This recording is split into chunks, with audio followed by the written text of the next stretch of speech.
Hey everyone, this is Mia Horror Stories, and the title of today's horror story is I developed a roll of film from a thrift store camera, and I'm in every picture. For your comfort, the screen will stay black throughout the video, so you can relax without strain and just focus on the story. Make sure you stick around until the end. Sometimes the last few moments are the ones that stay with you the longest. The first sign that something was wrong was not dramatic. No thunder, no shadow at the window, just the soft mechanical whir of the film scanner in the back room of the lab, and my own face sliding into view where it had no business being. At first I thought it was a reflection on the monitor. The room was dark enough for that kind of mistake. We kept the scan station lights low so the color on the screen stayed true, and there was always a floating overlay of yourself in the glass anyway, your nose, your brow, the pale shape of your shirt hovering over whatever image was loading. But this was different. The picture resolved and held steady, and there I was, clear as day, standing on a patch of dead winter grass in front of a chain-link fence, one hand half lifted like I just turned toward whoever took the photo. I had never been there in my life. My name is Mara Bell. I'm 29, and at that point, I had been working for 8 months at a photo lab in Portland, Oregon, tucked into the back corner of a camera store called Silver Street Imaging. Most of my days were boring in a way I'd come to depend on. People dropped off disposable cameras from weddings and camping trips, old shoeboxes of negatives they wanted digitized, the occasional moldy box of slides from dead relatives. I liked the repetition. Feed, scan, correct, export. Tiny decisions. No real surprises, usually. That was part of the appeal. Don't tell me it's another nudist beach guy, a voice called from the front counter. I looked up so hard my neck clicked. Eli Gardner, 34, was leaning halfway through the black curtain that separated the retail floor from the lab. One shoulder braced against the doorframe, holding a cardboard tray with 2 coffees and a receipt roll tucked under his wrist. He was the store manager, the kind of man who kept promising himself he would stop buying broken rangefinders off eBay, and never actually did. He dressed like he expected to be photographed, unexpectedly good boots, old denim jacket, clean dark hair, and he moved with an irritating calm even when things were busy. "It's not a nudist beach guy," I said. "That sounds like disappointment." He stepped into the room and set one of the coffees beside the keyboard. The scanner hummed. The air smelled like dust warmed by electronics, and the faint chemical tang that never fully left the sink area, no matter how often we cleaned it. Behind us, from the front of the store, came the soft door chime and the muffled scrape of someone moving a tripod display. Eli took one look at the screen and went still. "Oh," he said. "That was all, not a joke. Just oh." The photo had the mushy color and slightly curved edges you got from cheap point and shoot lenses. Late afternoon, maybe, or a cloudy morning. A fence, a strip of gravel, some scrub grass, and me in a faded green jacket I did own, standing 3/4 turned toward camera with an expression I recognized immediately and hated a little, distracted, guarded, like I'd been caught thinking something unpleasant. I reached toward the monitor and zoomed in until the grain fattened. My face broke into dots, but it was still me. "That's not funny," I said, because my brain wanted a prank. A manageable explanation. Eli had access to our printers. Eli knew Photoshop well enough to remove ex-boyfriends from wedding pictures. The obvious answer was that he'd somehow planted an image. I didn't do that. I didn't say you did. You were about to. I took the coffee, mostly for something to hold. It burned my palm through the paper cup. This roll came from the thrift store camera. Yeah, brown bag special from the bin under the repair shelf. Every now and then, we bought junk lots from estate resellers or thrift warehouses. Cameras too old or too cheap to repair profitably, mostly for parts. 3 days earlier, I'd found a compact 35 Olympus in one of the bins while killing time before close. It was scratched to hell but intact, and when I opened the back in the changing bag, there was a roll still inside, unlabeled. Half the appeal of photo work for people like me was curiosity dressed up as process. Eli had grinned and said, "Congratulations, you've adopted a stranger's memories." I scanned the next frame. Again. This time I was closer to the lens, standing beside a bus shelter. Same jacket, same face. My hair pulled back the way I wore it on work days. There was a streak of reflected light across the image, but not enough to hide me. Behind the shelter was a street lined with parked cars and low brick storefronts. The wet pavement shone silver. On the ad panel inside the shelter was a peeling concert poster. I stared at it. "Is that Hawthorne?" Eli asked quietly. "I think so." It looked like Southeast Portland. Not exactly a landmark shot, but local. Familiar in the way blocks become familiar when you've walked them 100 times for coffee or cigarettes, or because you don't want to go home yet. I should explain one thing about me, because it matters later. I am not good with uncertainty once it becomes personal. People think anxiety looks like trembling hands or obvious panic. Mine usually looked functional. I got sharper, quieter. I started arranging facts into stacks in my head and touching each stack over and over, checking for movement. Ever since I was 16, and my mother disappeared for 2 days after a manic episode, phone off, car found in a grocery lot 3 towns over, no note. I had hated not knowing where a person had been, where they were supposed to be, what had happened in the missing hours. I could sit with grief.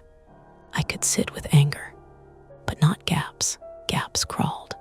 "It could be a double exposure," Eli said. "Not like this." "Then somebody knew you." "Who?" He didn't answer. The scanner clicked forward. I stopped it with a finger on the command key before the next frame loaded. Suddenly, I didn't want to see it. My own reflection hovered black and faint over the screen now, layered on top of the tiny strip preview of the negatives. From the front of the store, a woman called, "Hello." Eli exhaled through his nose. "I need to be out there." "Yeah," he hesitated. "Don't keep going without me." That made me look at him. "You think it's that weird? I think you just turned white." He pushed back through the curtain. I sat alone with the machine noise and the warmth of the coffee cooling under my hand. The room felt smaller than it had 10 minutes earlier. Not threatening, just close. Shelves of archival boxes, chemical bottles with curling labels, rolls of background paper, the red glow of the old safe light we kept more for mood than necessity. Somewhere above the ceiling tiles, the building made its usual settling tick. Old wood answering rain. Glanced at the negative strip clipped in the holder. Tiny amber rectangles. Quiet little facts. People always assume I worked with film because I was sentimental, that I loved authenticity or grain or the slowness of it. Some of that was true, but mostly I liked that film was evidence of a real moment touching a real surface. Light hit this. It left a mark. You could argue about meaning, but not that the thing itself had happened in front of the lens. I took a breath and pressed scan. The third photo loaded. I was indoors now, visible in the long mirror at the back of what looked like a laundromat or maybe a narrow cafe. Fluorescent light, a row of machines or metal front cabinets to one side. I was turned away this time, which somehow made it worse. I could see the line of my shoulders, my hand lifting to tuck hair behind one ear. Candid, unaware. A little pulse started in my throat. Mara. I flinched so hard I hit the desk with my knee. Tess Alvarez, 26, stood just inside the curtain, holding a stack of returned prints against her chest. She worked weekends and 2 weekdays, mostly front counter orders and framing consultations. She had a practical face, dark curls pinned up in a way that never stayed fixed for long, and an unnerving ability to notice exactly the wrong thing at the worst time. Jesus, I said. Sorry. Eli said not to sneak up on you, which in retrospect should maybe have been my first question. She set the prints down and came closer. What happened? I turned the monitor toward her. Tess frowned. Okay, that's a weirdly calm reaction. I'm still processing. She leaned in until her curls almost brushed my shoulder. Is that you? Yes. In photos from that thrift store camera. Yes. She looked from the monitor to me and back again. Do you know who owned it? No. Did you buy it or did the store?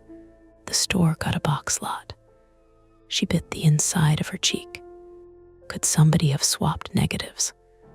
Like from your scans folder? No, these are on the strip. She looked at the carrier, then straightened. Okay. Then either there is an explanation you haven't thought of yet, or you have an enemy with a very stupid hobby. Comforting. I try. She reached for the mouse. How many frames? 36 total. I've seen 3. Then, let's not do the rest right now. I almost said no automatically. Some stubborn part of me hated the idea of leaving a thing unresolved once it started it. But my leg still ached from hitting the desk, and there was sweat under my sweater despite the chill in the room.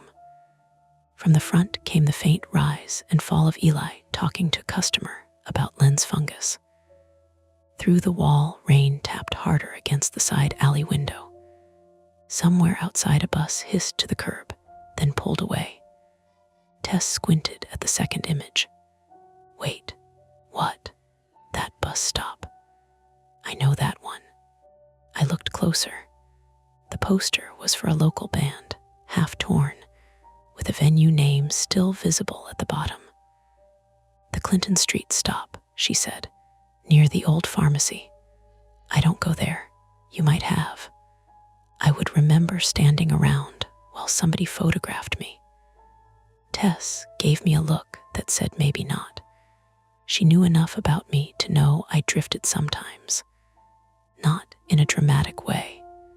More like I could spend an entire walk home lost in thought and realize I'd missed 3 turns worth of memory because my body had done the navigating.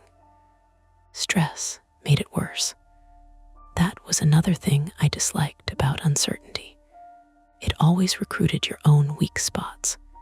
It never stayed outside you. Eli ducked back in a minute later, lowering his voice. Customer wants to know if mold on slides can spread to other slides. I told him yes, because fear sells preservation packages. Tess pointed at the screen. We've confirmed it's weird. Great. He rubbed a hand over his mouth. Mara, you okay? No. Good. Honest. He pulled over the rolling stool from the enlarger station and sat backward on it, arms folded over the backrest.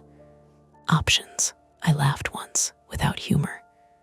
You say that like this is a menu. It is. We can keep scanning. We can bag the negatives and leave them until tomorrow. We can check the rest of the camera for any identifying info first. Repair tag, initials, film brand, lab markings. We can also choose to act like normal adults and admit this might have a boring explanation. Would a normal adult say boring explanation or psychotic prank? Depends what kind of adulthood they had. Tess crossed her arms. Also, maybe don't be alone tonight. That landed harder than it should have.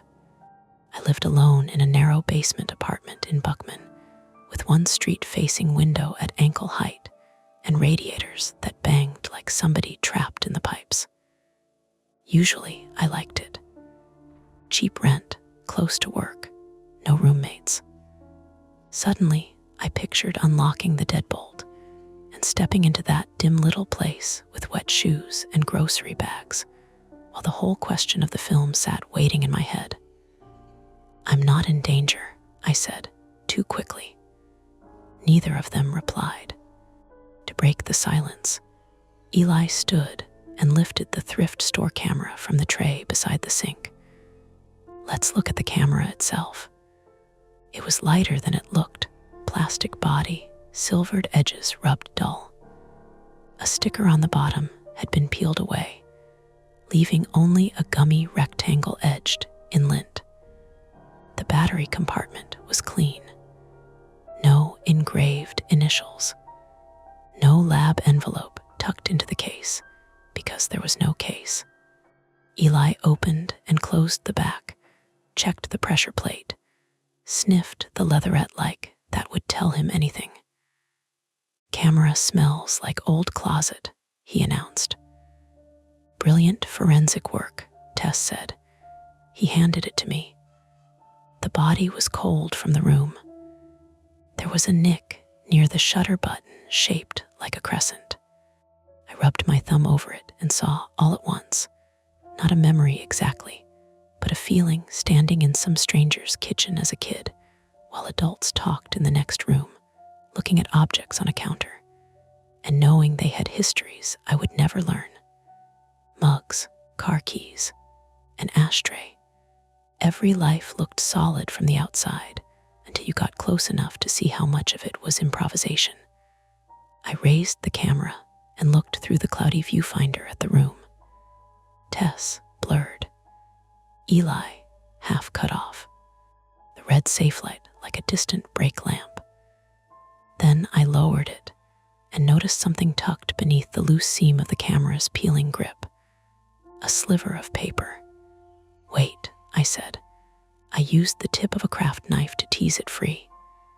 It came out folded twice, thin and soft with age, the size of a receipt fragment. The paper was yellowed, one edge stained darker, as if it had once gotten wet and dried crooked. Eli held out his hand, but I unfolded it myself. There was writing on one side in cramped block letters, done with a felt tip pen that had bled a little into the fibers. Not much, just an address written without a name.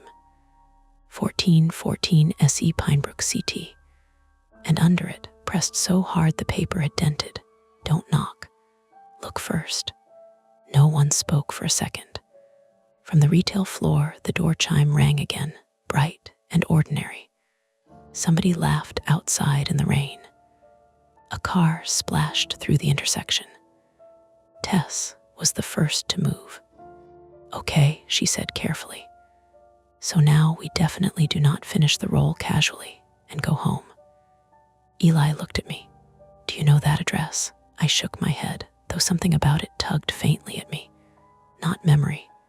Maybe just the way some streets in Portland sounded like they had once been subdivisions, and then turned into pockets of old duplexes and low apartment blocks. My coffee had gone cold. I read the line again. "Don't knock. Look first." It could still be nothing. A scavenger hunt. A joke between strangers. Directions to a yard sale. A studio. A private sale. Some weird note the original owner forgot. the kind of thing that only became sinister because it had arrived in the room it did, attached to my own face in places I couldn't explain. But that was the problem with small breaks in normalcy. They didn't ask permission before they started rearranging everything around them. Eli straightened. Lock the negatives up, write the address down, and either ignore this forever or we find out what it is. The scanner forgot, gave a soft electronic beep like it was asking whether I intended to continue. I looked at the monitor, at my own grainy face waiting in that frozen field, then at the folded note in my hand. Outside, rain ticked against the alley window in a pattern that sounded almost deliberate. I said, "What do you mean by look first?" Eli didn't give us much time to sit with it. "We either treat this like evidence or like junk," he said, already moving, already slipping into the version of himself that handled things. "If it's evidence, we don't contaminate it. We don't finish the roll without documenting what we've got. And we don't go poking around someone's address at night because we're curious. If it's junk, we throw it back in the bin and go home." Tess let out a quiet breath that might have been a laugh. "Those are not equally weighted options." "I know," he said, "but those are the categories." I was still holding the slip of paper. The ink had bled in tiny veins where the pen had pressed too hard. "Don't knock. Look first." It had the tone of something written in a hurry, not as a joke. There were no doodles, no flourish, just instruction. "Let me finish the roll," I said. Eli looked at me, then at the scanner. I said, "Don't. I need to know if it's just these three or if it's all of them," I cut in. My voice sounded steady, which was good, because the inside of my chest felt like someone had set a metronome and then forgotten what tempo they'd chosen. "If it's just a couple frames, we can talk about double exposure or somebody messing with me. If it's every frame, then it's something else." "Something else like what?" "I don't know," I said. "That's the point." Tess shifted her weight. "He's not wrong about contamination." "We're not a crime lab," I said. "No, but we can act like adults for 5 minutes." I put the note down carefully beside the keyboard, flattening it with 2 fingers, as if that would keep it from changing. We already handled the camera. We already touched the strip. Whatever this is, it's not pristine anymore. Eli watched me for a beat longer than was comfortable. I could see the calculation. He knew me well enough to recognize when I'd lock onto something. He also knew that if he pushed too hard, I'd dig in just to prove I wasn't fragile. "Fine," he said finally. "We document first." He grabbed his phone and snapped a photo of the monitor, the negative carrier, the note, the camera. Tess did the same from a different angle. "Timestamp it," Tess said. "I am," Eli replied.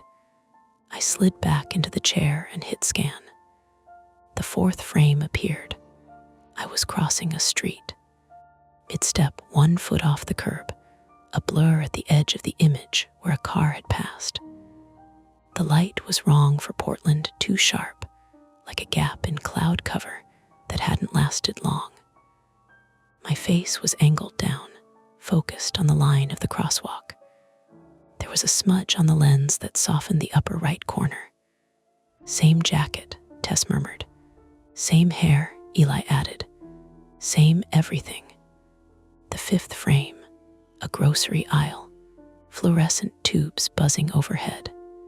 I was halfway down the aisle, reaching for something on a shelf. The shelves themselves were out of focus, but I could see the pattern of price tags, the yellow sale stickers. It could have been any store. The 6th, a close shot from behind, the back of my head, the curve of my neck, the collar of the jacket. Whoever took it had been within arm's reach. I felt my jaw tighten. "Okay," Eli said. Stop, I didn't. The scanner whirred and pulled the strip forward. 7th frame. 8th. In one, I was sitting on a bench, head tipped back, eyes closed like I just leaned there for a second. In another, I was walking along a row of parked cars, keys in hand. In another, I was reflected in a storefront window, distorted by the glass but still unmistakable. It wasn't just that I was in them. It was how I was in them, unaware, not posing, not performing. The kind of shots you only got if the subject didn't know you were there. Mara, Tess said, sharper now. I hit the key. The machine stopped mid-cycle with a small protest beep. My hands were shaking, just enough to make the cursor jitter on the screen. Okay, Eli said again, softer this time. Okay, that's not a prank, Tess said. No, Eli agreed, it's not. Somebody's been following me, I said. The sentence hung there, too simple for what it meant. Eli rubbed his face. That's one possibility. What's another? That you've been in places you don't remember being. I laughed, but there was nothing in it. I don't black out and wander the city while someone documents me like a nature show. People lose time, Tess said, not unkindly. Stress, lack of sleep. I am not missing hours of my life, I snapped, and then quieter, I would know. The room felt tighter again. The hum of the scanner had turned into a presence. Even the safe light seemed harsher. Eli leaned forward, elbows on his knees. We need to slow down. We need to think about what we can actually verify. Verify what? I said. That I exist. We've got that covered. Places, he said. Those locations. The bus stop, the grocery store, the street crossing. We can identify them. If they're all within a certain radius, that tells us something. If they're spread out, that tells us something else. Tess nodded. We can also check timestamps. If the film has been in that camera for a while, we can at least narrow down when it was likely shot based on the expiration date on the film stock. Brand batch. I looked at the negative strip again. Tiny, quiet rectangles. Evidence. Do that, I said. Figure out when. Eli stood, already moving toward the shelving where we kept old film boxes for reference. Tess leaned over the keyboard, pulling up the image metadata panel, even though there wasn't much to see beyond the scan time and file name. Hey, she said suddenly. Zoom in on the grocery one. I did. Top right, she said, pointing. That sign. It was blurry, but I could make out a fragment of a logo, a stylized leaf, the kind you saw on organic grocery chains. New Seasons, I said. Maybe, Tess said. There's one on Division that has that aisle layout. I don't shop there, I said automatically, then paused. I mean, not usually. Have you ever? Eli called from the shelves. Once or twice, I said. It's expensive. Tess straightened. If it's that one, it's 10 minutes from here.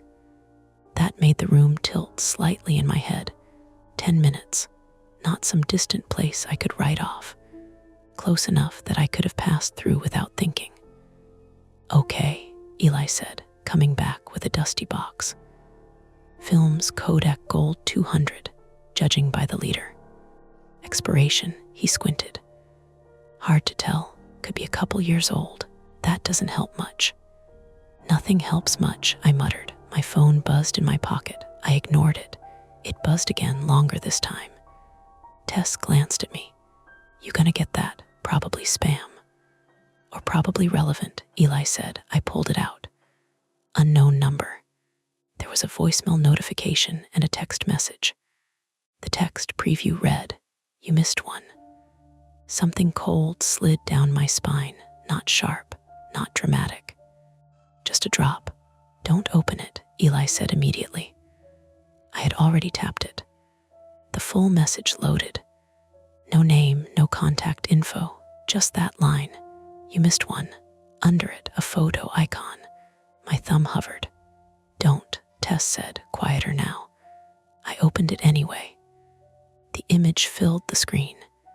It was grainier than the others, lower resolution, like it had been taken on a phone. Night this time. Streetlight casting a yellow cone. My apartment building's entrance, unmistakable, the chipped paint on the doorframe, the uneven concrete step. And me, standing just inside the doorway, hand on the handle, looking out, looking straight at the camera. I sucked in a breath I didn't remember deciding to take. What is it? Eli asked. I handed him the phone. He went very still. Is that your place? Tess asked. Yes, I said. My voice sounded far away. Eli scrolled, checking for metadata. No timestamp. Could have been taken any time. It's night, Tess said. Recently, if it's your current place. Or someone's been sitting on it, Eli said. My phone buzzed again. Another message. Don't go alone. Eli swore under his breath. Okay, Tess said, stepping back. Okay, that's not random. No, Eli said. It's not. Call the police, Tess said. On what? I said. A weird photo and a text from an unknown number. On someone taking photos of you without your consent outside your home, she said, sharper now. On stalking. I pressed my lips together. The word felt too big, too official. It implied a shape to things I still couldn't see. Eli nodded. She's right. We at least make a report. Get it on record. And then what? I said. They tell me to be careful and maybe do a drive by past my building if they have time. You know how this goes. That's still better than doing nothing, Tess said. My phone buzzed again. A third message. 1414 SE Pinebrook CT. 8:30. I looked at the time in the corner of the screen. 7:42 p.m. 48 minutes. Jesus, Eli said when he saw it. They're setting a meeting. Or a trap, Tess said. Same thing, Eli replied. The room had gone very quiet. Even the scanner seemed to have settled into a lower hum, as if it were listening. They know where I live, I said. Apparently, Tess said. And they have my number. That's easier than you think, Eli said. You've got a business card out front with your name on it. You've got social media. It's not hard to connect dots. That doesn't make it better. I didn't say it did. I ran a hand through my hair, then realized I was mirroring the motion from one of the photos and stopped halfway, fingers catching. Eli noticed. His mouth tightened. We're not going to that address tonight, he said. They told me not to go alone, I said. That doesn't mean go at all. It means they expect me to. And if we don't know what happens next, I said. They escalate. They keep sending things. They keep whatever this is. Tess shook her head.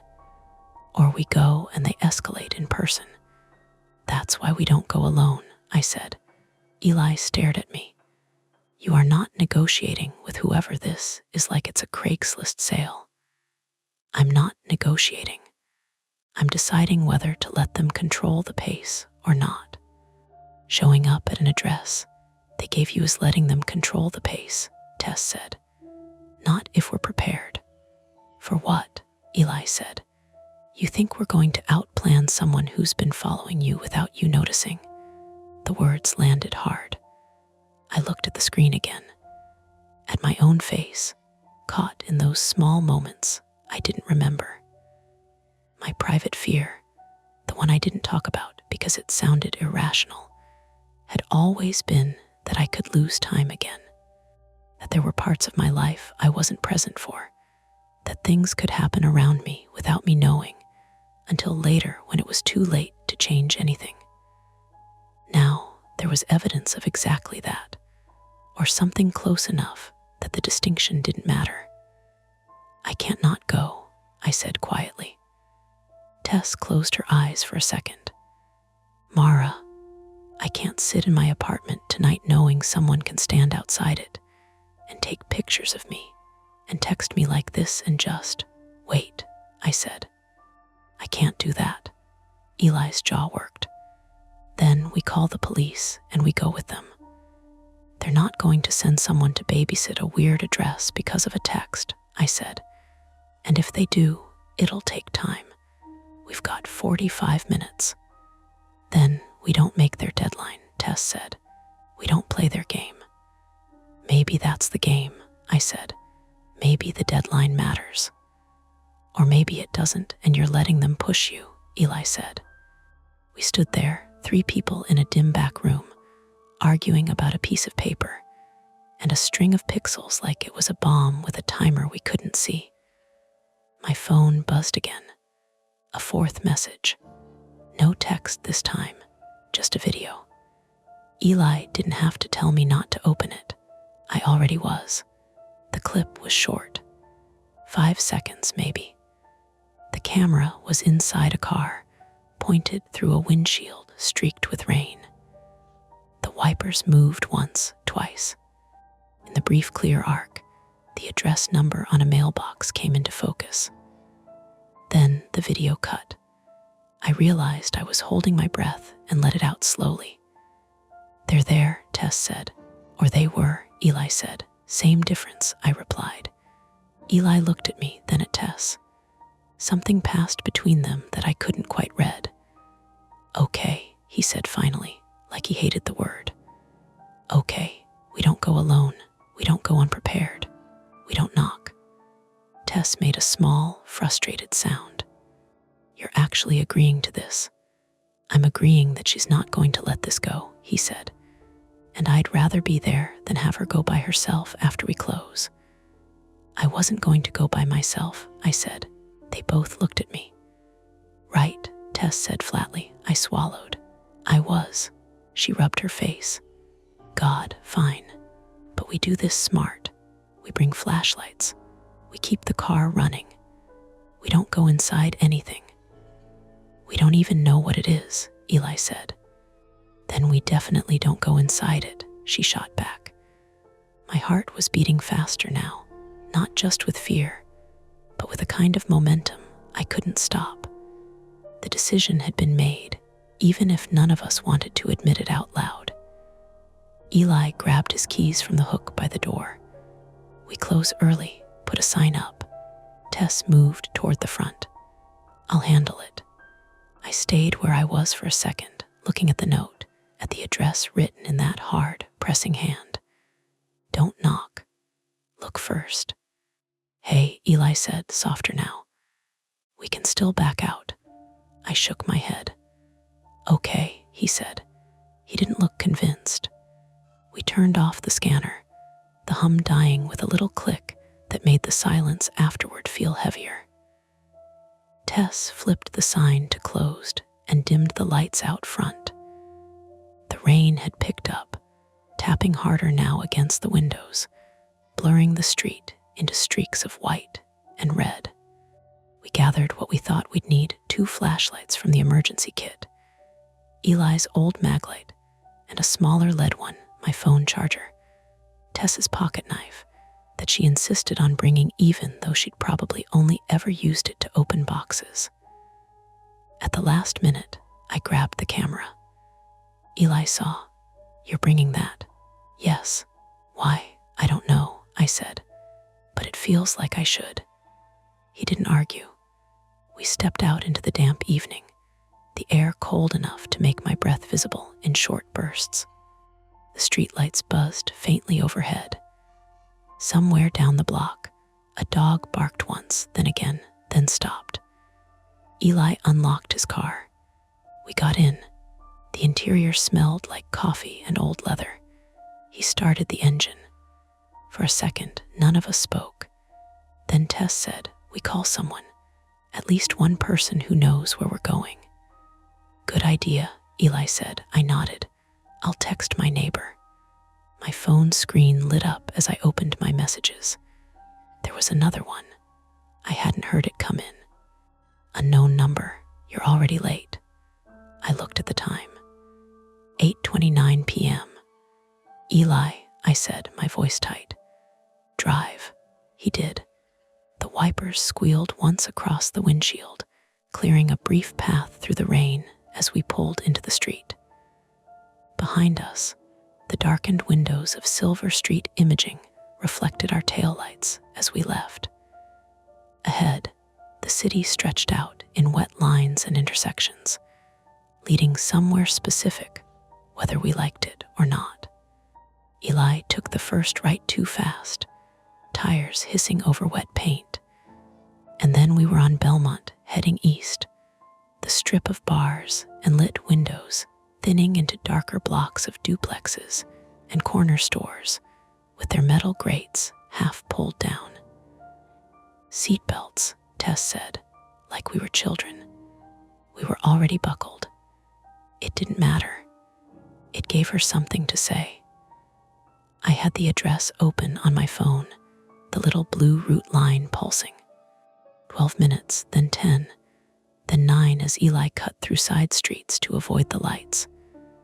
The wipers scraped every few seconds, a steady metronome that made it hard to hear anything else. Okay, Eli said, voice tight but controlled. We do not go straight to the front door. We park a block away. We walk up. We look. If anything feels wrong, we leave, we call it. And if they're watching us, I said. They already are, Tess said quietly. That settled in the car like damp air. We crossed Cesar Chavez, the intersection wide and slick, traffic thinning out as we pushed deeper into residential streets. The grid here was tighter, houses closer together, trees arching over the road so the streetlights broke into patches instead of a clean wash. Pinebrook should be off 28th, I said, zooming in. Cul-de-sac. Great, Eli muttered. Limited exits. That's why we don't drive in, Tess said. My phone buzzed again. Unknown number. No text. Just a single image. I opened it. It was taken from above this time, second story angle maybe. The shot framed a narrow street with cars parked nose to tail along the curb. Rain streaked diagonally across the lens. In the center of the image was a dark sedan with a dent in the rear bumper. Eli's car. Jesus, he said when I turned the phone toward him. When was that taken? Could be now, Tess said. Eli slowed without meaning to, eyes flicking to the rearview mirror. Anyone behind us. A pair of headlights turned off onto a side street. For a second, we were alone. They could be anywhere, Tess said, or nowhere. That could be old. Or they're following us, I said. Eli didn't answer. We drove in silence for another minute, each of us tracking different things, mirrors, sidewalks, the shape of houses as we passed them. The rain had picked up again, harder now. A steady curtain that blurred the edges of everything. 2 blocks, I said. Eli killed the headlights and rolled the car to a stop along the curb beside a dark, unlit house. The engine idled low, a soft vibration under my feet. We walk from here, he said. We stepped out into the rain. It soaked through my jacket faster than I expected, cold seeping into my shoulders. The street smelled like wet leaves and asphalt. Somewhere nearby, a wind chime clinked irregularly, metal on metal. Flashlights, Tess said. We clicked them on, beams cutting narrow tunnels through the dark. Eli locked the car with a quiet chirp that sounded too loud. Left, I said, pointing. Pinebrook that way. We moved together, not quite in step. The houses here were older, some well kept with warm light in the windows, others dark and sagging, porches cluttered with broken furniture and stacked bins. The cul-de-sac opened ahead like a bowl, the street curving in on itself. There, Tess whispered. 1414 sat near the end, a single-story house with a shallow roof, and a small, sloped front yard. No lights on inside. A narrow driveway ran along the side to what looked like a detached garage. A single mailbox leaned slightly at the curb, the numbers painted in black. Eli caught my arm. "Stop." We stood at the mouth of the cul-de-sac, half hidden behind a parked van. Rain ticked off the metal roof. "Don't knock," Tess murmured. "Look first." We crouched lower, angling our flashlights away from the house. "Windows," Eli said. "We checked the windows." "Front or back?" I asked. "Front first. We stay on the sidewalk." We moved again, slower now. My shoes slipped once on the wet concrete, and I caught myself on Eli's shoulder. He didn't comment, but his hand closed briefly around my wrist, steadying. The front yard had no fence, just a patch of grass gone patchy with winter. A narrow concrete path led to the front door. The windows were covered with thin curtains, the kind that glowed faintly when light was behind them. There was no glow now. "Okay," Tess said. "We look." Eli angled his flashlight low, sweeping it across the ground first, then up toward the window. The glass reflected us back 3 shapes in the dark, distorted by rain. "Turn it off," I said. He did. We stepped closer until we were just outside the window. I pressed my face near the glass, cupping my hands to block the reflection. The interior resolved slowly, shapes forming out of shadow. A living room, bare mostly. A couch against one wall, covered in a sheet. A coffee table with nothing on it. No lamps on, no movement. "See anything?" Tess whispered. "No." Eli leaned in beside me, his shoulder brushing mine. "Try the side window." We moved along the wall, staying low. The next window looked into what might have been a dining area, an empty table, one chair pulled out slightly, like someone had left it mid-motion. "Staged," Tess said, "could be abandoned." "Or they're upstairs," Eli said. "It's a single story," I said, "then basement." My stomach tightened. "Garage," Tess said. "Check the garage." We backed away from the front, moving along the driveway. Gravel crunched under our shoes, louder than it should have been. "Careful," Eli said. The garage door was closed, old wood with peeling paint. No light leaked from the edges. "There's a side door," I said, pointing. We approached it slowly. The door was slightly ajar. "Okay," Tess said, breath quick now. "That's not great." Eli reached out and pushed it open with 2 fingers. The hinges creaked, a long, complaining sound. We all froze. Nothing happened. He pushed it wider. The beam of his flashlight cut into the darkness inside. Tools hung on the walls, rusted, some missing. A workbench cluttered with jars and old paint cans. The air smelled stale, like dust and old oil. "No one," he said. "Check corners," Tess said. We stepped inside. Foot caught on something and I stumbled, hitting my shoulder against the wall. Pain flared sharp and immediate. "Shit," I hissed. "You okay?" Eli asked. "Yeah," I said, though my shoulder throbbed. "Just something on the floor." I angled my flashlight down, a camera bag, black, worn, zipper half open. I crouched, ignoring the protest from my shoulder, and pulled it closer. "Don't," Tess said. "I'm just looking." Inside was another camera. Same model as the one I'd brought. Olympus. Same worn edges. Same crescent nick near the shutter. "Eli," I said, my voice tight. "This is, I see it," he said. He took it from me, turning it over in his hands. "Same damage, same everything." 2 identical cameras, Tess said. "That's not identical," I said. "The same," I pointed to the nick. It matched exactly. "That's not possible," Eli said. I swallowed. "We brought ours." He looked at me, then back at the camera in his hand. Slowly, he turned. On the workbench, half hidden behind a stack of paint cans, was another camera. Same model, same nick. My pulse kicked harder. How many? Tess started. Eli moved the cans aside. 3 more cameras sat there, lined up like someone had been arranging them. All the same, all with that crescent mark. Okay, Tess said, voice thin.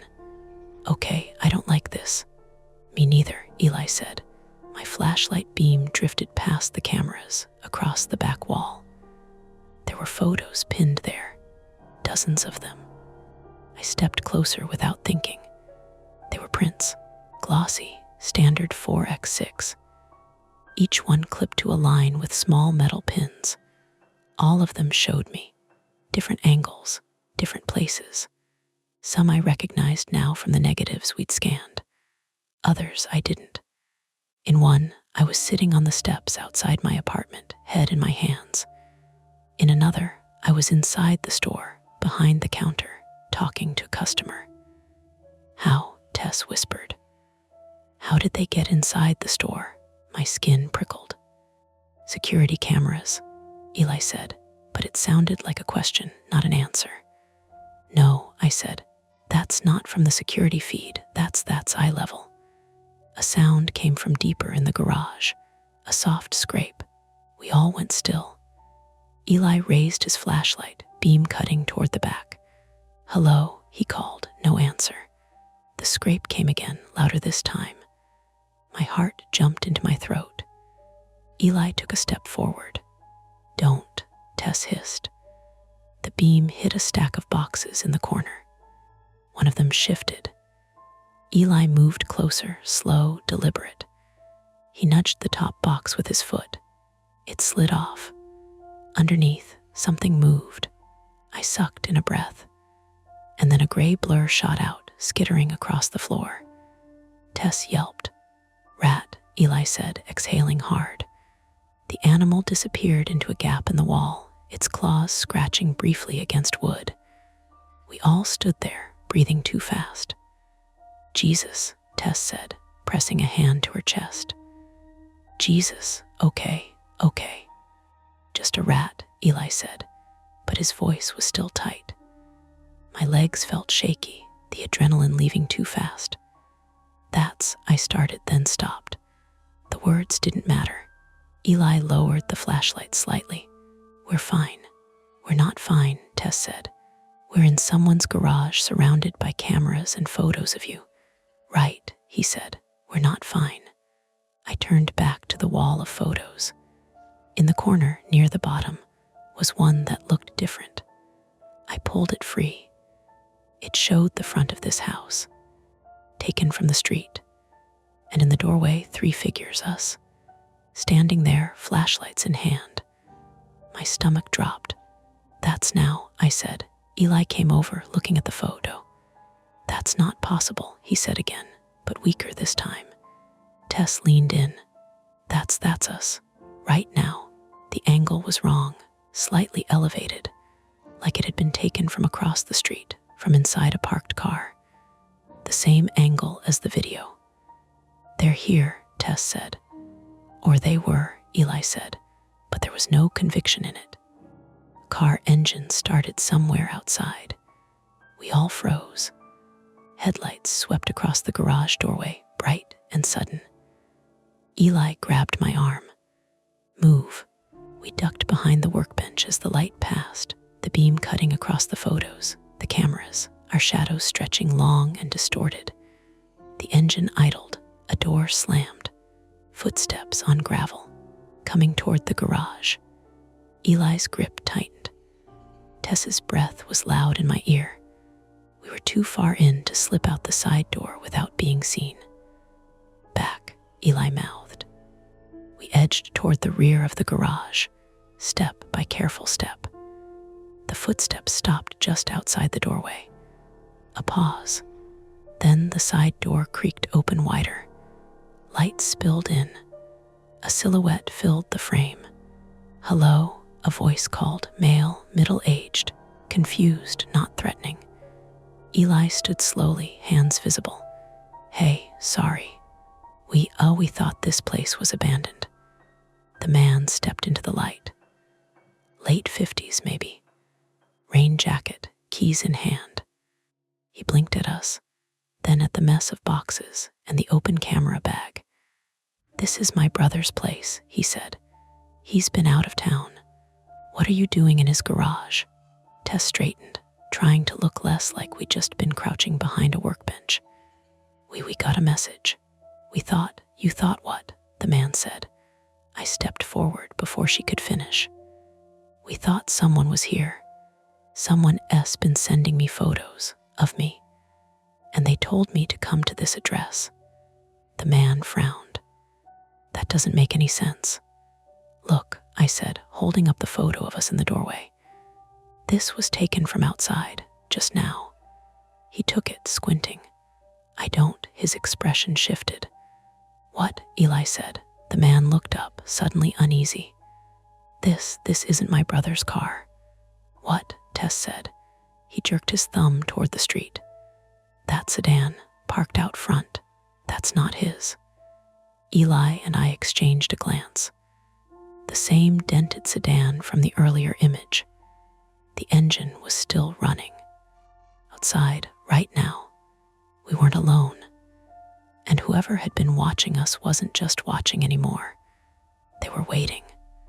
The man didn't wait for us to explain twice. He handed the photo back to me and took 2 quick steps toward the garage opening, then stopped just short of the threshold and peered out into the rain. "Stay back," he said.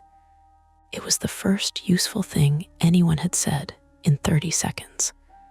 We crowded behind him anyway. The sedan sat at the curb in front of the house, dark gray, rain striping the windshield, engine idling low enough you could feel it more than hear it. The headlights were off now. Just the running lights, weak orange glows in the wet. From here, I could see the dent in the rear bumper from the picture on my phone. Same car. "Can you see inside?" Tess whispered. The man shook his head once. "Tint." Eli stepped up beside him. "Do you know your brother's neighbors? Some of them." "Anyone with that car?" "No." The man looked over his shoulder at us, jaw tight now, confusion hardening into anger.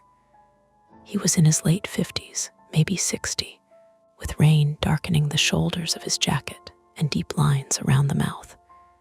Not the kind of face that liked surprises. "My name's Ron," he said. "And if there's somebody sitting out there watching my brother's house, I'm calling 911. "Do it," Tess said. He already had his phone out. That should have made me feel better. It didn't. The sedan kept idling. No doors opening. No movement. Just a low machine presence at the curb like it had grown there. Ron stepped farther into the driveway to get a clearer signal, one hand braced on his hip as he waited for dispatch.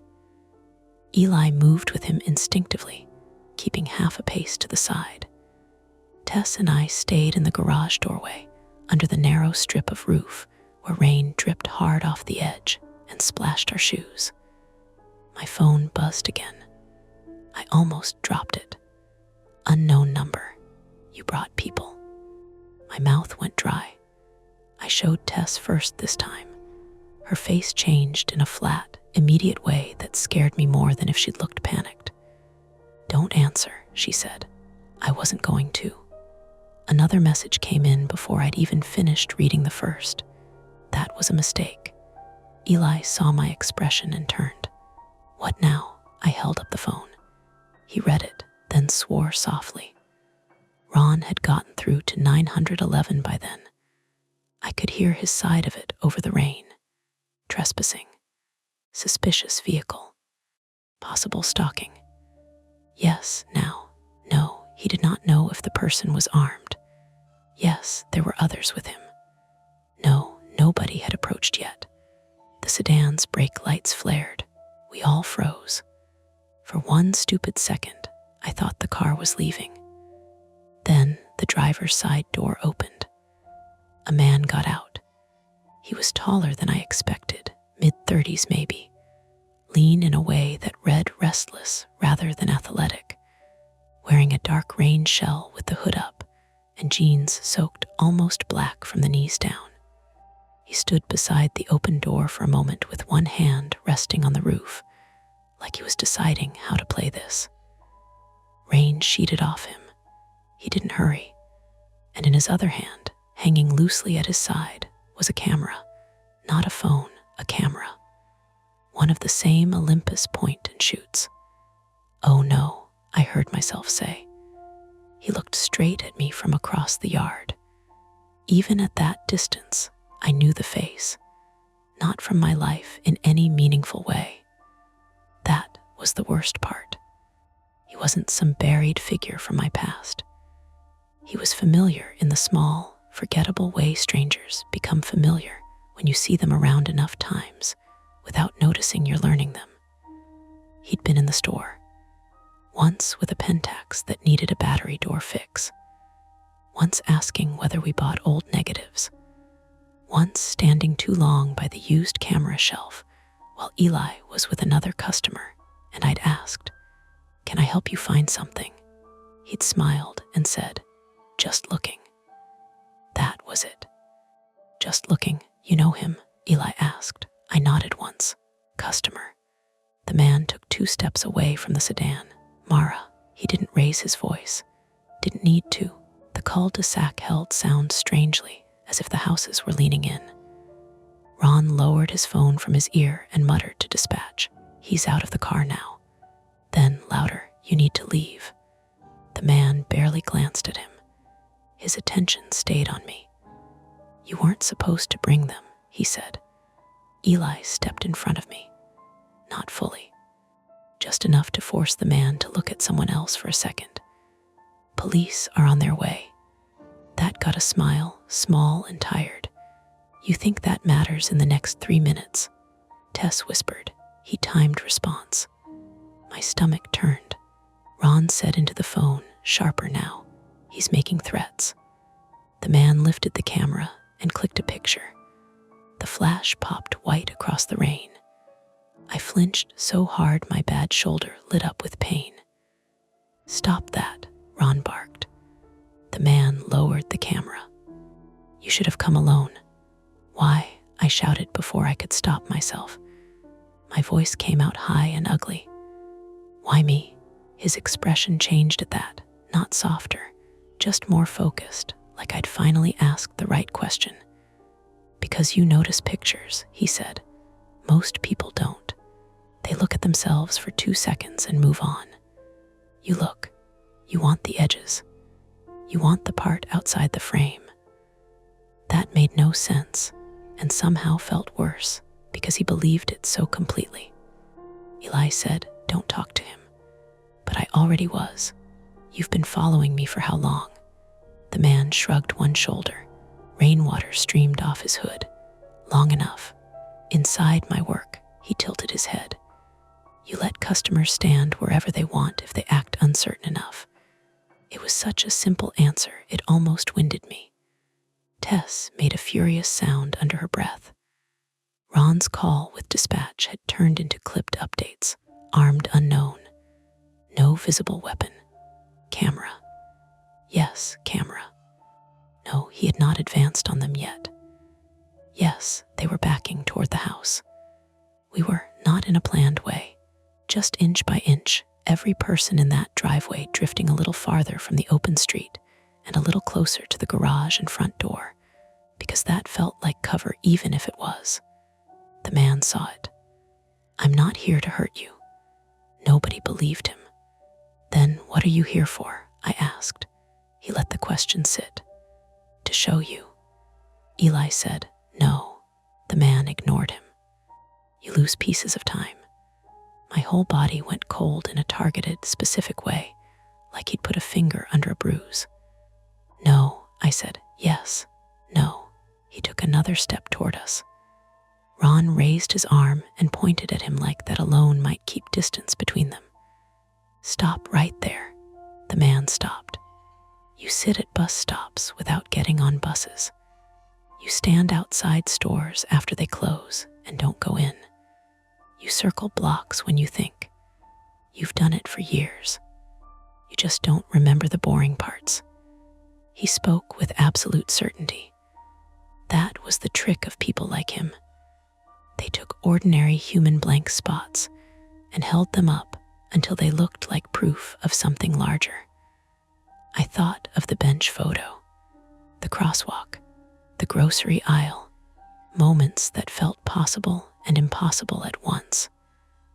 "Don't listen," Tess said, but I was listening because I hated that part of me that listened, the part that always feared there might be some missing pattern, some hidden explanation living just outside what I could bear to know. The man smiled again, not kindly. "I gave you the camera because I knew you'd need to see it physically. You trust film." That landed because it was true. Eli heard it too. I saw the anger move across his face. "You put that in the bin," he said. The man's eyes flicked to him, amused. "A state lot. Easy," Ron said into the phone. He admitted it. He admitted planting the camera. That seemed to irritate the man for the first time. His focus broke. Just for a second. Eli took the chance. "Back," he said to us, low and urgent. "Inside, now." We moved. Ron first, backward toward the side door with the phone still at his ear. Tess behind him, me after her. Eli last, facing the driveway. The man saw the shift and came forward fast. Not running. Striding with purpose, splashing through the puddles, camera swinging in one hand. Eli snapped the maglite up and shouted, "Stop." The beam hit the man full in the face. He threw up an arm, blinded for a second.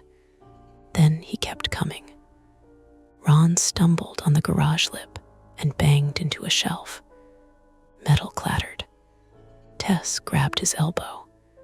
I caught the side door with my good hand and shoved it wider. The man lunged for the opening just as Eli swung the maglite. It connected with the doorframe, not the man. A heavy crack of metal on wood that jolted up Eli's arm and bought us half a second, no more. The man grabbed Eli's jacket and yanked. They went down hard in the gravel. Tess screamed his name. Everything after that happened in pieces. Ron shouting into the phone, "He's attacking us. He's attacking us." Eli on his back in the driveway, the man on top of him, one hand fisted in Eli's collar, the other still absurdly clinging to the camera. Me moving before I'd decided to. I had the thrift store Olympus in my hand, the one I'd brought from the lab. I don't remember picking it up. Only remember suddenly being in the rain again, shoulder screaming, thumb finding the shutter from muscle memory. The man looked up at me. I hit the flash. At that range, it was brutal. White fire straight into his face. He recoiled with a startled noise, grip loosening just enough for Eli to buck him off. They rolled apart in the gravel. The camera flew from the man's hand and skidded under Ron's truck parked in the drive. Again, Eli shouted. I didn't have a second flash charged. Cheap point and shoot. One shot, then a whine while the capacitor caught up. The man came at me instead. He was faster than I expected. He hit me shoulder first, and we slammed into the side of the garage.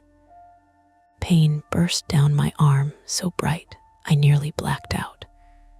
My phone flew from my pocket and shattered on the concrete. He wasn't trying to stab me or strangle me. That would have been easier to understand. He was trying to grab the camera, clawing for it with frantic, furious concentration like it mattered more than any of us. "Give it back," he said, and for the first time his voice cracked. "Give it back." I drove my knee up on instinct, caught his thigh, not where I meant to, but enough to shift him. Tess came in from the side with the little pocket knife in one fist, not slashing, thank God, just using the metal handle like a punch. She hit him across the temple. He reeled. Eli was up now, limping, face split open above one eyebrow where he'd hit the gravel. Blood ran pink in the rain. He tackled the man low around the waist, and they crashed into the trash bins by the garage. One tipped over. Glass jars broke somewhere inside with a hard, wet crunch. Ron had dropped the phone, but not ended the call. I could hear dispatch tinny and frantic from the ground where it lay in a puddle, asking for updates. Location confirmed, units en route. The man twisted under Eli and drove an elbow backward. Eli grunted, lost his grip. The man tore free and ran. For one insane moment, I thought he was fleeing. Then I saw where he was going. Not to the street, to the garage wall, to the photos. He ripped at them with both hands, tearing prints from the line in fistfuls, shoving them into his jacket, knocking cameras from the bench. One hit the floor and burst open, battery skidding.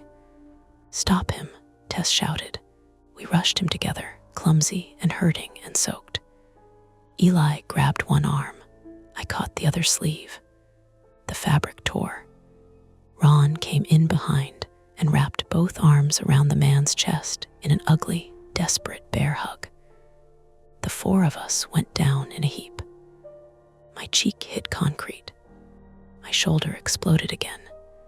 Somebody's knee drove into my ribs. The man thrashed underneath, not strong enough to throw all of us off at once, but strong enough to keep it chaotic, to keep hands slipping. He kept saying the same thing over and over, almost conversationally despite the struggle. She wasn't looking. She wasn't looking. She needed to look. I got one hand free and saw, inches from my face, the broken camera on the floor. Its back had sprung open. The film was exposed, unwinding in a black slick ribbon across the wet concrete. Physical evidence, ruined in seconds. That hit me harder than the pain. All those tiny factual rectangles. All that proof, fragile as breath once the back came open. The man jerked, nearly throwing Tess off. She slammed her forearm across his throat, not enough to choke him, just enough to pin him. "Where are the negatives?" I shouted, though I'm not sure why that was the question that came out. His eyes found mine. Up close they were pale hazel, bloodshot, startlingly ordinary. He smiled through split lips. "Somewhere you won't remember." I hit him. It wasn't elegant. Just the side of the dead Olympus in my hand, cracking against his cheekbone with a sound I felt in my teeth. He went slack for one precious second. Enough for Eli to wrench both his wrists behind him. Enough for Ron to get his belt off one-handed and loop it around the man's forearms, while Tess pinned him. Enough for me to crawl backward, shaking so hard I thought I might throw up. The lull after violence was worse in some ways. Rain on the driveway. All of us breathing like we'd been running uphill. Dispatch still tinny from the phone in the puddle. A dog barking somewhere down the block. A porch light switching on across the cul-de-sac as a neighbor finally decided this had become their business. Eli sat back on his heels, one hand clamped over his eyebrow. Blood kept slipping through his fingers. Ron stayed kneeling on the man's legs, chest heaving. Tess was pale and wild-eyed, curls plastered to her face, knife gone somewhere in the mess. The man lay on the concrete, blinking rainwater out of his eyes, breathing through his mouth. "You broke it," he said to me. I looked down. The Olympus in my hand was cracked near the hinge. The lens housing hung crooked. Good, I thought. Good. Sirens came a minute later, or 5. Time had gone strange again, but this time it was ordinary strangeness. Adrenaline. Shock. Not mystery, just the body losing track. 2 patrol cars rolled into the cul-de-sac hard enough to splash water over the curb. Officers came out fast, hands on belts, voices loud and practiced. Nobody resisted after that. The man gave his name when asked. Daniel Voss, 37. No weapon found on him. 2 more cameras in the sedan, a box of prints in the trunk, a hard drive, a binder with dates and locations written in neat black pen. My routes, my work schedule, notes about how long I sat in coffee shops, which nights I did laundry, what time my apartment lights usually went out. No sudden revelation. No clean explanation that made the whole thing sensible. Just accumulation. Obsession built out of ordinary access and patience, and the way cities let strangers pass close to each other without consequence until someone decides proximity means entitlement. An officer wrapped my shoulder with a temporary sling from the first aid kit because I couldn't lift the arm without seeing sparks. Another pressed gauze to Eli's head while he kept trying to answer questions in complete sentences and failing. Tess had a cut across 2 knuckles and didn't seem to feel it yet. Ron, incredibly, had bruised ribs from the pileup and kept apologizing to his brother over the phone for the garage. When they searched the sedan, they found a scanner receipt from our store in the glove box. That one made Eli close his eyes. He came back, he said. Daniel, sitting cuffed in the back of the patrol car, turned his head just enough to look at me through the rain-streaked window. No smile this time, just recognition, like we had finally met properly. I turned away first. By the time the ambulance crew convinced me to let them examine the shoulder, the rain had eased to a fine mist. The street looked washed raw, wet asphalt, leaves glued to the curb, flashing lights painting the house fronts blue and red, then blue again. The conflict, if that was what to call it, was over. He was caught. He was in a car with locked doors and other people's hands controlling where he went next. And still, I couldn't stop thinking about the ruined strip of film on the garage floor, its dark ribbon pasted to the concrete in the rain, and how close I'd come to believing that what frightened me most was the missing time instead of the person exploiting it. He had not known me better than I knew myself. He had just been watching for the moments when I doubted it. That was going to stay. The ER smelled like antiseptic and overheated plastic, the kind of warmth that made your skin itch after you'd been outside in the cold too long. Someone had turned a TV up too loud in the waiting area, daytime talk show, voices laughing at something canned and harmless. It didn't fit the way my body felt. A nurse sat me down on a narrow bed with paper that crinkled under my weight and asked me to rate my pain on a scale of 1 to 10. 7, I said. She nodded like I'd chosen correctly. Shoulder, yeah, can you lift it? I tried. It didn't go far. She stopped me with a hand. Don't force it, we'll get imaging. Her tone was efficient, neutral, like she did this 10 times a shift. It steadied something in me. Eli was in the next curtain space over. I could hear him talking to someone, his voice a little slower than usual, careful with words, like he was checking them as they came out. Tess sat on a plastic chair at the foot of my bed, her hands wrapped around a paper cup she hadn't touched. There was dried blood on her knuckles now, a dull brown line across 2 fingers. You're pale, she said. You look like you punched a wall, I said. Close enough. We sat like that for a while, not speaking. The adrenaline had drained out and left everything heavy. My shoulder throbbed in a deep, constant way that made it hard to think about anything else. Eventually, a doctor came in, introduced himself Dr. Klein, mid-40s, glasses sliding down his nose, and did the basic checks. Pupils, grip strength. Questions I answered on autopilot. No fracture on the X-ray, he said after a while. Looks like a bad sprain, possibly a partial tear.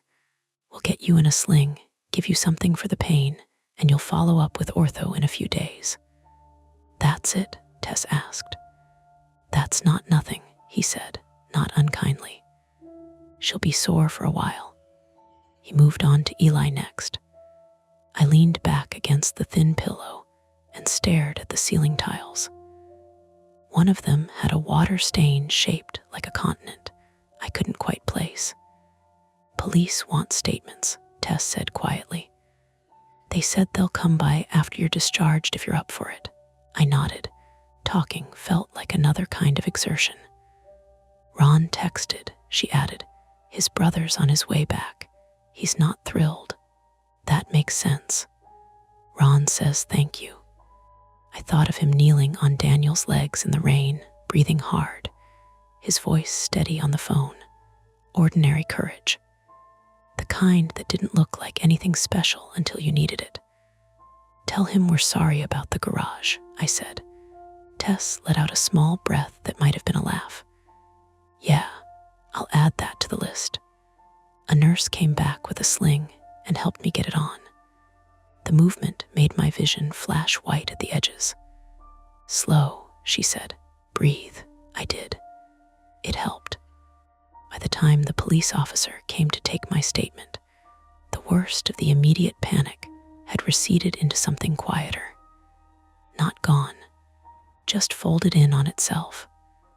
Officer Delaney, early 30s, hair pulled back tight, sat at the edge of the bed with a small notebook and asked me to walk her through it from the beginning. I started with the camera.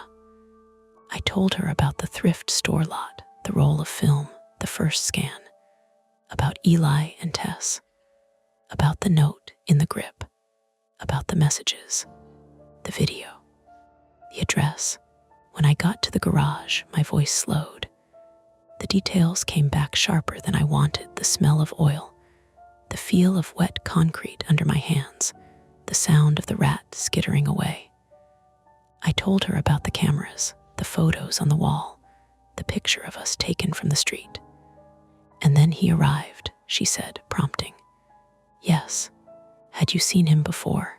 At the store, I said. A few times. I didn't know his name. She wrote that down.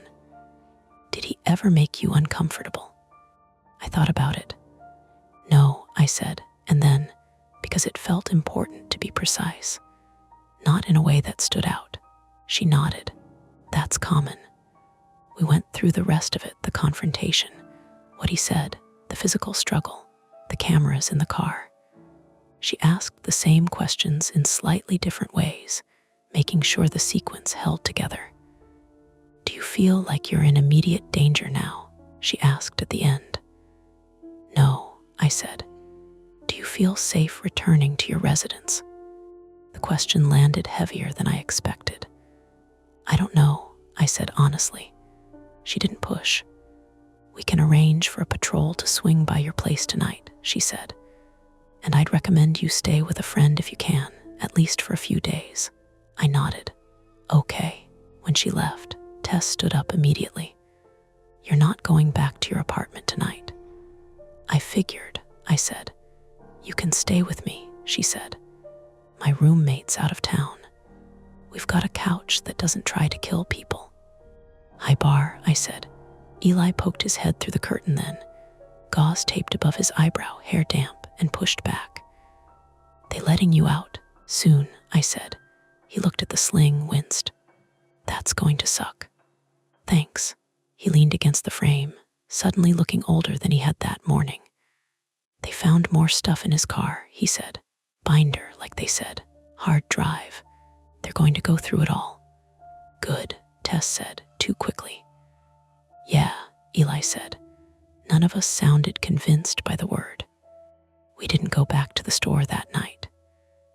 Eli, locked up alone after the police finished with the scene, texted us when he was done, and then drove straight to Tess's place. I fell asleep in the passenger seat without meaning to, head tilted awkwardly against the window, waking only when the car stopped and the engine cut out. Tess's apartment was on the second floor of a narrow building off Division. The hallway smelled faintly of someone else's cooking, cumin, and something sweet. Inside, it was warmer than my place, softer throw blankets, mismatched lamps, a plant in the corner that had somehow survived her care. You take the couch, she said. I'll grab you extra pillows. I'm fine, I said. You're not, she said. Sit, I sat. Eli hovered for a second, then disappeared into the kitchen and came back with 3 glasses of water like that was something he could fix. We didn't talk about the big thing. Not right away. We talked around it. What did the doctor say? Tess asked. Sprain, maybe a tear. Great, your hand. Superficial, she said. Looks worse than it is. Eli touched the bandage at his eyebrow. I'm going to have a scar. You'll survive, Tess said. I was already very handsome, he replied. Debatable. It was stupid. It helped. At some point, without a clear transition, the conversation thinned out and then stopped. The room settled. Rain tapped lightly against the window, softer now. I lay back on the couch, staring up at the ceiling, the sling holding my arm in place. Every time I closed my eyes, I saw the flash of the camera, the man's face, the wall of photos. You should sleep, Tess said from somewhere above me. I will. Eli turned off the lamp. The room went dim, shapes softening into outlines. For a while, I listened to their breathing from the next room, the small sounds of a building at night, the distant whoosh of a car passing on the wet street. I thought about the film, about the way it had felt in my hand. Solid, trustworthy. Light hits, leaves a mark. Evidence of a moment, except it was. Not in the way I wanted it to be. Film recorded whatever was in front of it. It didn't tell you why. It didn't tell you what happened before or after. It didn't tell you what was just out of frame. That part had always been there. I had just liked pretending it was. The next few days unfolded in a series of small, practical steps. I didn't go back to work right away. Eli insisted, and for once I didn't argue. My shoulder needed rest. My brain needed something I didn't have a word for. Tess went in instead, handling customers with a brightness that felt just a fraction too sharp. Eli stayed close to the back, going through equipment, making lists, talking to the police when they came by for follow-ups. I sat at Tess's kitchen table with my sling and a stack of forms the officer had given me, victim statements, information about restraining orders, a pamphlet on stalking that used the word pattern a lot. There was a pattern. That part was undeniable. Daniel Voss had built it patiently, using ordinary access points. The store, the street, the way people didn't look too closely at someone holding a camera.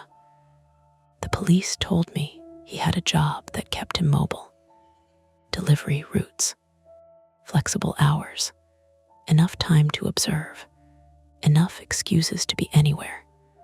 He didn't hack anything, Officer Delaney said during one of the follow-ups. No sophisticated surveillance, just persistence. That was supposed to be reassuring. It was. They found hundreds of images on the hard drive, some duplicates of the prints in the garage, some new, different days, different angles, a timeline that stretched back months. Most of them are exactly what you saw, Delaney said. You going about your day. Nothing illegal about taking pictures in public, unfortunately. It crosses the line when it becomes targeted, repeated, intended to cause distress, which this clearly is. Intended to cause distress, I repeated. He wanted you to notice, she said. I thought about his words in the rain. You notice pictures. I didn't like that he had seen that he had chosen me because of it. It made the whole thing feel less random, more specific, more like something that could happen again. They asked if I wanted to press charges. Yes, I said. There was no hesitation there. A week later, I went back to the store. The front door chimed the same way it always had. The light was the same soft yellow. The smell of paper and chemicals hadn't changed. It should have felt like relief. It didn't. Eli looked up from behind the counter when I came in. Hey, Tess popped out from the back, wiping her hands on a rag. You're upright. Mostly. She eyed the sling. Still looks bad. It is. We stood there for a second, the three of us in the same positions we'd been in 100 times before. Only now there was something else layered under it. Awareness, maybe. Or the absence of a certain kind of ignorance. Ready to work? Eli asked. I considered it. Let's start slow, I said. Slow is good, Tess said. I went into the back room. The scanner sat where I'd left it, dark now. The negative carrier empty. The little stack of prints on the shelf exactly as it had been. On the desk, in a plastic evidence bag, was the thrift store Olympus, cracked near the hinge. Lens crooked. Eli must have gotten it back from the police for us after they documented it. I stood there for a long moment, looking at it. Then I sat down. I didn't turn the scanner on. Not yet. Instead, I pulled a new roll of film from the drawer. Fresh, unexposed, sealed in its little black canister. I held it in my hand, feeling its weight. Everything okay? Tess asked from the doorway. Yeah, I said. I slid the roll into a camera, a different one, not the Olympus, and wound it forward, listening to the soft mechanical clicks. Controlled, predictable. I raised it, pointed it at the empty room, and took a picture. The shutter snapped. Just that, a moment. I let out a breath I hadn't realized I was holding. Starting over, Eli asked, appearing behind Tess. Something like that, I said. I set the camera down carefully. Later, when I finally did turn the scanner back on, I worked through a stack of customer orders. Weddings, birthdays, a kid's soccer game, ordinary lives captured in small rectangles of light. I looked at each one a little longer than I used to, at the edges, at what might be just outside the frame.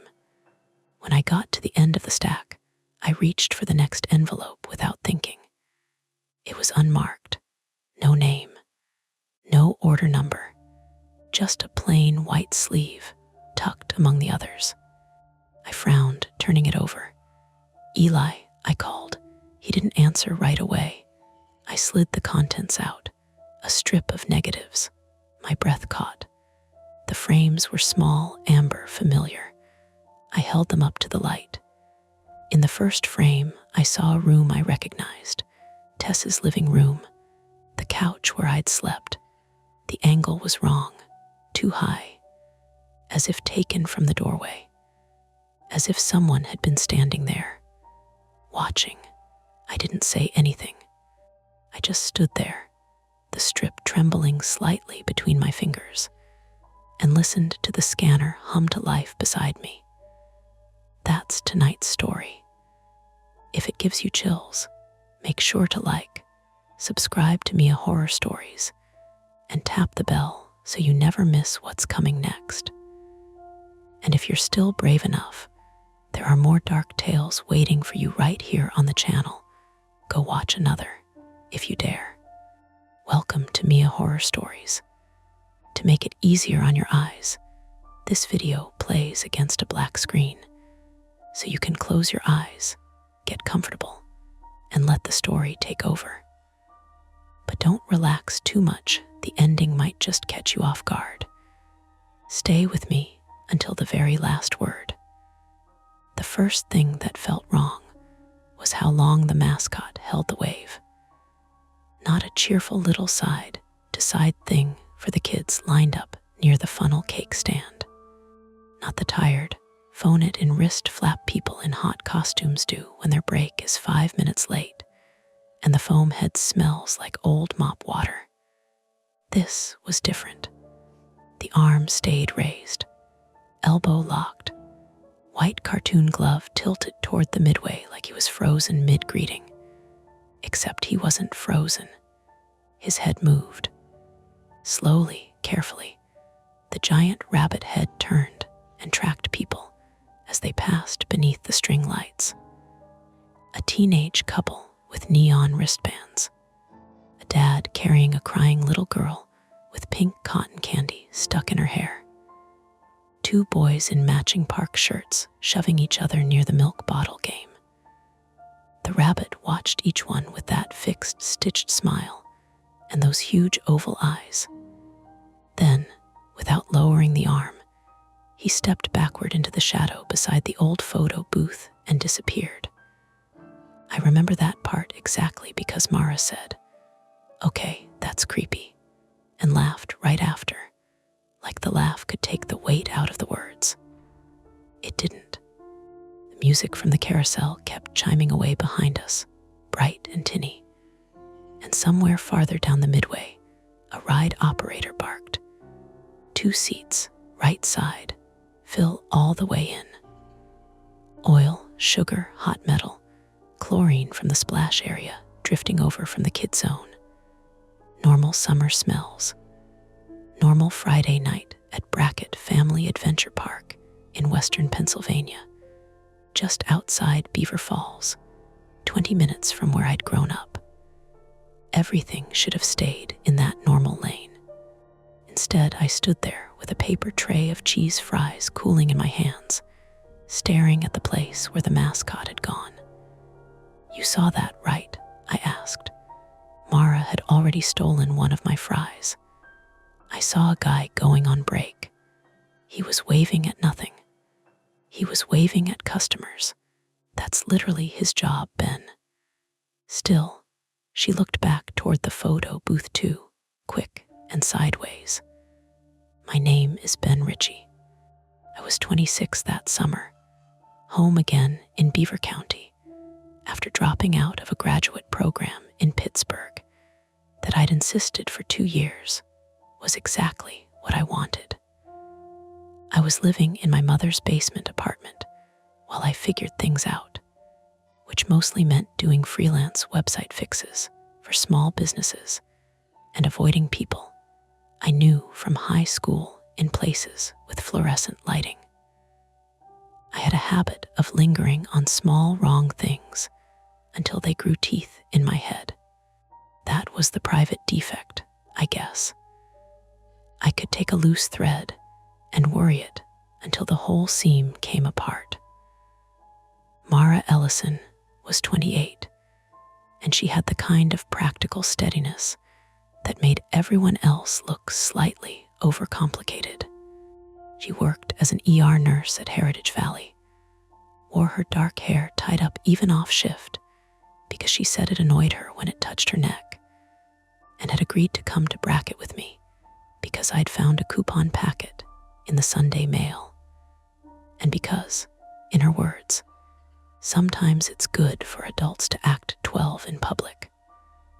We'd been seeing each other for 6 months, long enough for her to know when I was spiraling, and long enough for me to resent how quickly she could tell.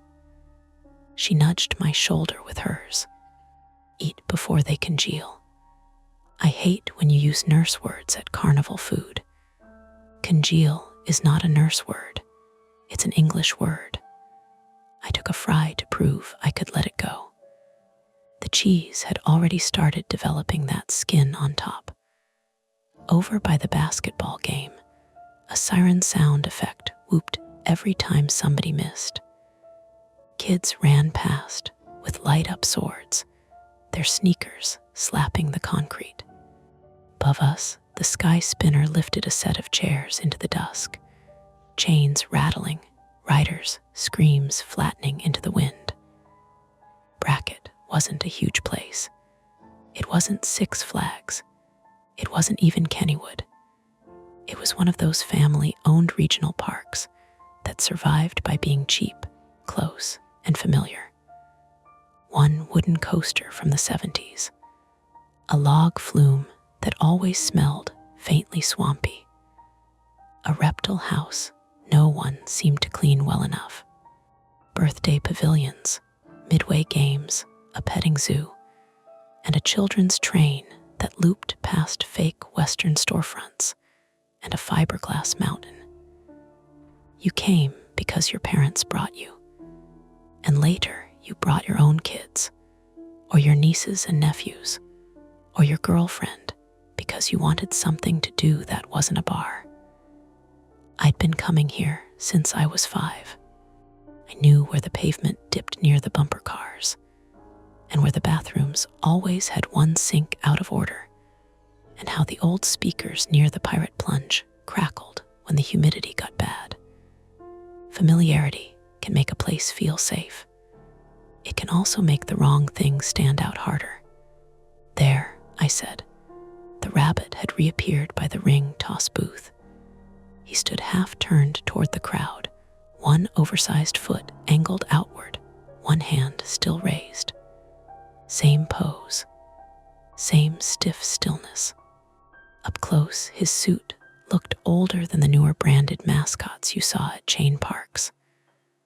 The fur had dulled from white to a kind of nicotine cream. Blue vest, red bow tie, yellow buttons big as drink coasters. The head was oversized in a way that belonged to another decade of costume design, the smile too wide, the cheeks too round. The park called him Baxter Bunny. There'd been some copyright issue years back, and they'd quietly moved from generic rabbit mascot to official park rabbit mascot without changing much besides the name on the merchandise. Mara squinted.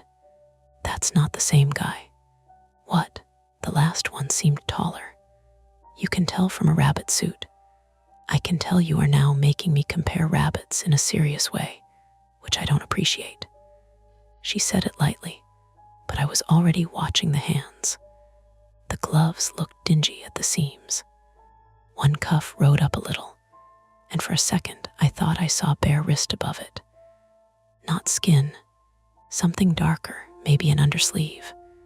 The rabbit's head turned, not toward the kids at the game this time, toward us. Mara gave a little salute with a cheese fry. See, he likes you. The rabbit lowered its hand. Just once, very deliberate. Then it pointed across the midway toward the old employee-only service corridor between the arcade and the shuttered 4D theater.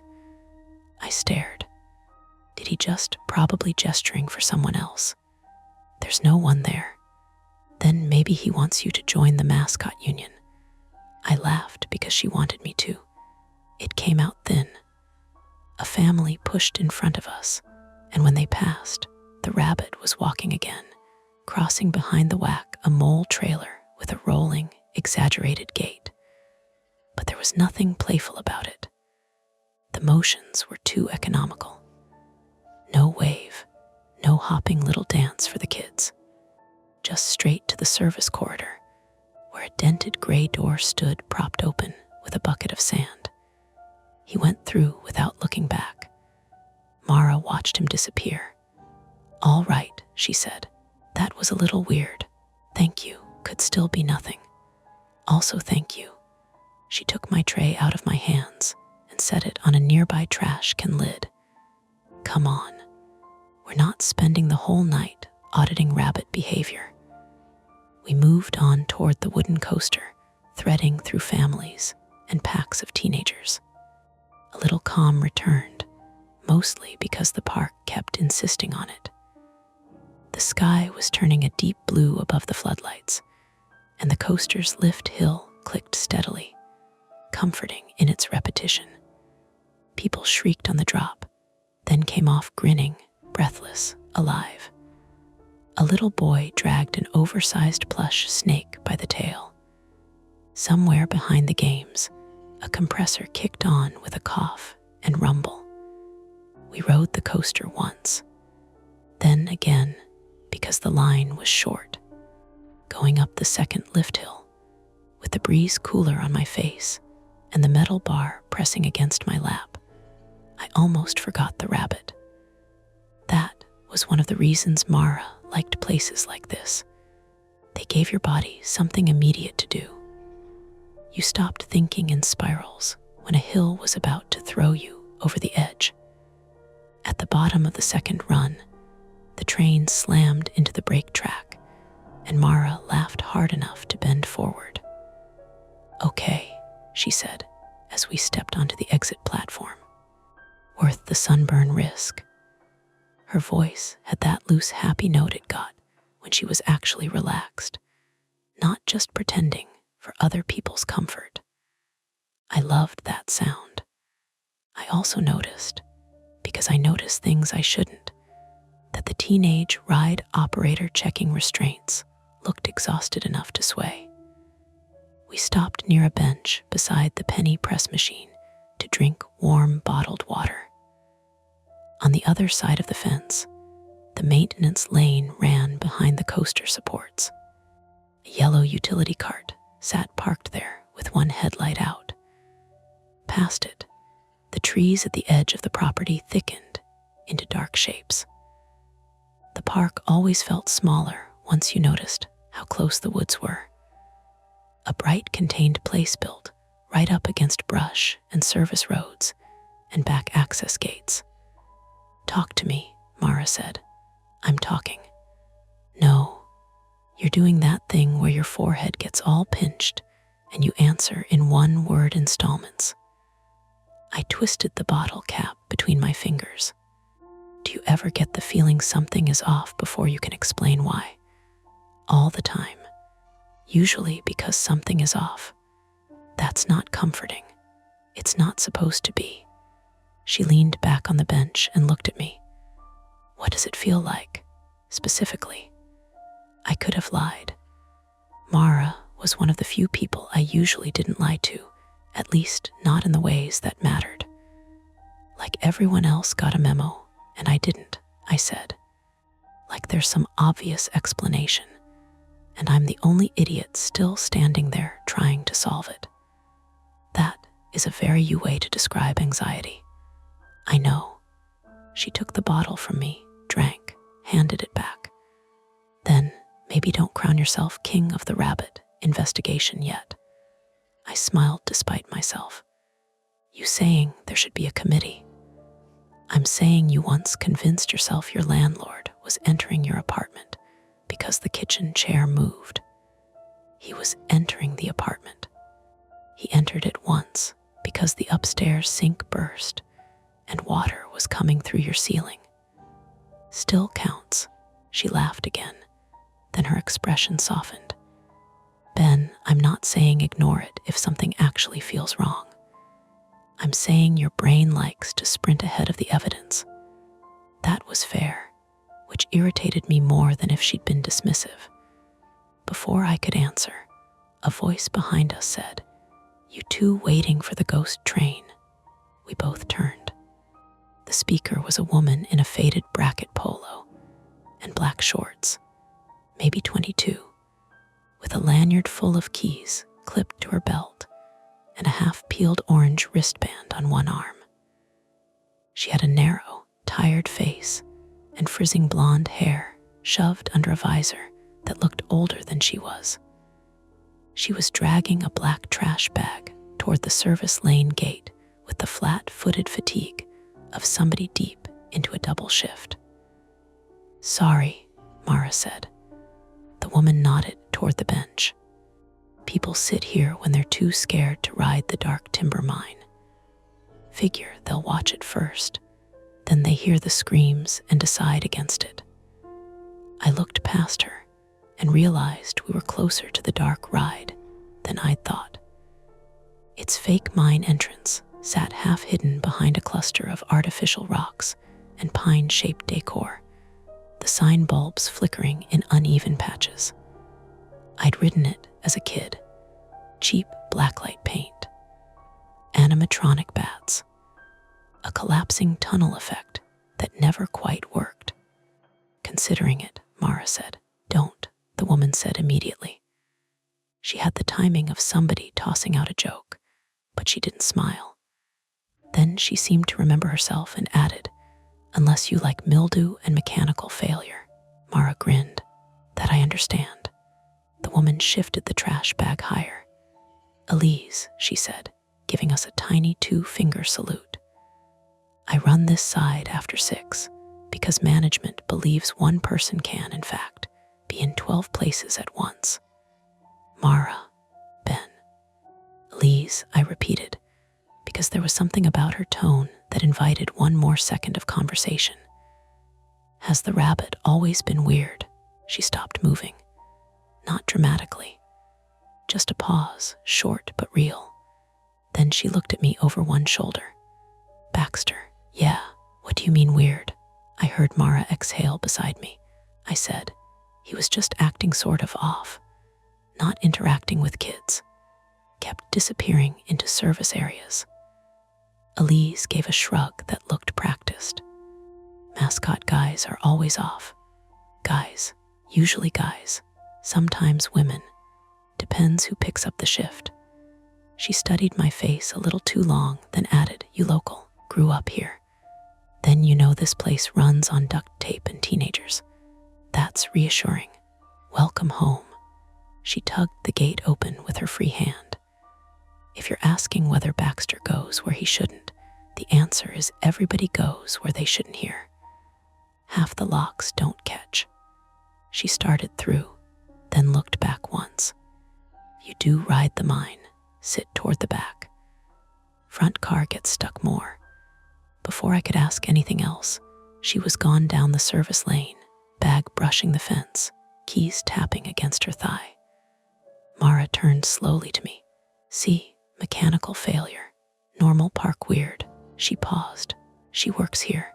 Maybe she paused because she didn't want to get into workplace gossip with strangers.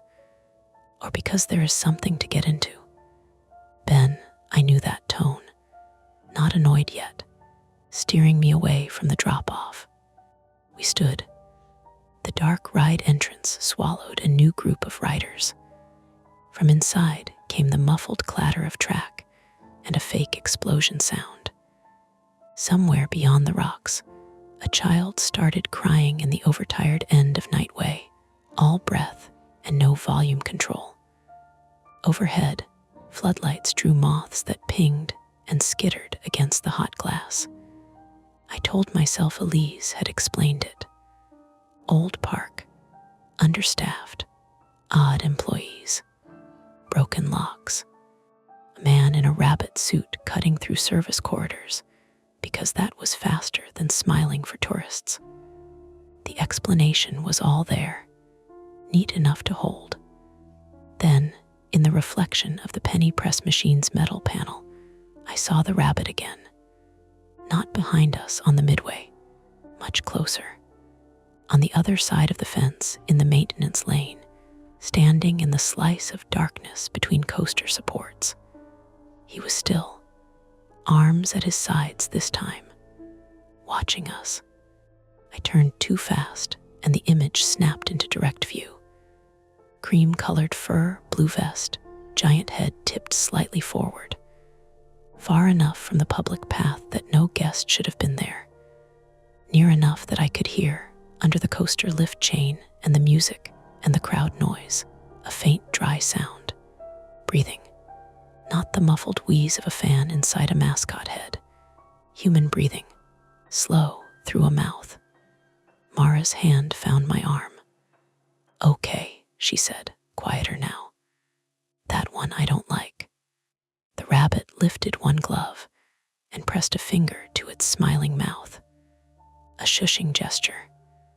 Then the coaster train thundered overhead, the wood structure shaking around us. For one loud, rattling second, the whole view blurred with motion and noise. When it passed, the maintenance lane was empty. Just the utility cart, the fence, the smell of creosote and warm grease. Mara let go of my arm. Nope. Yep. No. I mean absolutely not. We're not following a park employee in a mascot suit into a restricted area because you have unresolved issues with ambiguity. I didn't say we should. You were about to. I was considering it. That's a prettier way to say the same dumb thing. We stood there as another train climbed the lift, slower this time, the chain catching and releasing with metallic clacks that seemed much louder now. My pulse had climbed in a stupid, embarrassing rush. Not terror. Not yet. More like the body's refusal to stay casual after something slips outside the script. A park announcement crackled over nearby speakers about the Reptile House closing in 15 minutes. Mara picked up our half-finished water bottle from the bench and shoved it into my hand. Options, she said. We tell security some mascot is creeping people out, and then we leave. Or we shrug it off and go home. Those are grown-up choices. And the mine, she looked toward the dark ride entrance. The flickering bulbs, the painted rocks, the black mouth of the tunnel breathing out cool, damp air that smelled faintly of mold and old machinery.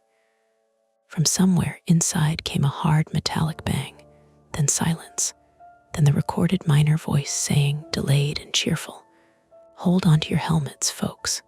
Mara frowned. I said, "You heard what Elise said." I did. Another bang. Not part of the soundtrack this time. Sharper, followed by voices, hard to make out.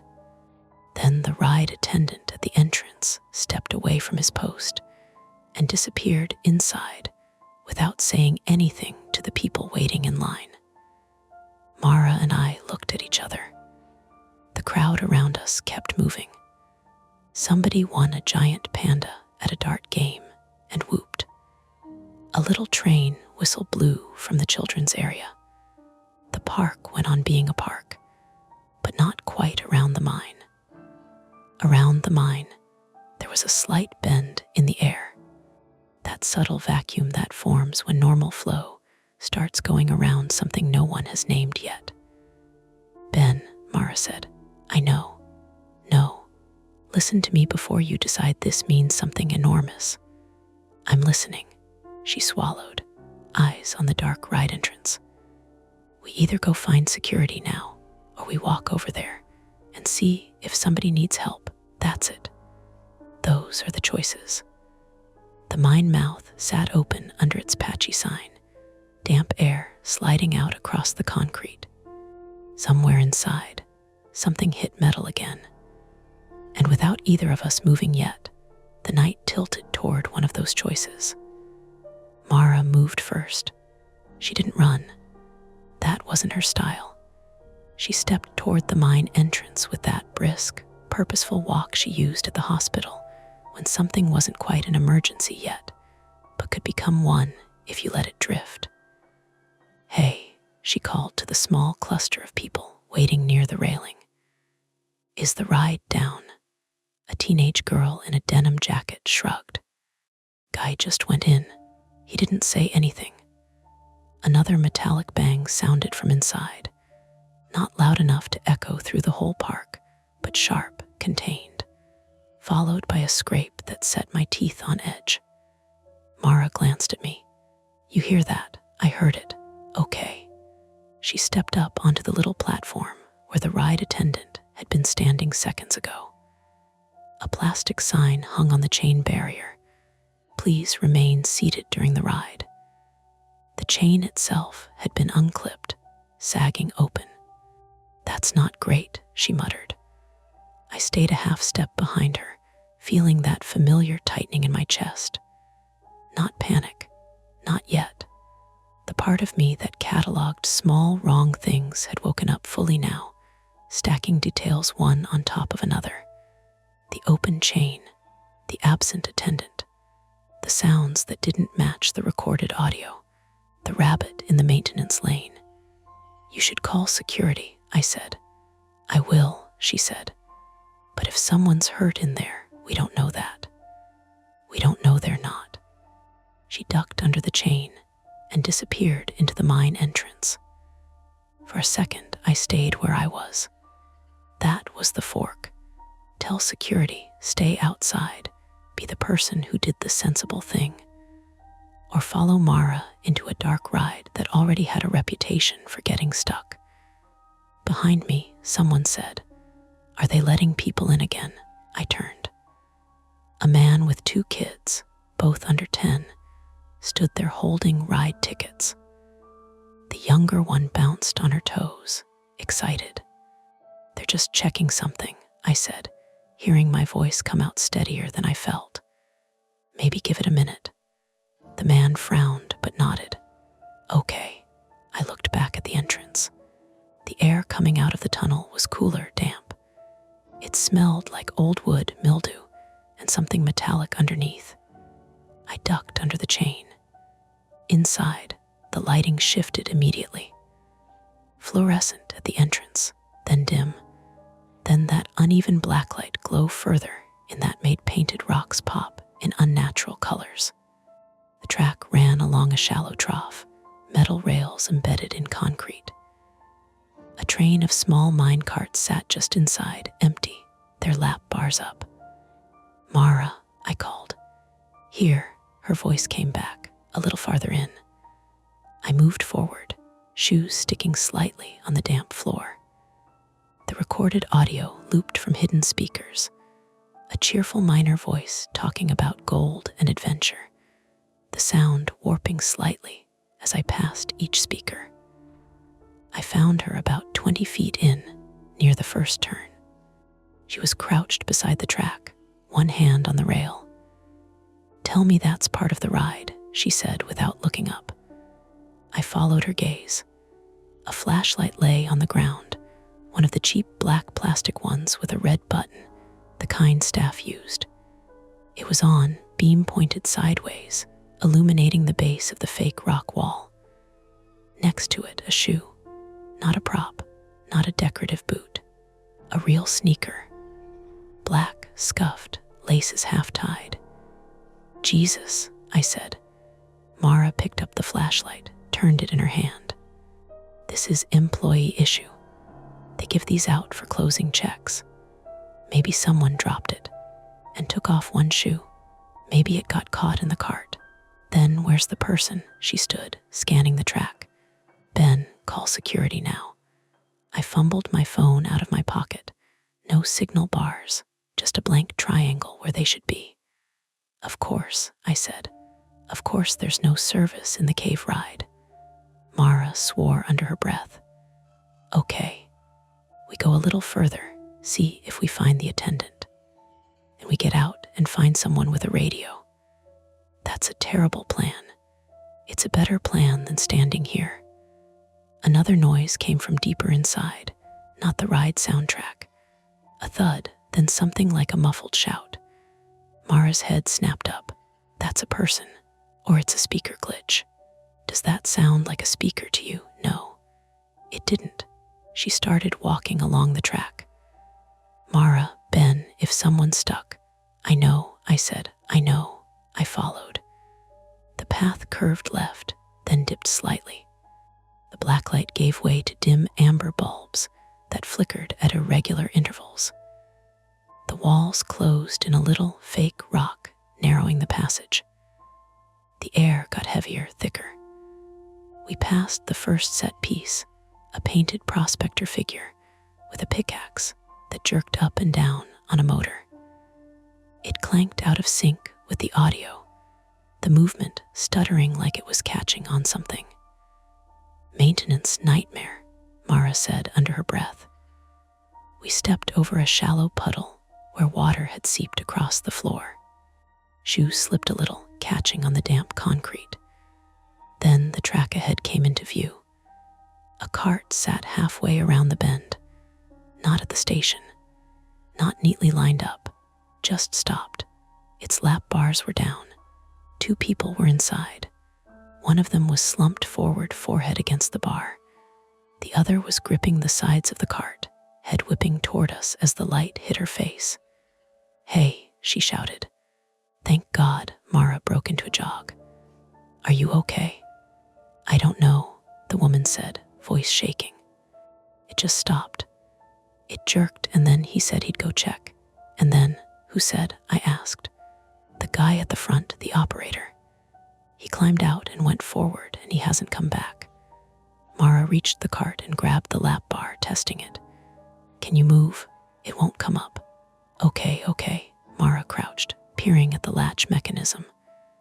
"These are manual releases if the system fails. There should be a..." She stopped. "What?" I said. She leaned closer, angling the flashlight beam. "The latch is jammed, like stuck, like something's wedged in it." The woman in the cart made a small, panicked sound. "Can you just pull it? Please?" Mara braced her foot against the cart and tried to lift the bar. It didn't budge. "Ben, come here." I stepped closer, trying not to think about the tightness of the space, the low ceiling, the way the tunnel seemed to press in. "Help me lift on 3, Mara said. 1, 2, we pulled. The bar moved maybe a fraction of an inch, then locked again with a dull, stubborn click. Mara exhaled hard. "Okay, don't force it. If it snaps, then what?" I asked. "Then it snaps," she said, "and we deal with it." That was not comforting. "Listen," she said to the woman in the cart. "What's your name?" "Jess." "Jess, I'm Mara. This is Ben. We're going to get you out, okay? But we might need to find the release at the front of the train." "The operator went that way." Jess nodded quickly. "Yeah. He said he'd check the track." "Did he say anything else?" "No, he looked at something and then he climbed out." "What did he look at?" I asked. Jess's eyes flicked past me, deeper into the tunnel. "I don't know, something ahead." Another sound echoed from that direction. Closer this time, a scraping, like something heavy being dragged across metal. Mara stood. "We need to find him." "Or we leave," I said. "We go get help.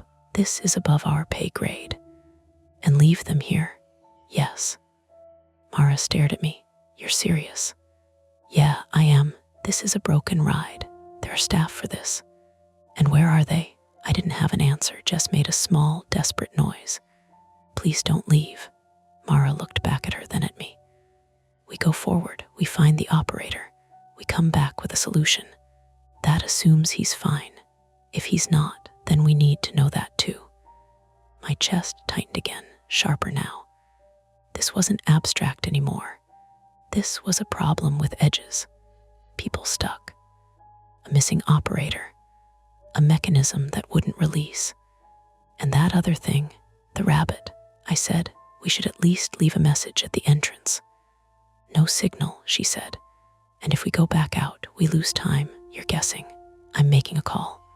That was her job at the hospital. Make the call with incomplete information. Act. Mine, apparently, was to stand there and catalog reasons not to.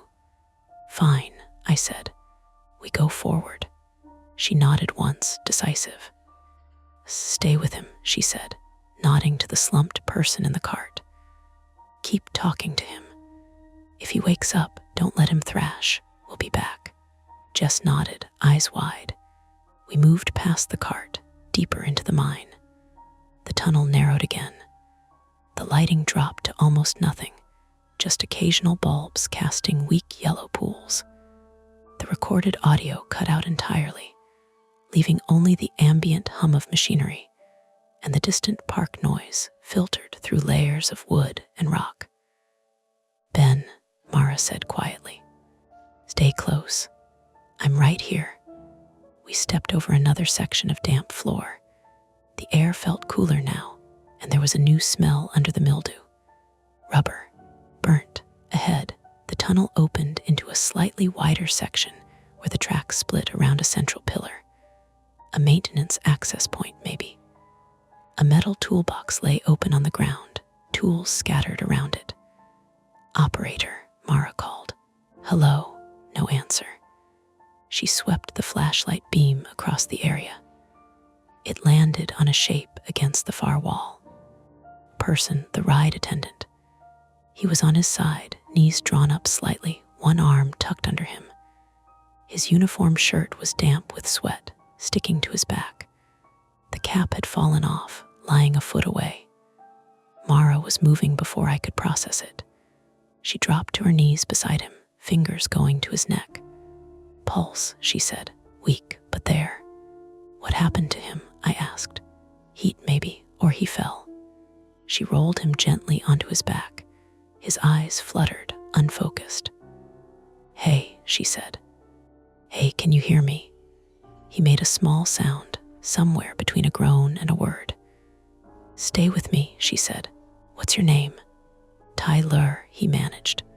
"Tyler, I'm Mara. You're going to be okay." "What happened?" His gaze shifted past her shoulder. His pupils widened. "Don't," he said, voice cracking. "Don't let him." The rest dissolved into a cough. Mara frowned. "Don't let who?" A sound cut her off. Behind us. A soft, deliberate step on damp concrete. I turned. The tunnel behind us was empty for a second. Then something moved in the shadow between two weak bulbs. Cream-colored fur, blue vest. The rabbit stepped into the light, closer than before. Much closer. Up close, the suit looked worse. The fur was matted in places, darker around the mouth area like it had been damp and dried too many times. The head tilted slightly, that fixed smile catching the weak light. His hands were at his sides. No wave now, no gesture, just standing there, blocking the way back. Mara didn't turn right away. She was still focused on Tyler, trying to keep him conscious. "Ben," she said, "help me get him up. We need to move him back toward the entrance." "Yeah," I said, but my voice didn't move my body. The rabbit took one slow step forward. The sound of the suit moving was wrong. Not the rustle of fabric, something heavier under it, a shift of weight that didn't match the exaggerated costume. "Mara," I said, quieter, "we have a problem." She glanced up, irritated for half a second, then she saw it. Her expression changed. Not panic, not yet assessment. "Okay," she said, very calm. "Okay." The rabbit lifted one hand, not waving, reaching. Tyler made a strangled sound. "No, no," Mara's jaw tightened. "Ben, we're not leaving him." "I didn't say we should." The rabbit took another step. The space between us shrank to maybe 15 feet. No exit behind him. No signal. A jammed cart with two people trapped behind us. An unconscious operator at our feet. Mara shifted her stance, bracing slightly, putting herself between Tyler and the rabbit without even thinking about it. "Sir," she said, voice steady, projecting the authority she used in the ER. "We need you to step back." The rabbit didn't respond, didn't slow, just kept coming. And in that narrow, dim tunnel, with nowhere to go but deeper in or straight through him, the problem stopped being mechanical. It became something else entirely. For a second, nobody moved. The tunnel seemed to hold its breath with us. Weak bulbs buzzed overhead. Water dripped somewhere farther back, irregular, like a leaky faucet you couldn't quite find. Mara's voice cut through it, steady. "Sir, stop." The rabbit didn't. He took another step, slow, measured, close enough now that I could see the seams along the jawline of the head where the fabric had been repaired badly. Close enough that the smell hit me, sour, damp, human sweat trapped under synthetic fur. Mara shifted her weight, one hand still braced near Tyler's shoulder. "Ben," she said under her breath, "we move him. Now, toward the cart," I said, "toward anything that's not standing still." The rabbit's head tilted again, like he was listening. I stepped forward, grabbed Tyler under his arms. He was heavier than he looked, dead weight, legs dragging. On 3, Mara said. 1, 2, we hauled him backward a few feet. The rabbit didn't rush us. That was worse. He kept that same pace, closing the gap without urgency. Okay, Mara said. New plan. We get Tyler behind the cart, put something between us and him. And then what? We figure it out. We half-dragged, half-carried Tyler back toward the stalled cart. The floor dipped slightly there, water pooling around the rails. My shoes slipped twice, catching on the concrete, sending a jolt up my ankle. Behind us, the rabbit's steps stayed steady, not gaining fast, not falling back, just there. We reached the cart. Jess's face went from relief to confusion to outright fear in the space of a second as she saw what was behind us. What is that? She whispered. Stay calm, Mara said automatically, even though nothing about this was calm. We're going to get you out. The rabbit stopped about 10 feet away, close enough that the light hit him fully. Up close, the costume didn't just look old. It looked altered. The vest hung unevenly, like something underneath it was bulky, shifting. The gloves were too tight at the wrists, stretched. And the head there was a slight misalignment now, like it wasn't sitting straight on the shoulders. Tyler stirred, a weak, panicked sound escaping him. Don't, Mara crouched beside the cart again. Ben, help me with the bar. We're trying again. That didn't work. We're trying again. The rabbit took one more step. We grabbed the lap bar. 1, 2, 3, we pulled. This time it gave. Not much. A sharp metallic crack, then a shift. Our lifted an inch before slamming back down, harder than before. Jess yelped. Okay, Mara said quickly.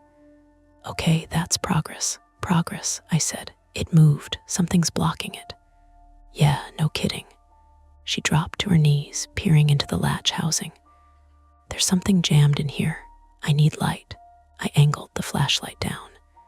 Inside the mechanism, wedged between the metal teeth, was a strip of fabric.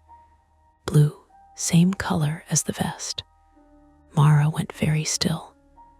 That's not supposed to be there. No, I said, it's not. The rabbit didn't move while we stared at it. Jess's voice trembled. Can you get it out? Mara reached in carefully, fingers probing around the edges. Maybe. If I can loosen it, the rabbit moved again. Faster this time. Not a run, but a sudden shortening of the distance. 2 steps instead of 1. Okay, I said louder. Okay, we need space. Mara didn't look up. Give me 10 seconds.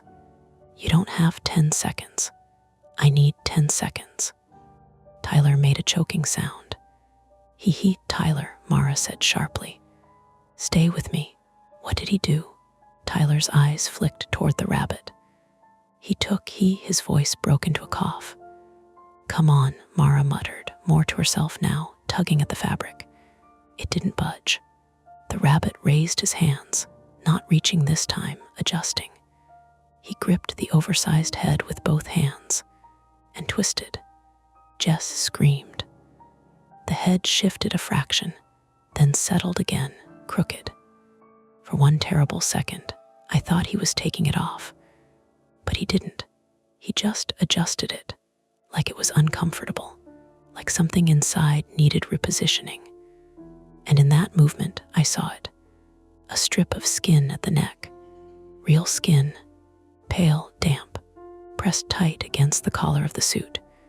No cooling vest, no proper underlayer, just skin and fabric. He hasn't taken it off, I said, more to myself than anyone else. What? Mara snapped. He hasn't taken it off. Ben, focus. I am focusing. I gestured uselessly. That's why. The smell hit stronger now, not just sweat, something else. Rotting food, old moisture, the kind of smell you get when something organic has been sealed up too long. Mara's hand froze inside the latch. Okay, she said, voice tight. We're not getting this open fast enough. Great. New plan, we move.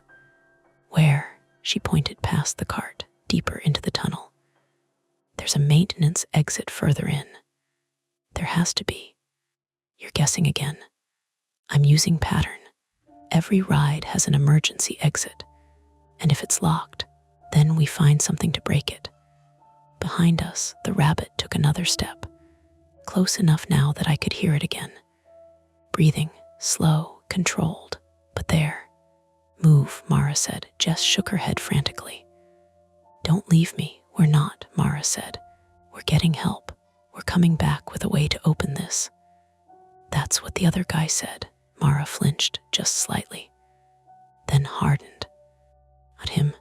She grabbed my arm. Ben, I looked at Jess, at the slumped man beside her, at the jammed bar, then at the rabbit. Fine, I said. Fine, we go.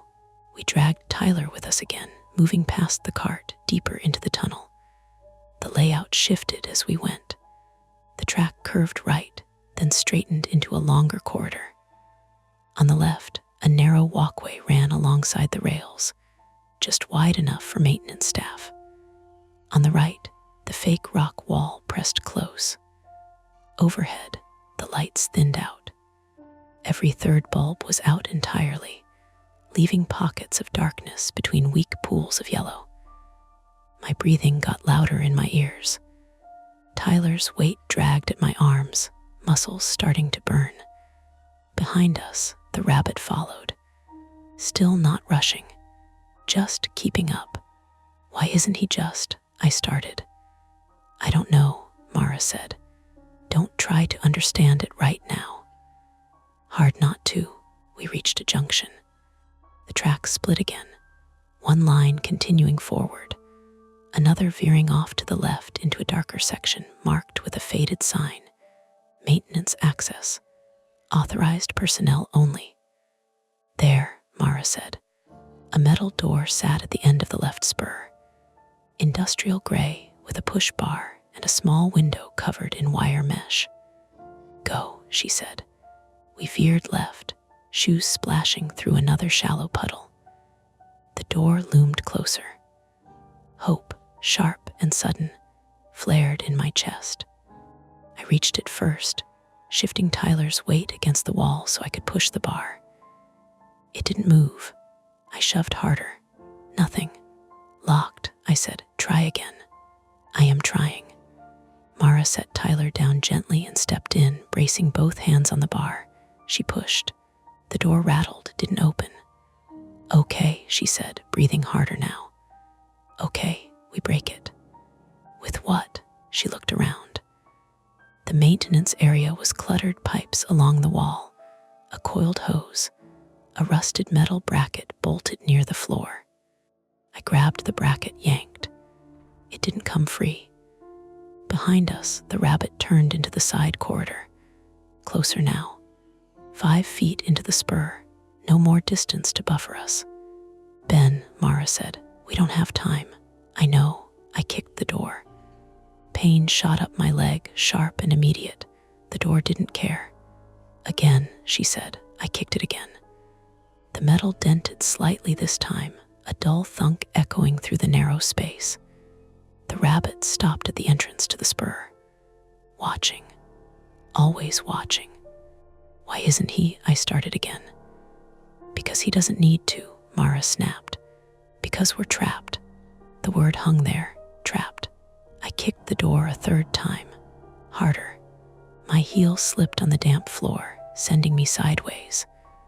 I caught myself against the wall, shoulders slamming into the fake rock with a jolt that made my teeth click. Ben, I'm fine. I wasn't fine. My leg throbbed. My shoulder burned. The door stayed closed. Mara grabbed the hose, yanked it free, then tried to loop it through the push bar for leverage. It snapped in her hands, cheap material, of course. Okay, she said, breathing fast now. Okay, that's not working. The rabbit took another step into the spur, 4 feet away. The smell was overwhelming now. Sweat, rot, something chemical underneath. Tyler groaned on the floor. "Don't let him," he whispered again, barely audible. "Don't let him what?" Mara demanded. Tyler's eyes rolled, unfocused. "Take," his head lolled to the side. "Take what?" she pressed. No answer. The rabbit lifted one hand again, not reaching, pointing, past us, at the door. For a second, my brain misfired. "He wants us to go through," I said. "That door's locked," Mara said. "Then why?" The rabbit took another step. 3 feet now, close enough that I could see the fabric at the next shift with each breath. Close enough that I could see a darker stain spreading along the lower edge of the suit. "Back up," Mara said. Backed up. The door pressed cold against my spine. Nowhere else to go. The rabbit's finger stayed pointed at the door. Then, slowly, he lowered his hand and reached for the handle. Mara grabbed my wrist. "If he opens that, I know." The rabbit's gloved hand closed around the push bar. He pushed. The door opened. Not easily. It stuck for a second, then gave with a grinding squeal. Cold air rushed in from the other side. Real air, not the damp, trapped smell of the tunnel. A service corridor beyond. Concrete walls. Fluorescent lighting flickering overhead. An exit. Relief surged, then twisted, because the rabbit stepped aside, letting us through. Mara didn't move. "Why?" she said, barely above a whisper. "Don't question it," I said. "Just go. That's not how this works." "It is right now." Behind us, deeper in the mine, something slammed again. Loud, echoing. Jess. The cart. They were still back there. Mara's grip tightened on my wrist. "We can't leave them." "We're not leaving," I said. "We're getting out so we can get help. And if he closes the door behind us," I looked at the rabbit, still standing there, head tilted, watching, waiting. "I don't think he needs to," I said. That was the point where something shifted in me. Not bravery, not exactly. More like the realization that all the careful cataloging, all the waiting for enough information to make a perfect decision, had run out of usefulness. There wasn't a perfect decision. There was just the next move. "Go," I said. Mara hesitated for 1 second. Then she nodded. We grabbed Tyler again and stepped through the doorway into the service corridor. The air felt colder immediately, cleaner. The fluorescent lights buzzed overhead, harsh and real compared to the dim ride lighting. Behind us, the rabbit stepped forward, into the doorway. For a second, I thought he would follow. Instead, he reached up and pulled the door shut. It slammed with a heavy, final sound. I lunged back, grabbing the handle, yanking it open. It didn't move. Locked from the other side. Mara's breath hitched. "Ben, I know." I slammed my shoulder into it. Nothing. I tried again, harder. The door held. From the other side, faint through the metal, I heard it. A single, slow knock. Then silence. Mara stared at the door, then down the corridor, stretching away from us. "Okay," she said, voice tight but controlled. "Okay, we're out. That's good. That's..." Her words cut off. I followed her gaze. The corridor didn't lead back to the park. It sloped downward, deeper, toward another set of doors at the far end, marked with a faded sign I could barely read from here. Something like service access, lower level. The overhead lights flickered. Behind us, the only way back was sealed. Ahead, the corridor dipped into a part of the park we hadn't known existed.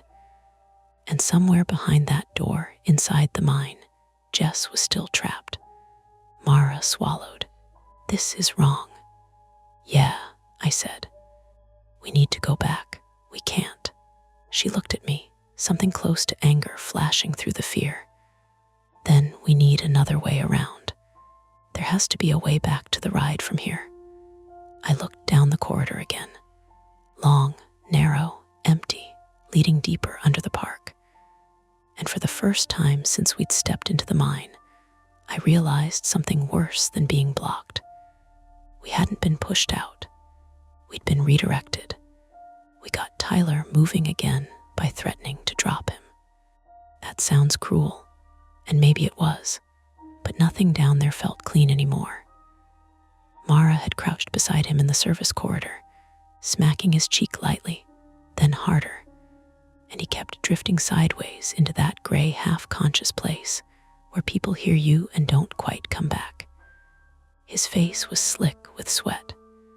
His bracket polo clung to him. The fluorescent light overhead buzzed and fluttered in a slow pulse that made all of us look sicker than we were. "Tyler," Mara said, low and sharp, "listen to me. If you pass out again, we cannot carry you much farther. Do you understand?" He blinked at her, swallowed, nodded once. The corridor sloped down about 30 yards before flattening into a T intersection. I could map it even through the adrenaline. Behind us, the locked mine access door the rabbit had sealed from the other side. Ahead, the wider lower-level service area. To the left, a cinder-block hall lined with old posters curled at the corners. Arrows for staff only and animal care and electrical. To the right, a narrower passage with exposed pipes and a draft cold enough to smell rain and rust. Everything under the park felt older than the park. Built, expanded, patched, forgotten. Mara got one of Tyler's arms over her shoulders. I took the other side. "Talk," I said to him as we started walking. "What did you mean? Don't let him take something." Tyler's sneakers dragged for the first few steps. "He takes people's stuff." "What stuff?" Mara said. "He started with lockers." Tyler winced with each word. "Phones, wallets, keys, like stupid little things. People complained. Management said kids steal, guests lie, whatever." He swallowed again. "Then staff stuff started going missing too. Radios, flashlights, key rings." "The shoe," I said. Tyler looked at me, dazed but tracking. "What?" "We found a shoe near the ride entrance." His face tightened. "That was Nolan's." "Who's Nolan?" Mara asked. "Maintenance." Tyler's voice dropped. "He quit, I think. You think?" Tyler gave a thin, miserable laugh that turned into a cough. "Nobody says anything straight here." That fit too easily. We reached the T intersection. The left hall smelled faintly of bleach and wet hay. The right smelled metallic, hot, electrical. Somewhere ahead, a ventilation fan hummed unevenly, as if one blade was bent. Mara shifted Tyler's weight and looked at the signs. "Which way gets us back to the mine?" Tyler lifted a trembling hand and pointed left. "Loop around, old animal tunnel. Comes up behind dark timber near the unload bay." "You sure?" I asked. "No," he said, "but pretty sure. It would have almost been funny in another life." We went left. The hall widened after 20 feet and opened into a storage space with chain link partitions. Stacks of folded strollers, broken parade floats under tarps, plastic pumpkins in cracked bins. One whole section of old park costumes hanging from a pipe rack behind the fence. Pirates, a bear, a sheriff, 2 faded princess dresses in garment bags cloudy with dust. The sight of them stopped me for half a second. Empty costumes hanging in rows, limbs with no bodies, heads on shelves. "Keep moving," Mara said. But I was staring at the pipe rack because one space was empty.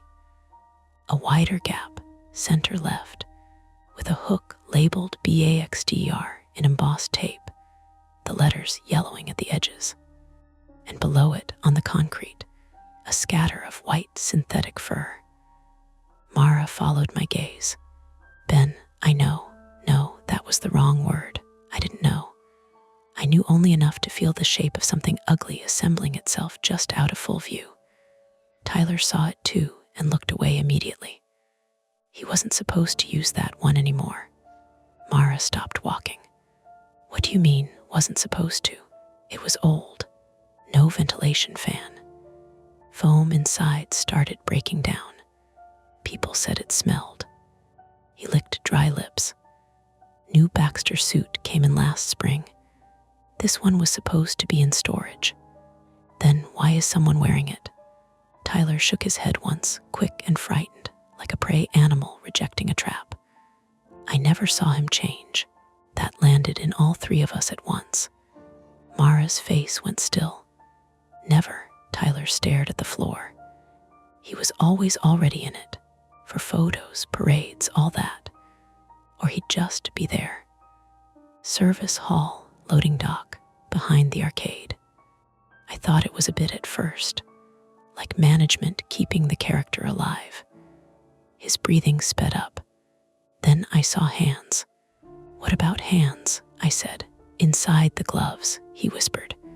There were bandages, dirty ones. We heard a sound then, not behind us. Above, a hollow rolling thump through the ceiling, followed by a softer bump, bump, bump, like something heavy moving over wood. The coaster. For one irrational second, my body interpreted it as footsteps overhead tracking us, and all the muscles in my back clenched. Then the track noise resolved itself, lift chain, wheels, structural rattle. Just the wooden coaster passing somewhere above the service space. Misdirection. Nothing more, but the damage was done. Tyler nearly folded. Mara had to grab his chin and make him look at her. Stay with me, she said. How do we get into the unload bay? He pointed deeper left. Generator room, then catwalk. Generator room, I repeated. Great. We moved again. The next hall narrowed so much our shoulders brushed cinder block if we walked side by side. The air changed, warmer and drier. A buzzing filled it, low at first, then louder until it resolved into machinery. We emerged at a graded platform overlooking a room 2 stories high, packed with old electrical cabinets, conduit, and a backup generator the size of a bus, painted bracket green and patched with newer metal plates. Heat rolled off it in waves. A maintenance catwalk ran along the far wall and disappeared into a darker opening. Across there, Tyler said. The graded platform under our feet trembled faintly with the machinery. I could see through it to the concrete floor, 15 feet down. Tools scattered below. An overturned mop bucket. A maintenance radio with its antenna snapped off. Mara swore quietly. He's been through here. How do you know? I asked. She pointed to the radio. That wasn't dropped in a neat little accident. We eased Tyler onto a bench bolted to the wall. You sit, Mara said. You stay awake. Tyler nodded too fast. I'm serious. I know. She turned to me. We cross. We get to the unload side. If we can open the emergency release from there, we get Jess and the other rider out. Then we get everyone out to guest areas. You said if. I know what I said. Do we call for help at any point in this plan? Ben, unless you found signal in your soul. My phone buzzed in my pocket so suddenly I jumped. 1 bar, then none, then one again. I yanked it out, raising it instinctively like altitude might matter underground. Wait. Green lit with a single missed emergency alert from earlier in the evening, and a flood of delayed notifications that had finally shoved through. No live service. Then a bar again. Mara saw it. Can you call? I tried. The call screen sat there thinking, then failed. Text, she said. I opened a message to 911. No send. Tried Mara's. Nothing. Damn it. But it meant the signal bled in and out here. Not enough to rely on. Enough to tease. Tyler made a strangled sound. We turned. At the far side of the generator room, beyond the machinery, a white shape had stepped into view on the lower floor. The rabbit. He wasn't hurrying. He moved between the generator cabinets like he knew the layout perfectly, ducking under conduit, one hand trailing briefly along a railing. We were above him, separated by height and machinery. For the first time since the mine, there was a little distance. Mara leaned toward Tyler. "Can you cross?" He looked at the catwalk and immediately answered truthfully, "Probably not." The rabbit paused below and tipped his head up toward us. "Move," Mara said. We went out onto the catwalk. The metal flexed under our weight, not dangerously, just enough to remind me it existed. Mara first, then Tyler gripping the rail, me behind him with one hand at his back. The generator roared beside us. Hot metal smell. Diesel, dust. My earlier shoulder injury ached every time I lifted Tyler's arm higher on the rail. Halfway across, the rabbit vanished under the catwalk. That was somehow worse than watching him. Tyler began to stumble. "Don't look down," I said. "I was. You were. Shut up." A tiny, ordinary exchange, human. It helped for 2 seconds. Then the catwalk jolted. Not a collapse. A hard metallic impact from below. Tyler cried out and dropped to one knee. Mara spun and caught him before he slid sideways through the rail gap. I dropped flat, grabbing the grating with both hands as the whole structure shuddered again. Below us, out of sight, something slammed metal into metal. "He's hitting the supports," I shouted. Mara had one arm hooked under Tyler's chest. "Can you move?" Tyler shook his head frantically. No. Another impact.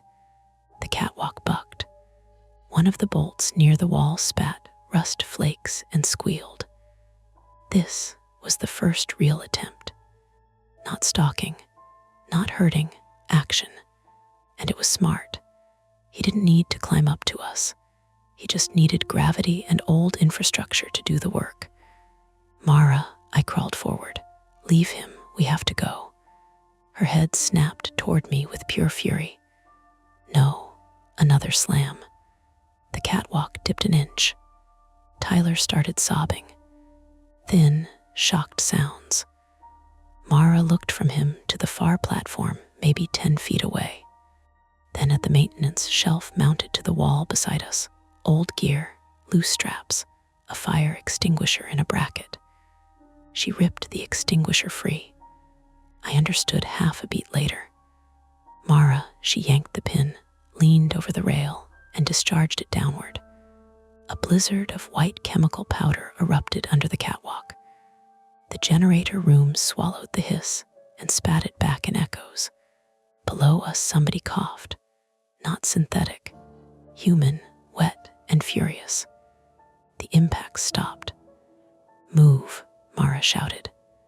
We dragged Tyler the last stretch, half carrying him, half shoving. I nearly lost my footing when powder from the extinguisher drifted up through the grating and made it slick.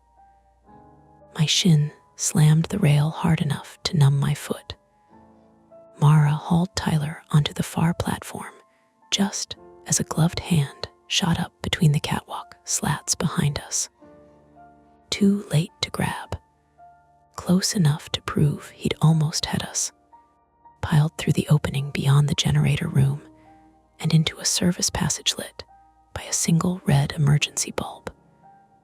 Mara bent over, hands on her knees, coughing from the extinguisher dust. Tyler slid down the wall.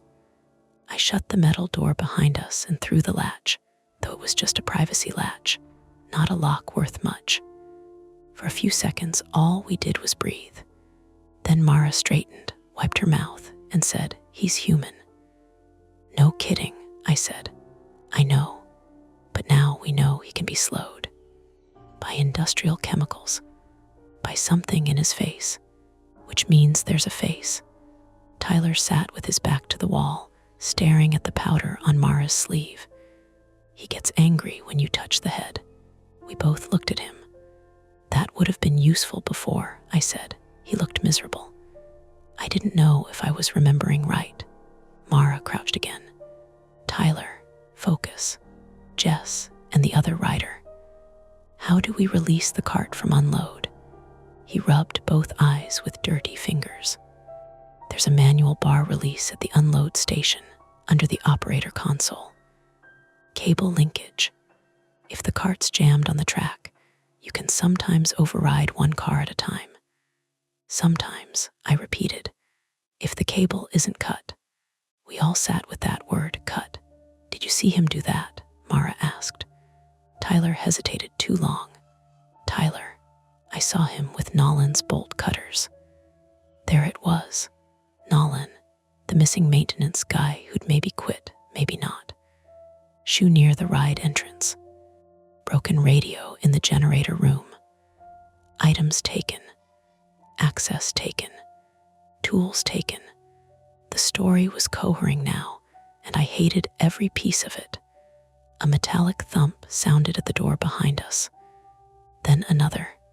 Testing, not battering. He was there. Mara stood immediately. Go. The passage beyond bent right, then climbed a short steel stair to another corridor running parallel to the ride. Through gaps in the wall, I could hear the muffled audio from dark timber again. Fake cave-ins, recorded bats, the stupid minor voice. Nearer now. We were looping back. At the end of the corridor was a wire mesh gate secured with a chain and brass padlock. Beyond it, I could see the unload bay, the rear section of the ride, operator console, fluorescent strip lights, a platform with yellow safety paint peeling at the edge. Locked, of course. Tyler pointed weakly. Key should be on console board. Should be. I said, management used to leave spares. Used to, he took some. Mara grabbed the gate and rattled it hard. No give. Behind us, the metallic thumping at the door changed tempo. Harder now. He's through the latch, I said. Mara scanned the corridor. Mounted near the gate, a glass-fronted emergency cabinet containing an axe for fire code purposes, the wood handle painted red. I slammed my elbow into the glass. It cracked, not enough. Mara ripped Tyler's park badge off his lanyard, used the metal clip to punch the weak point, then drove her fist through the gap and unlocked the cabinet from inside. She handed me the axe. I stared at it for a second, not because I didn't know how to use it, because suddenly I did. Ben, the door behind us banged open. I swung at the chain, missed the first time, clipped the mesh. Sparks, swore, swung again. The second hit bit halfway through a link. Third swing finished it. The chain fell. We shoved through the gate into the unload bay and pulled Tyler with us. The ride platform looked abandoned in a hurry. Operator's stool knocked over. Console panel open. A styrofoam cup spilled and dried into a sticky brown crescent. Under the console, a cluster of cables and one thick steel linkage cable, frayed but intact, feeding into the floor. There, Tyler gasped. Mara dropped to her knees under the panel. Ben watched the corridor. He came through the gate at the far end slowly enough to make me want to scream. White fur dusted now with extinguisher powder. Blue vest hanging open at one seam. Head still crooked. He had Nolan's bolt cutters in one gloved hand. He stepped over the broken chain and into the unload bay. Can you do it? I said without turning. Maybe, Mara said. The linkage is jammed. I need leverage. Tyler crawled to the fallen stool and shoved it toward her. She braced it under the cable housing and pulled. The rabbit kept coming. I backed up until my calves hit the platform edge. Below me, The track curved out of the darkness. If Jess's cart could be advanced or rolled back, it would come toward us from there. "Stop," I said. He didn't. I had the axe. He had bolt cutters. The balance of that should have favored me more than it did. He came within 6 feet and lifted the bolt cutters slightly, not brandishing them, just holding them ready. His breathing was ragged now. Painful. Chemical powder had marked the mouth seam and one eye.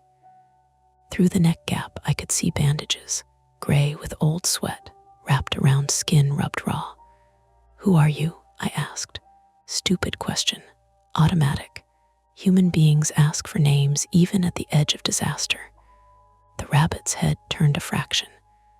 Then he spoke from inside it, voice shredded and hoarse. "She can't take him." For a second I thought he meant Mara. Then I understood. Jess. The unconscious rider. Or maybe the cart. No, Tyler's warning.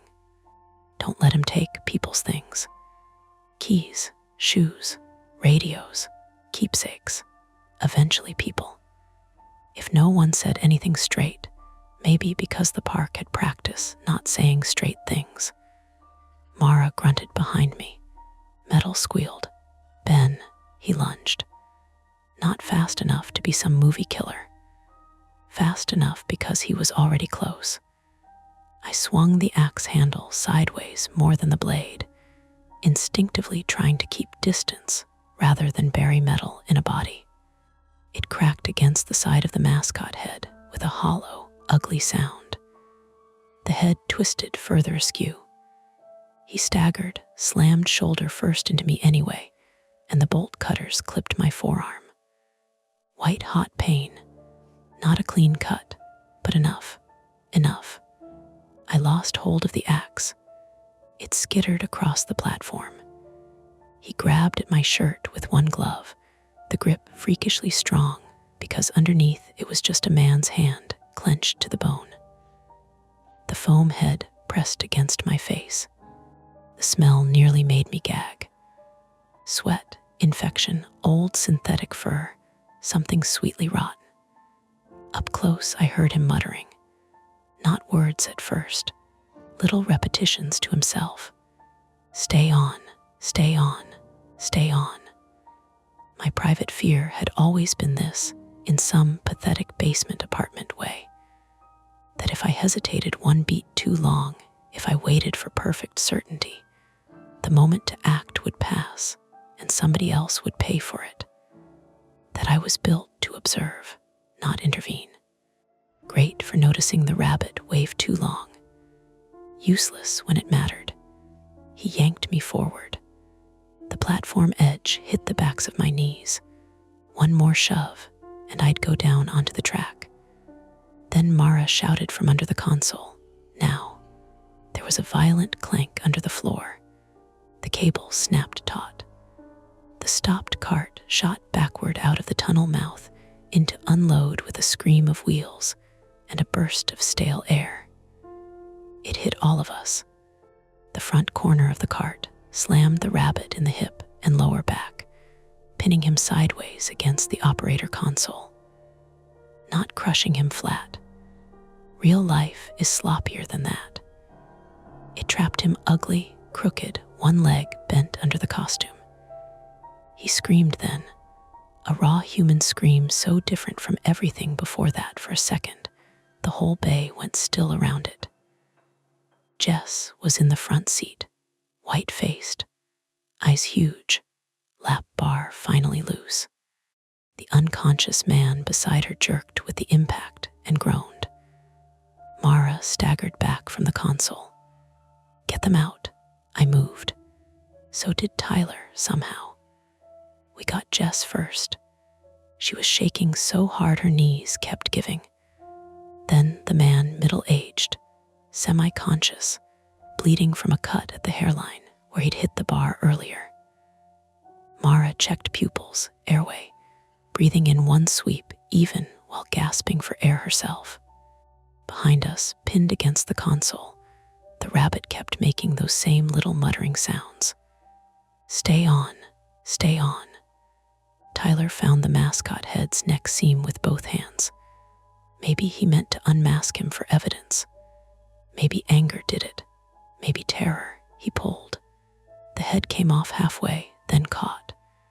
The man inside shrieked and thrashed, but one arm was trapped and one leg wasn't working right. Tyler yanked harder. The head tore free. Under it was a man I didn't know, and yet felt I'd seen all my life in the wrong corners of local papers and Walmart parking lots and county fairgrounds. 50s maybe, though the skin damage and infection made him hard to age. Hair plastered flat with sweat. Ears rubbed bloody where the costume lining had chafed them. Lower face buried in a beard that had grown uneven and matted inside the neck ring. Bandages around his throat and jaw yellowed and damp. His eyes were filmed with exhaustion and chemical irritation, and something worse, absolute conviction. He looked not relieved to be out of the head, but betrayed. "No," he rasped. "No, no, put it back." Tyler stumbled away from him, horrified at his own hands. Mara said, "Ben, your arm." I looked down. Blood streaked my forearm in 2 shallow channels where the bolt cutters had caught and raked rather than bitten through. It hurt more now that I had time to feel it. The man in the suit was trying to reach the mascot head where it had rolled near the platform edge. Fingers clawing. One leg trapped under the cart. The blue vest had torn open fully, revealing layers underneath. Old cooling packs long melted, straps taped on pockets stuffed with junk. Wallets, key cards, children's plastic bracelets, a bunch of park maps. Little taken things packed against his body like insulation or treasure. "Jesus," Jess whispered. The muttering changed. He fixed on the mascot head and said, very clear now, "Can't go back without it." Distantly, at last, we heard voices from the public side of the bay. People yelling, a radio crackling, someone hammering at the external unload door. No sudden saviors, just the slow arrival of reality once enough noise, and delay finally crossed some threshold above ground. Mara was already moving again. She tied Tyler's lanyard tight around my arm above the worst cut, checked the unconscious rider one more time, then shoved the emergency release on the unload gate. The door from guest side service burst open, and 2 security guards came in with a supervisor behind them, faces pale and uselessly unprepared. One look at the scene, the cart, the trapped man, the torn suit, the injured riders, and every tidy park explanation died. I sat down without meaning to. My legs just gave out. The guard voices blurred after that. Someone took the axe away. Someone else asked if the suspect had a weapon. Mara answered in the clipped, furious cadence she used when people got in her way in an ER. Tyler started vomiting into a trash can and then crying again. Jess kept asking whether she could call her sister, over and over, like if that part of the evening could still be ordinary, maybe the rest could follow. The man who had been Baxter Bunny never stopped reaching for the head until they sedated him. Even when paramedics cut the vest away, even when they worked to free his leg from under the cart, even with cuffs on one wrist clipped to the rail because no one trusted the situation yet, he kept turning his face toward the head and whispering, "Put it back, put it back." That was the conflict resolved, I guess. In the plain, factual sense, he was caught. Jess lived. The other rider lived. Tyler lived. Mara and I walked out. But resolution is not the same thing as relief. When they finally brought us above ground, the park had been partially evacuated. Guests clustered behind temporary barriers under the same cheerful lights from earlier, watching EMTs and police cars and park management in logo polos trying to control a story that had already escaped them. Somewhere the carousel was still running because no one had remembered to shut it down. Music drifted over the lot in thin, bright notes that made everything feel uglier. Mara sat on the back bumper of an ambulance while a paramedic glued steri strips across my arm. Her own left wrist was swelling already from where she'd taken Tyler's weight on the catwalk. She looked exhausted in a way I hadn't seen before, not even after double shifts. "You okay?" I asked her. It was a stupid question. She gave me the look it deserved, then softened. "No," she said. No. Good, we sat with that. Tyler was on a stretcher nearby, oxygen on, answering questions badly. Jess was wrapped in a foil blanket, even though it wasn't cold. The torn Baxter head lay on the asphalt near an evidence marker, its smile turned toward the ambulance tires. Nobody covered it right away. I couldn't stop looking at it. Not because I thought it would move. Nothing like that. The dread left behind wasn't supernatural. It was worse for being plain. Someone had been inside that suit for God knew how long, slipping through the park's blind spots and staff corridors, collecting access and objects, and maybe the feeling of a self he couldn't keep together any other way. And the park chief, tired, under supervised bracket, had been just porous enough to let him become part of the walls. Mara touched my knee once lightly, pulling me back. I looked at her, at the swelling in her wrist, the powder dried on her shirt, the tunnel grit on her cheek, all the cost written small and physical. Then I looked away from the mascot head, and for the first time all night, I wished I had missed the first wrong thing. They cleaned my arm in a room that smelled like lemon disinfectant and overheated plastic. Not the emergency department. Urgent care, the kind attached to a medical plaza with bad landscaping, and a fish tank full of exhausted-looking tetras. Heritage Valley's ER would have meant a longer wait because I wasn't dying enough, and Mara knew that from one glance at the cuts and the way I was moving my fingers. 2 superficial lacerations, she told the physician assistant before he'd fully sat down. No tendon involvement that I can see. Irrigation, tetanus update if he needs it. The PA looked at her badgeless scrubs and tired eyes and just nodded. People in medicine can spot each other even half broken. It was after midnight by then, maybe closer to 1. Time had gone loose around the edges.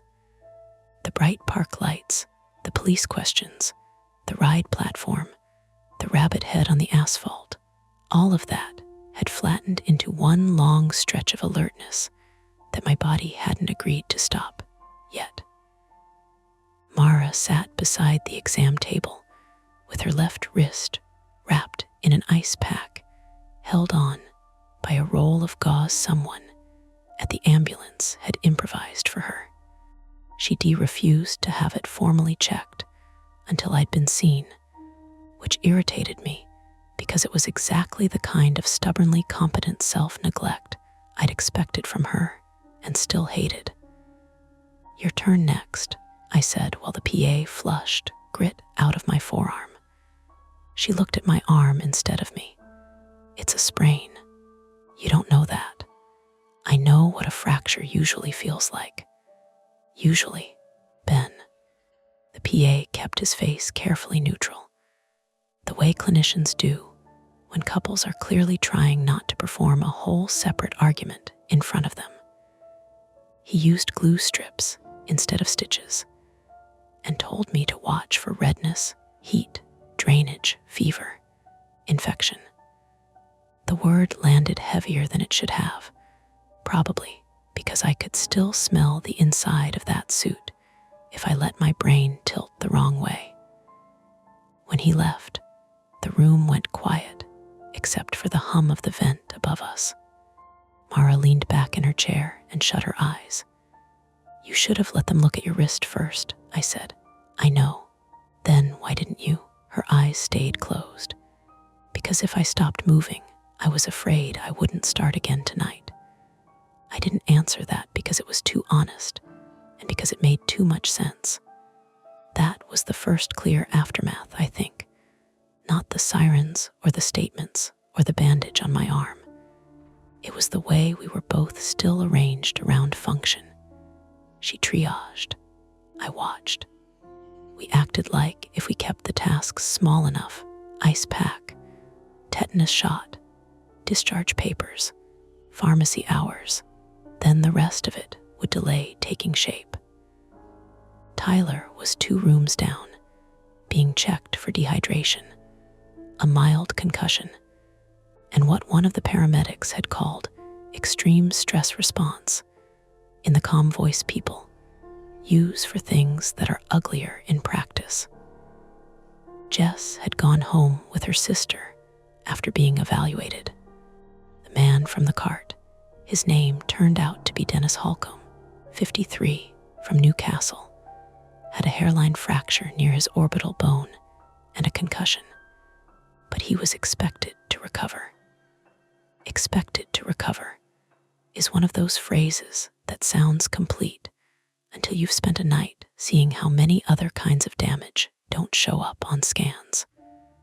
By 3 a.m, we were at my mother's house because it was closer than Mara's apartment in Aliquippa, and because neither of us wanted to be alone. My mother was asleep upstairs.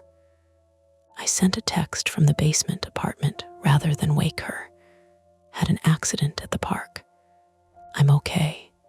We'll explain tomorrow. She sent back, 5 minutes later, "You are not okay if you text like a Victorian telegram." Then another, "Tea is in the blue tin. Don't bleed on the couch." That helped more than it should have. Mara sat at the tiny kitchen table in one of my old pit sweatshirts, her park clothes sealed in a garbage bag near the door because neither of us wanted them in the room yet. I boiled water, burned it slightly because my hands were shaking harder now that we were still.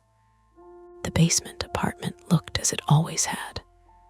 Low ceiling, too much IKEA, the old dehumidifier humming near the laundry nook, a framed print of Lake Erie I'd never liked but had never taken down.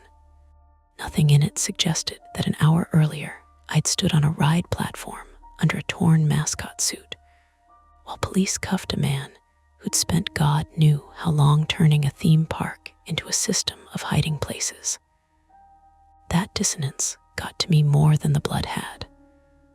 Mara wrapped both hands around the tea mug, then winced because she'd forgotten the wrist. "Sorry," I said. "You didn't heat the ceramic with your mind, Ben." I sat across from her. "I keep thinking about the head." You didn't pretend not to know which one. "Me too," she said. The dehumidifier clicked off. For a second, the apartment was quiet enough that the house settling overhead sounded like movement in the walls. My whole body reacted before my brain did. Shoulders up, breath caught. Mara saw it immediately. "It's the pipes," she said. "I know. It's literally always the pipes." "I know that too." She watched me for a second longer, then nodded once, like I'd passed some grim little honesty test. "Okay." That became the rhythm of the next few days. Ordinary sound, then the body's stupid first draft of danger. A box truck air break outside. The rattle of the dryer upstairs. My mother coming down the basement steps without announcing herself, and both of us flinching hard enough to make her stop on the landing. "Oh, sweetheart," she said, not theatrically, just tired and real. She came down slower after that. The legal part arrived by increments. First the calls, local police, then county detectives, because the park sat awkwardly between jurisdictions. And because once you had possible assault, unlawful restraint, sabotage of equipment, and whatever else the man might eventually be charged with, no one wanted to be the office that missed a piece. Then the park's insurance representative, who sounded too polished too quickly. Then a lawyer I hadn't contacted, but who had somehow gotten my name from one of the other guests and left a voicemail about protecting my interests. I deleted that one without responding. Mara did not delete the email the park sent 3 days later. She opened it at my table while I was changing the dressing on my arm. Her mouth tightened halfway through. "What?" I said. She turned the screen so I could read it. It was from Brackett's operations director, subject line, follow up and support resources. It expressed concern. It thanked us for assisting during an unexpected operational incident. It offered complimentary lifetime passes, counseling referrals, and a request that all future media inquiries be directed to Park Legal. Operational incident, I said. Yeah, like the Tilt A whirl got stuck. Ma'am. There was one line in particular that made Mara actually laugh, though not because it was funny. At this time, we have no evidence of prior guest safety compromise associated with the individual involved. No evidence, she said, staring at the screen, because apparently evidence only counts if somebody bothered to look. That was as angry as I ever saw her in a still posture. No yelling, just all the blood leaving her face. Tyler came by that afternoon because he didn't want to do the phone thing. He brought gas station coffee, apologized for it unprompted, and stood uncertainly in my doorway until I told him to sit down. He looked younger in daylight. Bruising had surfaced along one cheekbone, and his eyes had that stretched, sleepless brightness people get after fear has stuck around too long. He told us Nolan hadn't quit. Not exactly. Management says he abandoned his job, Tyler said, but his sister picked up his last check in person because he wouldn't come back. Wouldn't or could, Mara asked. Tyler turned the coffee cup around in both hands. Wouldn't, I guess. He had a panic attack in the maintenance shop after something. They said personal issues. But he told me once there was someone living in the lower corridors. I thought he was messing with me. Did he report it? I asked. He said he did, more than once. That sat there, Mara said, and nobody checked. Tyler gave a joyless shrug. They checked enough to say they checked. He looked worse when he talked about the suit. Not dramatic worse, just thinner around the mouth, like his face was remembering something his body wanted to avoid. The old Baxter head used to be on the top shelf in storage, he said.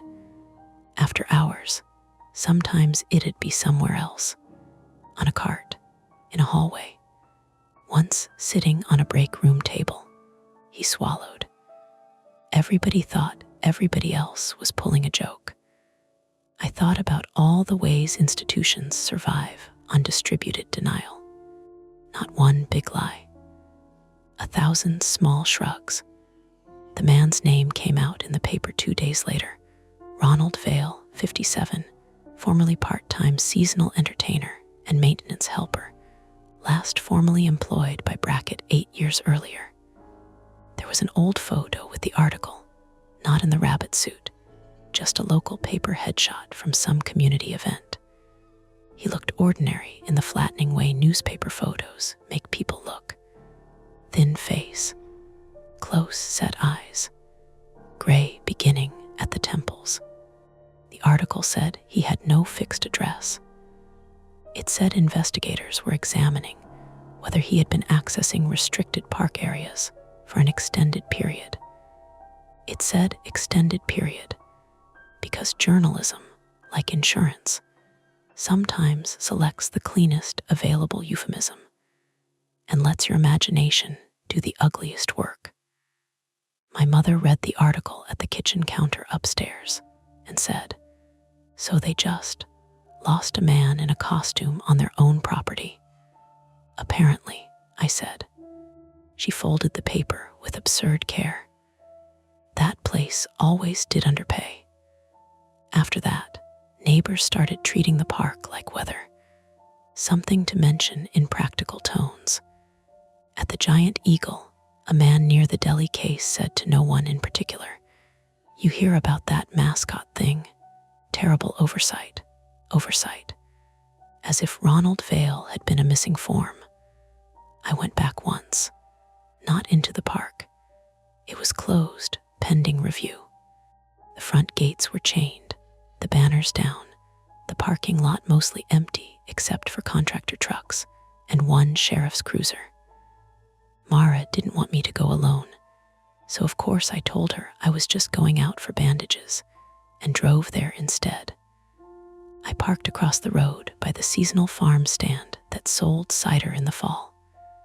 From there, I could see the top of the wooden coaster and the faded bracket sign over the entrance arch. Without people, the place looked smaller, more temporary. The bright paint on the ticket booths seemed thin. The little flags along the roofline barely moved in the damp afternoon. I don't know what I expected. Closure, maybe, though that's not a real thing outside brochures and grief books. What I got was scale. How little space there actually was between the guest walkways and the service roads.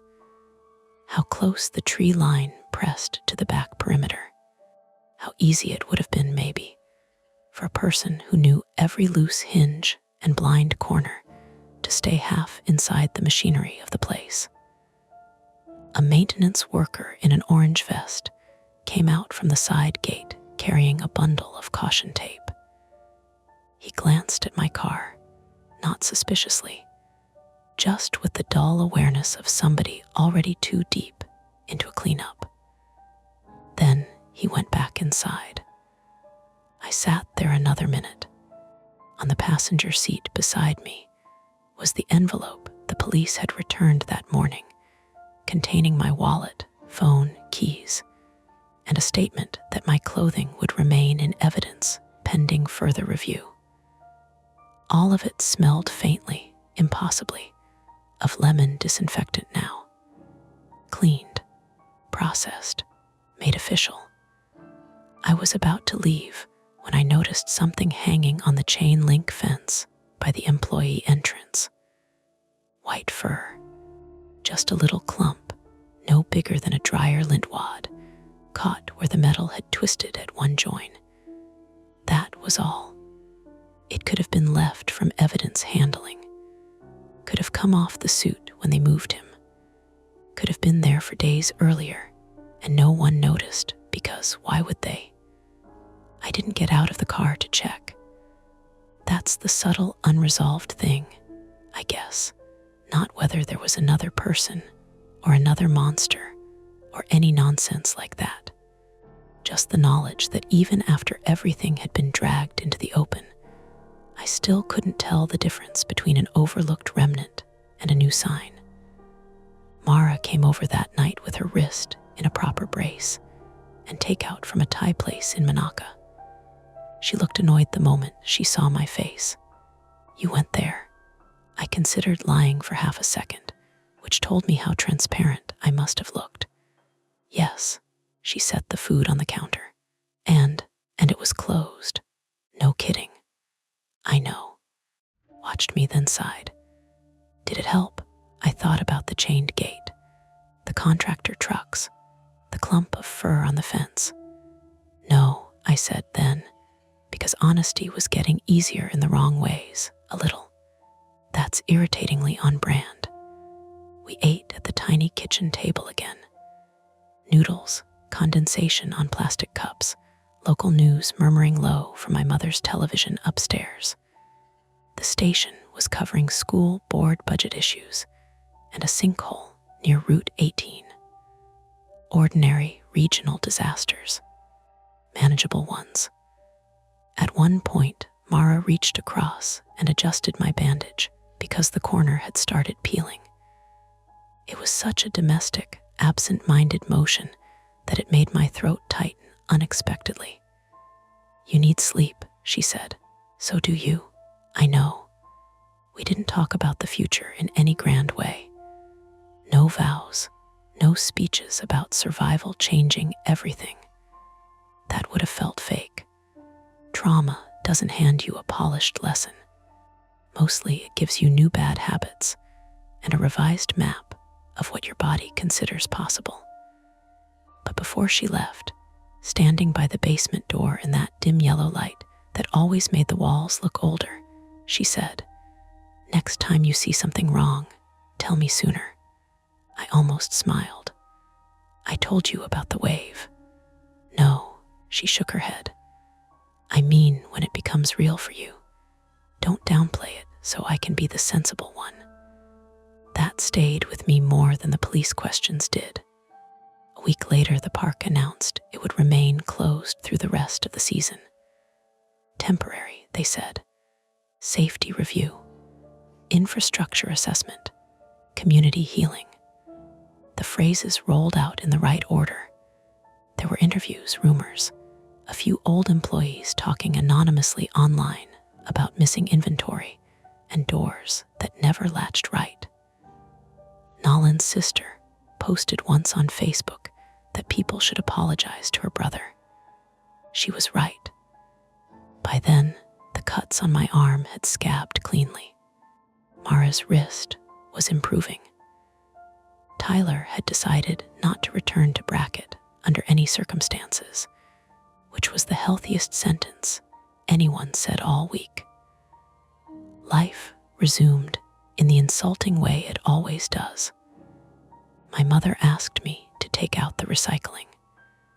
The freelance client I'd been ignoring wanted revisions to a landscaping company website. The grocery store kept playing the same 3 soft rock songs near produce. On Thursday, it rained hard enough to flood one corner of the basement stairwell, and I spent 20 minutes with a mop and bucket cursing like nothing else had ever happened.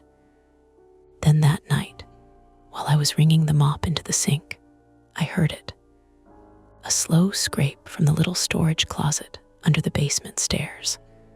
Not loud, just enough. Every muscle in me locked. The mop water dripped from the strands to the concrete in tiny clear taps. Upstairs, my mother's TV murmured through the floorboards. The closet door stood shut, warped at the bottom from old moisture. The house made noises all the time. Pipes, joists, the hot water tank settling. I knew that. I still stood there too long, listening. Then I crossed the room, opened the closet, and found exactly what was in there. Canned paint, a broken lamp, the toolbox my father left when he moved out, and a rolled-up section of old carpet slowly sliding loose from where it had been leaning against the wall. The scrape had been the carpet shifting. Nothing else. I stood in that ordinary dust smell for a minute anyway, one hand still on the knob, and let my pulse come down. When I came back out, the mop water had stopped dripping. The basement looked the same as it had before. Small, familiar, a little cramped, almost ordinary. But I shut the closet door gently, and for the rest of the night, I kept noticing the shape of it in the corner of my vision. That's tonight's story.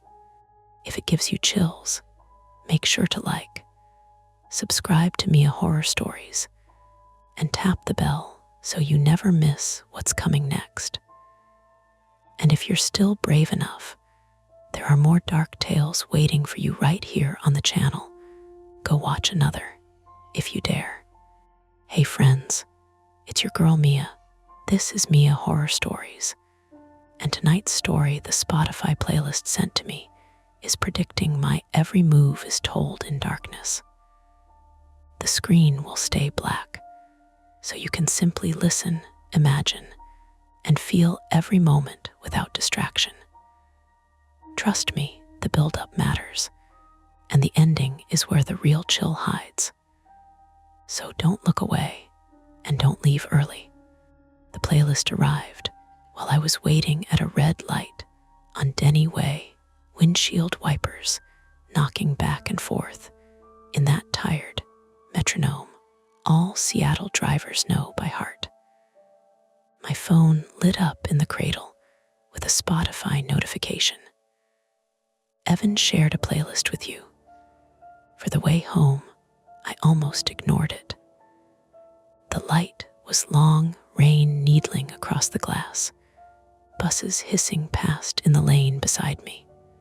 Then the next song on my own cue cut out mid-chorus, and the shared playlist started playing automatically through my car speakers. A woman's voice, thin and close-mic'd, sang over a low pulse of synth. Take the next left. Don't miss it. I stared at the phone, then at the intersection. The left turn arrow flicked green. It could have been a song lyric. There are songs about everything. Still, my hand tightened on the wheel hard enough to make the tendons in my wrist stand out. Behind me, someone tapped their horn, brief and annoyed. I put on my signal and turned left. That was how it started. Not with anything cinematic, just a notification, a wet street, and a line in a song that fit a moment a little too well. My name is Nora Walsh, 29, female, and at that point, I was the kind of person who explained things away before they had time to become problems.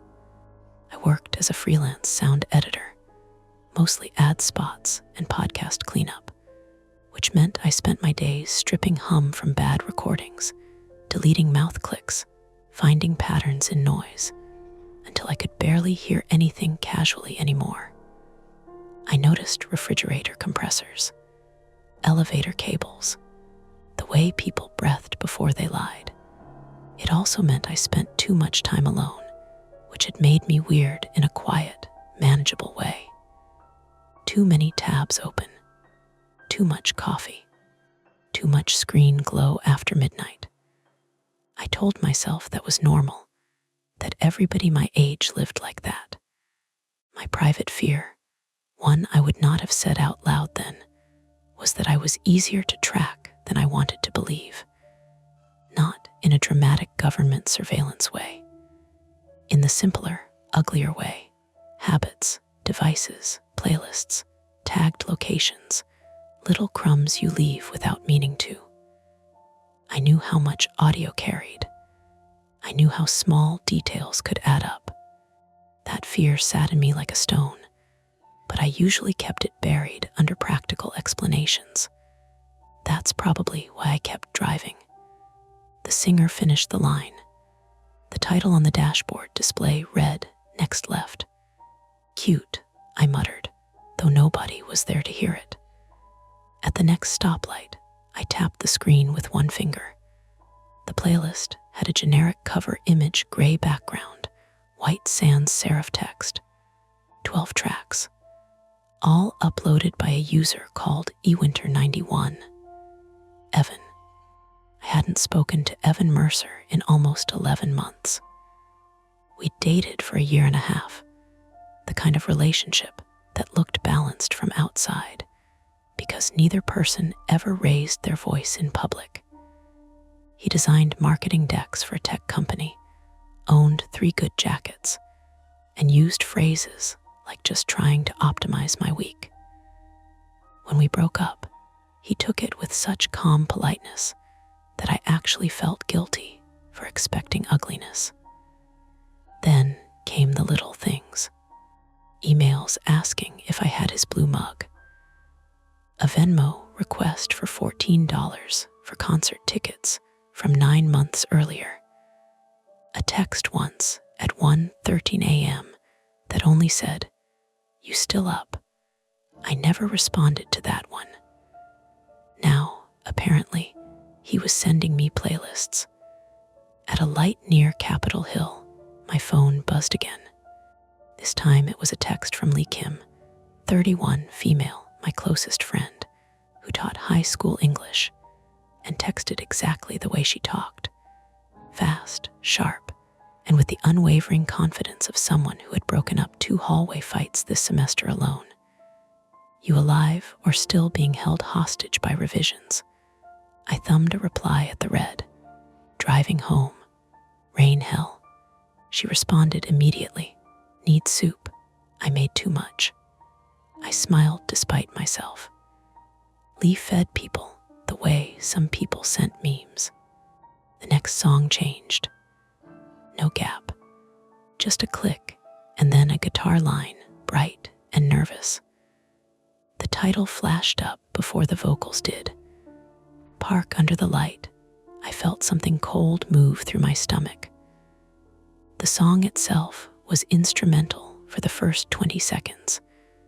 Just guitar, then brushed snare, then a soft male voice humming as if from the next room. My apartment building in Lower Queen, Anne, had a narrow lot behind it with 6 spaces, 2 security lights, and 1 dead corner where the bulb kept blowing. When I pulled in 5 minutes later, the only open spot was the one directly under the working lamp. I sat there with the car idling. Rain ticked across the roof. Somewhere nearby, a metal gate rattled in the wind. The song kept playing, all delicate cymbals, and an electronic bass throb that sounded like it was coming through the wall of an apartment you couldn't afford. This was still explainable. Evan knew where I lived. He had parked in this lot 100 times. Maybe he'd made a playlist to unsettle me because he was petty and had too much time. Maybe the titles were jokes. Maybe the first lyric had primed me to see meaning where there wasn't any. I was a sound editor. Pattern recognition was my job. Human brains stitched stories out of static every day. My phone rang before I could decide whether to be angry or embarrassed. "Lee," I answered on speaker. "Hey, you sound weird." "Thanks." "No, like specifically weird. Scratchy. Are you sick?" "I'm in my car." I looked up at the yellow lot light pouring down through rain, and something stupid happened. "Those are my favorite kinds of things," I told her. Everything about Evan, because some parts of him still felt humiliating to summarize, but enough. Shared playlist, creepy titles, old ex. There was a pause on the line, and in the background I could hear the TV in her apartment and the clink of a spoon against a pot. Then Lee said, "That's not quirky, that's stalker adjacent." Adjacency isn't a crime. "Nora, I know, block him. It's Spotify. You can still report the profile and screenshot everything before he deletes it." I looked at the glowing screen. Track 3 was cued next. "Don't take the stairs." A laugh caught in my throat and came out wrong. "What?" Lee said immediately. The next title. She went quiet. "Go inside. Use the elevator." I always use the elevator. Then great, the psychopath guessed right. "Lee, Nora, I'm serious." I looked at the rearview mirror, though there was nothing to see except the lot entrance, a wet rectangle opening onto the alley. "You want me to call the police because an ex sent me an annoying playlist?" "I want you not to be alone if he's outside your building." That landed harder than I wanted it to. She softened her voice. "Do you want me to come over?" I almost said yes. The word was right there. But I pictured Lee in sweats and socks, soup on the stove, trudging through rain across town because of a playlist title. My old reflex kicked in. Make it smaller, make it reasonable, make yourself easier to manage. No, I said, I'm fine, I'll screenshot it. Text me when you're upstairs. I will. And Nora, yeah, if you see him, don't be polite. That got a real laugh out of me, thin but real. You make me sound like I'd offer him tea. You de-apologize for being murdered incorrectly. Good night, Lee. Text me. I hung up. The rain had eased to a mist. When I stepped out of the car, the air smelled like wet concrete and the fried oil from the teriyaki place on the corner. My apartment building, a 6-story brick box called the Halcyon, had one of those entryways that always looked more secure than it was. Buzz in panel, frosted glass, a camera dome over the mailboxes. The back entrance from the lot needed a fob, and the door liked to stick when the weather turned. I slung my tote over one shoulder, phone in hand, and took screenshots of the playlist. My own reflection floated over the screen glass, pale forehead, rain-frizzed hair escaping my bun, the tired look around my eyes that had gotten more permanent in the last year. The track list sat there in clean white letters. Next left, park under the light. Don't take the stairs, check the mailbox, look behind you. And then more I couldn't see yet without scrolling. That made me stop cold under the awning. I turned the screen off and looked over my shoulder.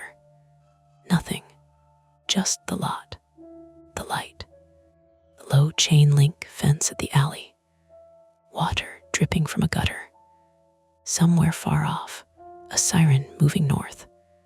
I hated the way my body reacted before my mind finished thinking. My hearing sharpened. My skin went tight across my back. The building's door closer hissed as someone on an upper floor opened, then shut a hallway exit. A dog barked twice from another block. Still nothing. I went inside. The fluorescent light in the back corridor flickered at the far end near the recycling room. I hated that hallway anyway. It always smelled faintly of bleach and cardboard, and every sound carried strangely. Your footsteps went out ahead of you, then came back late.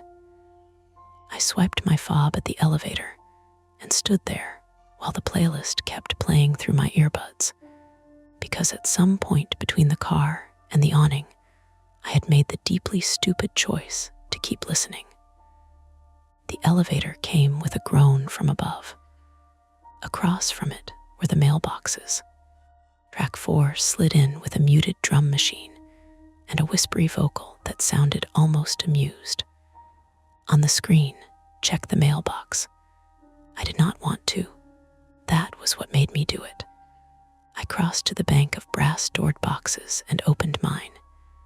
Inside was junk mail, a power bill, and a small padded envelope with no return address. My name and apartment number were printed on a white label, not handwritten. The elevator doors opened behind me with a cheerful ding that made me flinch. An older man stepped out carrying a canvas grocery bag, blinked at me, and gave the universal city expression, for I see you are having a moment and prefer not to get involved. He was Martin Doyle, 67, male, who lived on my floor with an elderly beagle and always smelled faintly of coffee grounds. We'd never had a real conversation beyond weather and package mix-ups, but he was solid in the way some older neighbors are present, observant, stubbornly attached to routine. "You all right there?" he asked. "Yeah," I said too quickly. "Just bills." He gave a short grunt that might have meant sympathy and moved down the corridor. I stood there with the envelope in one hand and my phone in the other, feeling absurdly exposed in the ugly hallway light. The music in my ears had a faint static layer in it, like tape hiss added on purpose. I pulled one earbud out. From somewhere outside the back door came a soft metallic clank. Probably the alley gate. Probably. My phone buzzed with a new message from Lee. Upstairs yet? I typed with my thumb without taking my eyes off the envelope. In lobby. Got something in mail. Weird. 3 dots appeared, vanished, reappeared. Don't open it there. Go to your apartment. Lock the door, then call me. The reasonable part of me agreed.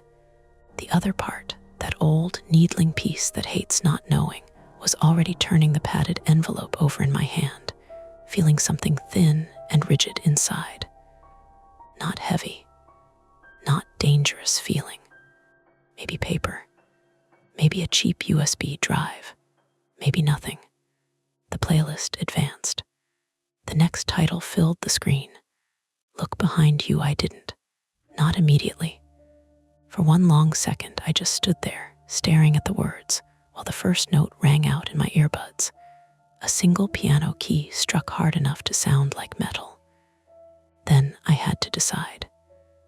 Go upstairs, lock my door, call Lee, report Evan, act like a sensible woman in a city full of cameras and receipts, or turn around in that bleach-smelling hallway and see who or what had taught a playlist to know me this well.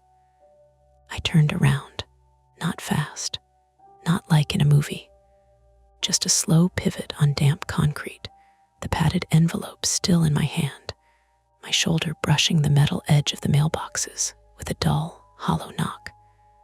The hallway was empty. The elevator doors were open, bright inside, waiting. The fluorescent light overhead buzzed faintly. A steady electrical hum I could feel more than hear. At the far end, near the recycling room, the flickering tube light stuttered once, twice, then held. No one stood behind me. The piano note in my ear stretched into a chord. The song didn't rush. It just hung there, patient. Okay, I said under my breath, like I was narrating something manageable. Okay, fine. My phone vibrated again. Lee, Nora, I typed with one hand, still scanning the corridor me. No one here. Going upstairs. A beat. Lee. Don't open anything until you're inside. Door locked. Yeah, I said out loud, even though she couldn't hear me anymore. I stepped into the elevator. The doors slid shut with a soft, rubbery seal, and suddenly the building noise cut off the hum, the distant pipes, the hallway echo leaving just the enclosed whir of cables and the music in my ear. The playlist advanced again. Take the SDAIRS had already passed. I hadn't. That detail sat wrong in my chest. If someone had built this to manipulate me, they were guessing patterns. But the mailbox wasn't a guess. The next track title appeared as the elevator climbed. Lock the door first, my floor chimed. The doors opened onto the narrow hallway with its worn gray carpet and identical doors, each with a brass number slightly crooked from years of repainting.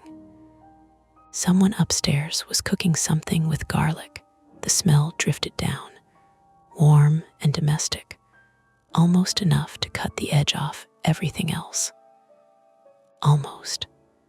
I walked quickly to my apartment 3F and let myself in. The deadbolt clicked. I leaned my back against the door for a second, listening. Nothing. Then I crossed the room and turned on every light. It wasn't a big place. One main room with a couch and a small desk by the window, a kitchenette that pretended to be separate, and a bedroom off to the side. Everything looked exactly as I'd left it that morning. Laptop closed, mug in the sink, a folded throw blanket on the arm of the couch. The normalcy felt staged now, like something set up to reassure me. Stop it, I said to the empty room. I dropped my bag on the table and set the padded envelope beside it. My phone was still playing music. The track had shifted into something with a low, pulsing bass and a soft, breathy vocal, repeating the same line over and over. Not yet, not yet, not yet. The title read, Call Her Back. I stared at it, then hit pause. The silence that followed felt thicker than it should have.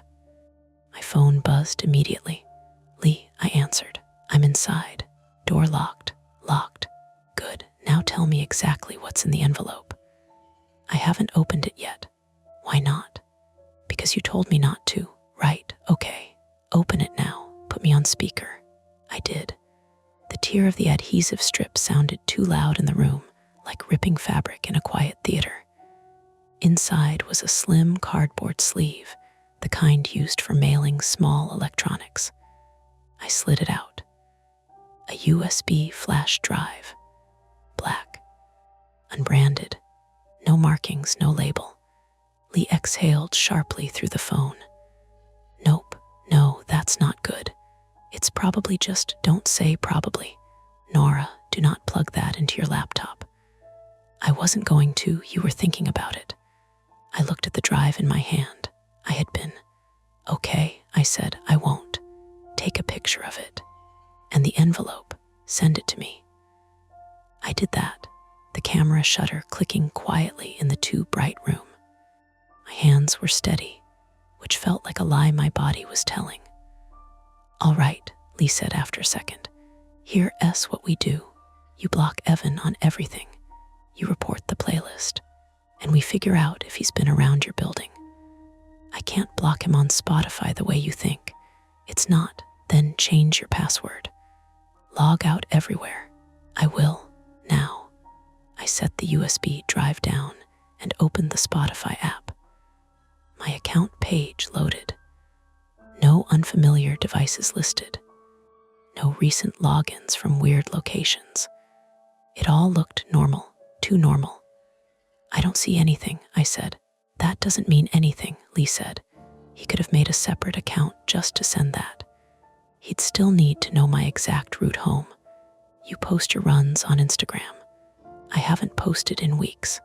You have patterns, I swallowed. Yeah, there it was again. That quiet, ugly fear. Not dramatic surveillance. Just being predictable. Okay, I said. I'll change everything. Passwords, two-factor, all of it.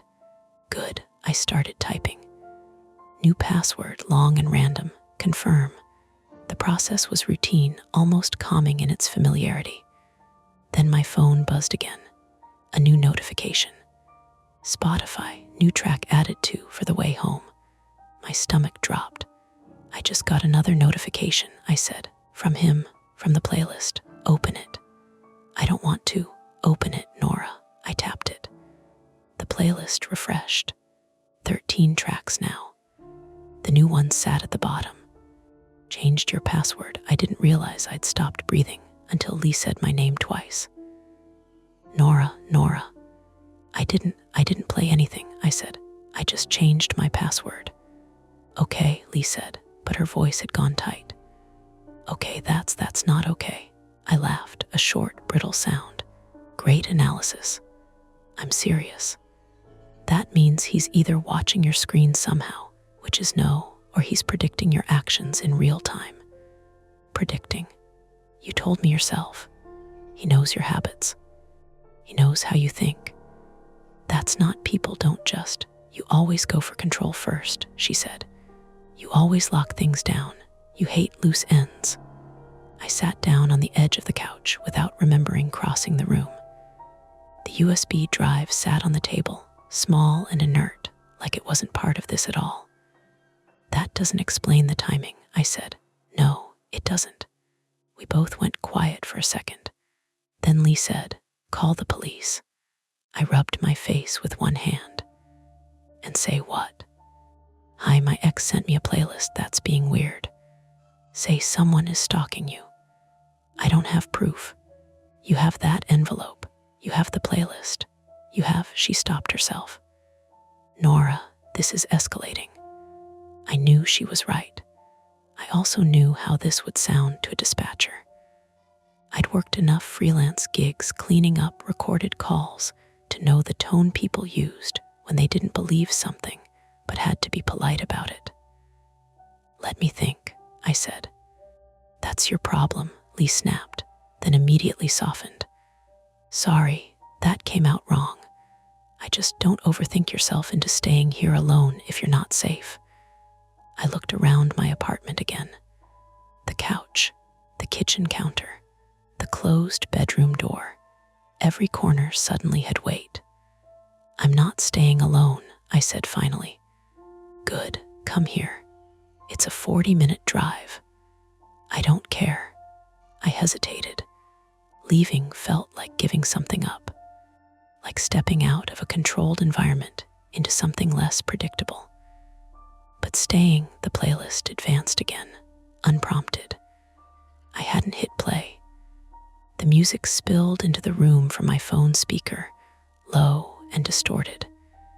The new track title flashed up. "Don't Leave Yet." Lee heard it through the line. What was that? My phone I grabbed it, thumb hovering over the screen. The song was already halfway through its intro, a warped loop of what sounded like a car door slamming over and over, slightly out of sync. "Turn it off," she said. I tried. The app froze for a second, then stuttered. The pause button didn't respond. The loop kept going, slam, slam, slam. I held the power button and forced the phone to shut down. The sound cut abruptly, leaving a ringing quiet behind. "Is it off?" Lee asked. "Yeah." "Okay, good." I set the phone down carefully, like it might start up again on its own if I moved too fast. "Pack a bag," Lee said. "Just essentials. You're coming here." "Okay," I stood, moving on autopilot now. Laptop, charger, a change of clothes. The USB drive, I hesitated, then slipped it into a side pocket of my bag despite Lee's earlier warning. It felt wrong to leave it behind. Evidence, I told myself. Something tangible. My phone powered back on as I zipped the bag. Startup chimes sounded too loud. A second later, it buzzed. No app open, no music playing, just a text, unknown number. I stared at it for a full 3 seconds before opening. "You forgot your keys."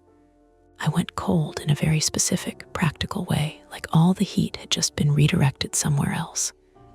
My keys were on the small hook by the door. I hadn't touched them yet.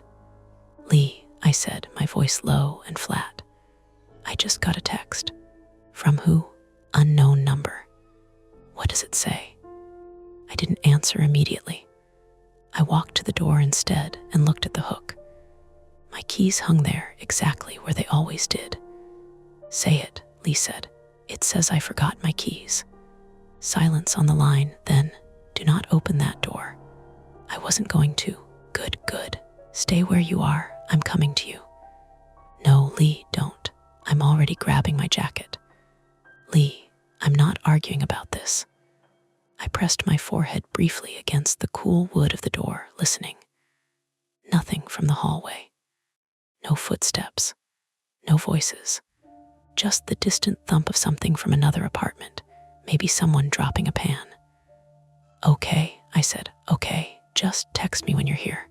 "I will, 10 minutes." "Lee, it's not 10 minutes. I'll make it 10. The line clicked dead. I stood there for a long moment, my bag at my feet, my keys still on the hook, the apartment too bright and too quiet. Then my phone buzzed again.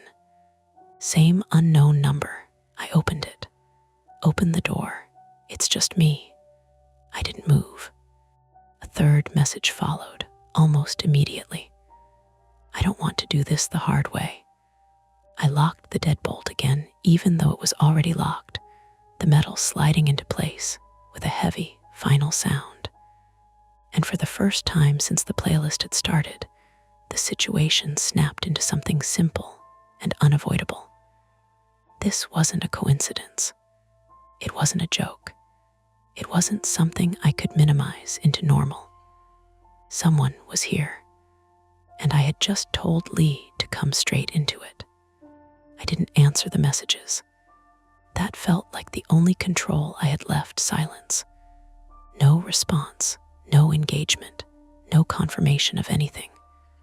I picked up my phone and dialed 911 anyway. It rang twice. 911, what's your emergency? My name is Nora Walsh, I said, and my voice sounded flatter than I expected, like I was reading off a script I didn't quite believe in. I think someone is outside my apartment trying to get me to open the door. Okay, Nora, are you in immediate danger? I don't know, they're texting me. They knew where my keys were. They sent me a package. I swallowed. They might be watching me. All right, stay on the line with me. What's your address? I gave it. Unit number, floor, the back entrance. The operator, female, calm, mid-30s, by the sound of her typed as I spoke. I could hear the keyboard through the line, steady and grounding. Do you hear anyone outside your door right now? She asked. I pressed my ear against the wood again. No. Any movement? Footsteps? Voices? No. Okay. I'm dispatching officers to your location. Stay inside. Keep your doors locked. Do not open the door for anyone unless they identify themselves as police, and you confirm it through dispatch. Understood? Yeah, understood. Do you have any weapons in the apartment? No. All right. Stay on the line. I leaned against the wall beside the door and slid down until I was sitting on the floor.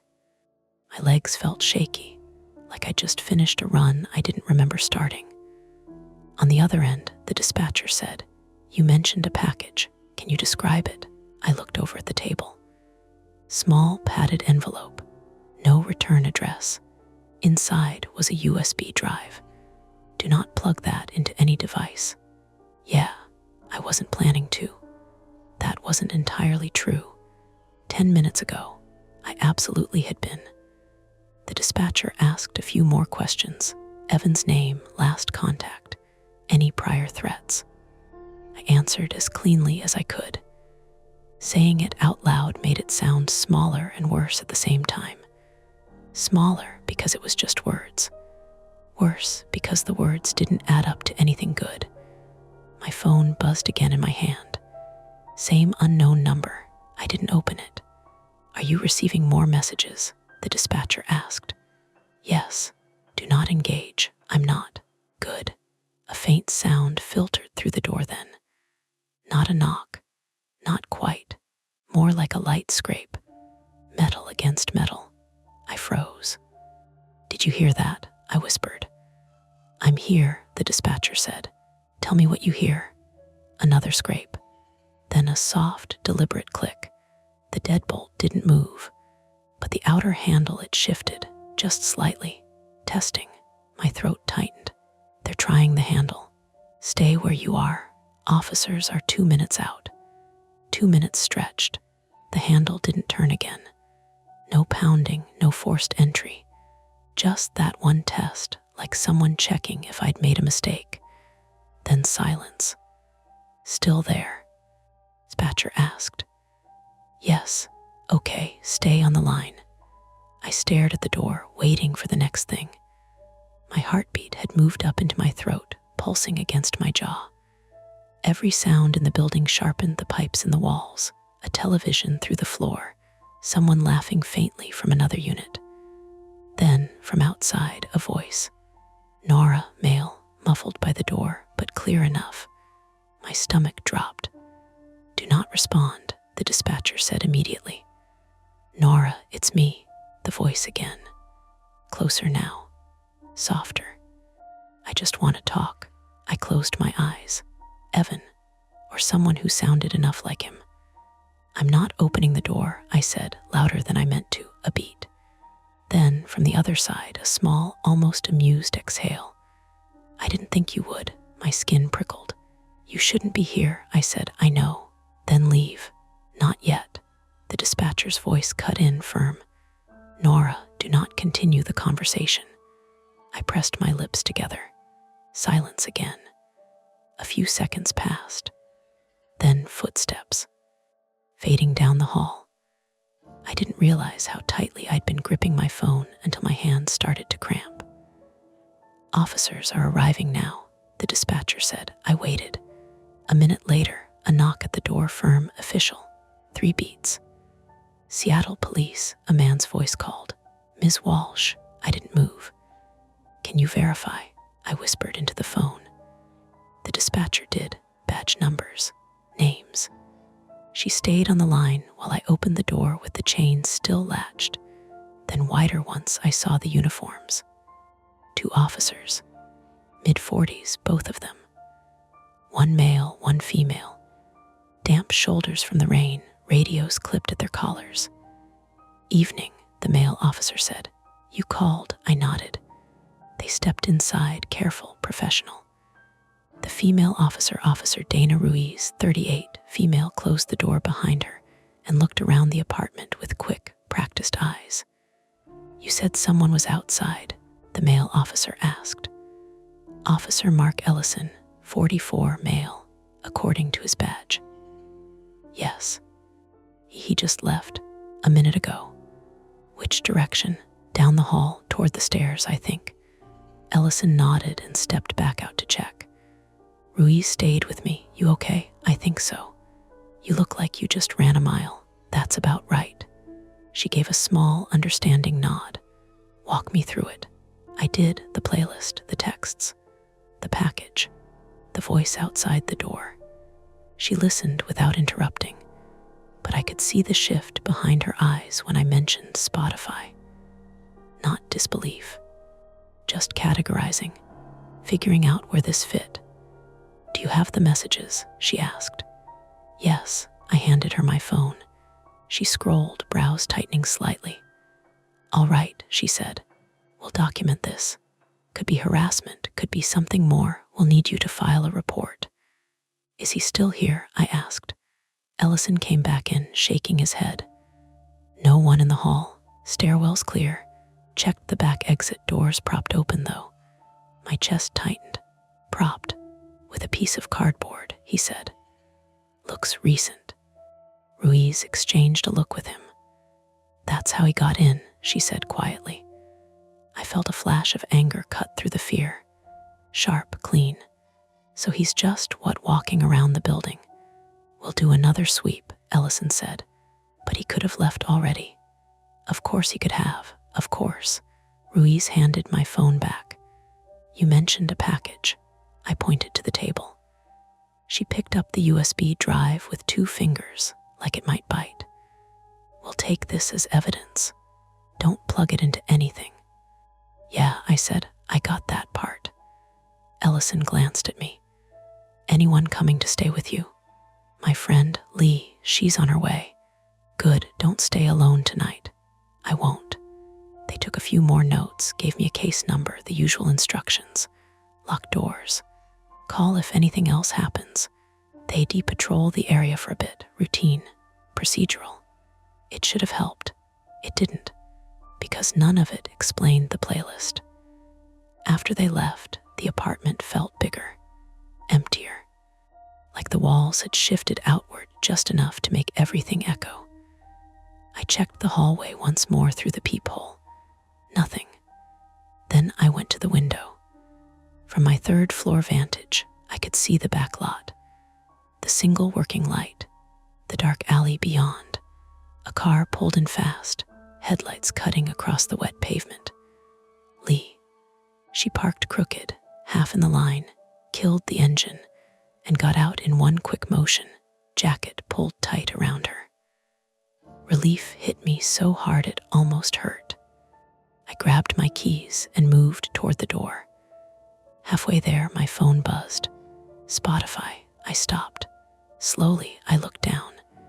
The app had opened on its own again. The playlist sat there, 14 tracks now. The newest one at the bottom. SHES, here my chest tightened. Through the window, Lee was already heading toward the back entrance, pushing the door open. The one that had been propped earlier. "Lee," I whispered, but she couldn't hear me. My phone buzzed again. A text. Unknown number. "Don't let her use the back door." My heart slammed once, hard enough to make my vision flicker. I ran to the window. "Lee," I shouted, banging on the glass. She looked up, confused, rain streaking her face. "What?" she mouthed. "Front," I yelled, gesturing wildly. "Use the front." She hesitated, then nodded, backing away from the door. For a second, everything held. Then the back door shifted, just slightly. From the inside, not Lee, not anyone I could see. The metal edge moved a fraction, like someone had just stepped away from it. My stomach dropped. "Lee, go," I shouted. "Go around." She didn't argue. She turned and ran along the side of the building toward the street. I stood there, breath coming too fast, staring at the door. Then my phone buzzed again. The playlist updated. Wrong door, and beneath it, a new one already loading. Try again, I felt it then. Not panic exactly. Something colder. This wasn't just watching. This was guiding. And I had just moved Lee exactly where it wanted her to go. I grabbed my keys anyway, because if I stayed here, I was waiting. And if I left, at least I was choosing it. I grabbed my keys and yanked the apartment door open before I could talk myself out of it. The hallway outside was empty. Gray carpet, brass numbers, the buzz of the fluorescent light over the stairwell door. Normal enough to make me feel stupid for moving, until my phone buzzed again in my hand. "Take the SDAIRS, no," I said out loud, breathless, angry now. "No, not anymore." I hit Lee's name and started moving toward the elevator instead. She picked up on the second ring, wind loud around her. "I'm out front. Where are you?" "Third floor. I'm coming down." "No, stay where you are. I'll come up the front, don't." I hit the elevator button hard enough to hurt my finger. "Just stay visible. Stay near the street." "Nora, I think he wanted you at the front." There was a beat of rain noise on her end. Then, "Okay, I'm by the entrance, under the awning." The elevator was still somewhere above me.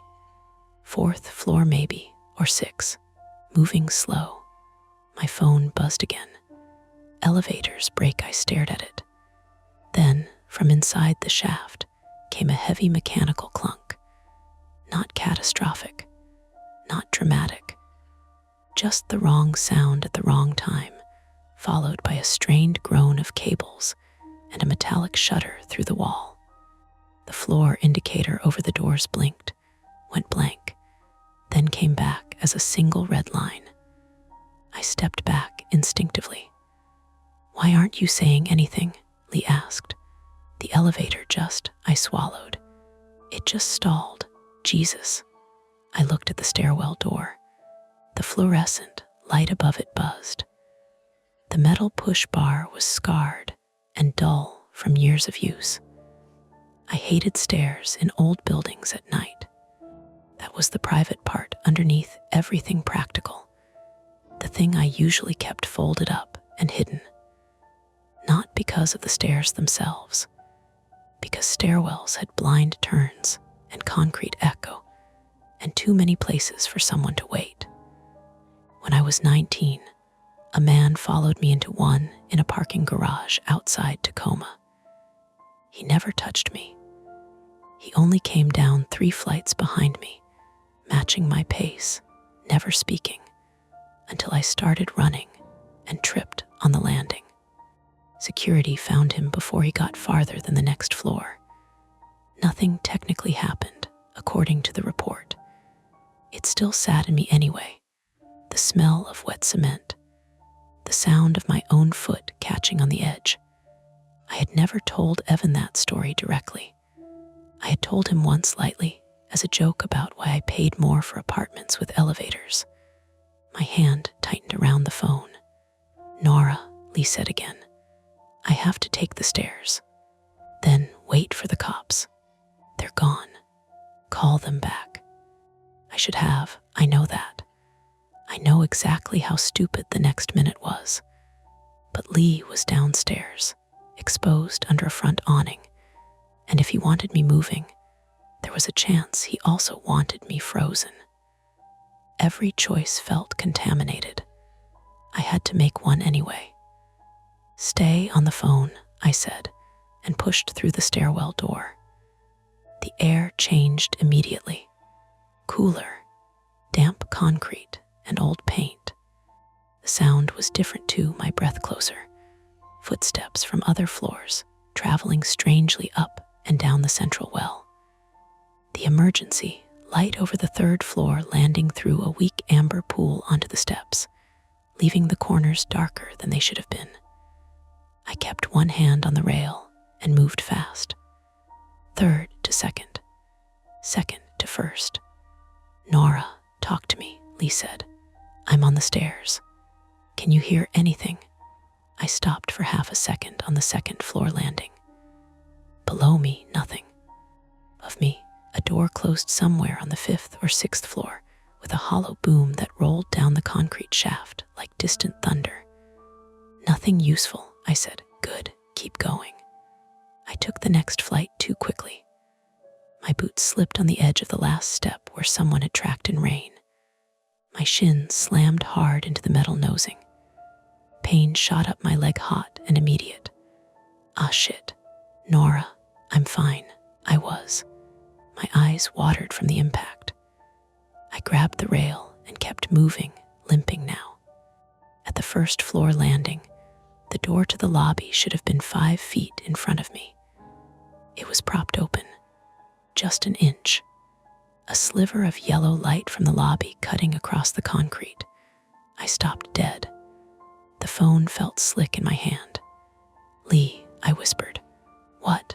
"The stairwell door to the lobby is open." "Open how?" "Open." A long second passed. Then Lee said, voice low and clear, "Go back up." I stared at the thin wedge of light. On the other side of that door was the lobby, the front entrance, the mailboxes, the street. Safety, maybe. Or the simplest trap in the world. My phone buzzed. "Don't Geo back up," I almost laughed. My nerves were so tight it came out as a breath that hitched and broke. There. That was the line, wasn't it? If I obeyed the phone, I died by inches. If I reacted against it every time, I was still letting it steer me. I took one careful step down to the landing. Then another. The lobby was quiet beyond the door. I could hear the building heater clicking on somewhere, and a faint rush of traffic through the glass front entrance. I put my palm against the door and pushed it open wider with the side of my body. Empty. Mailboxes on the left. Elevator ahead, and to the right, dark now, out of service light glowing red. The glass front doors beyond that, rain rippling down them in silver lines. The entry rug dark with water. No one standing there. No one crouched behind the desk that no one ever used. No movement except the rain. "Lobby's clear," I said. "Come outside now," Lee said. "I can see the door." I limped forward. Something moved in the reflection on the glass. Not behind me, beside me. A shape, fast and low, separating itself from the dark pocket near the package shelf by the side corridor. I turned too late. He hit me shoulder first. Not hard enough to break something immediately. Hard enough to knock the phone out of my hand and slam me sideways into the mailboxes. Metal doors rattled. Pain burst across my left arm and cheek. I smelled wet fabric and male sweat, and cold air from outside caught in his jacket. I shoved back on pure reflex and got a glimpse of him as he staggered half a step. Evan, 32 male, leaner than when I'd last seen him, cheeks drawn tighter, rain in his hair. One of those good jackets gone dark at the shoulders. His expression wasn't wild. That was the worst part. He looked intensely, terribly focused, like a man trying to finish a complicated task before a deadline. "Nora," he said, almost irritated. "Stop making this ugly." I backed toward the front doors, one hand scraping for anything solid. "Lee," I screamed. Outside, under the awning, her head snapped up. Evan moved between me and the glass. "I told you not to bring her into it. You sent her out there. I sent you options." His breathing was fast, but controlled. "You always choose the wrong one when you panic." I stared at him, then at the side corridor behind him, the short hall leading to the back entrance and recycling room. The same place the officers had found the propped door.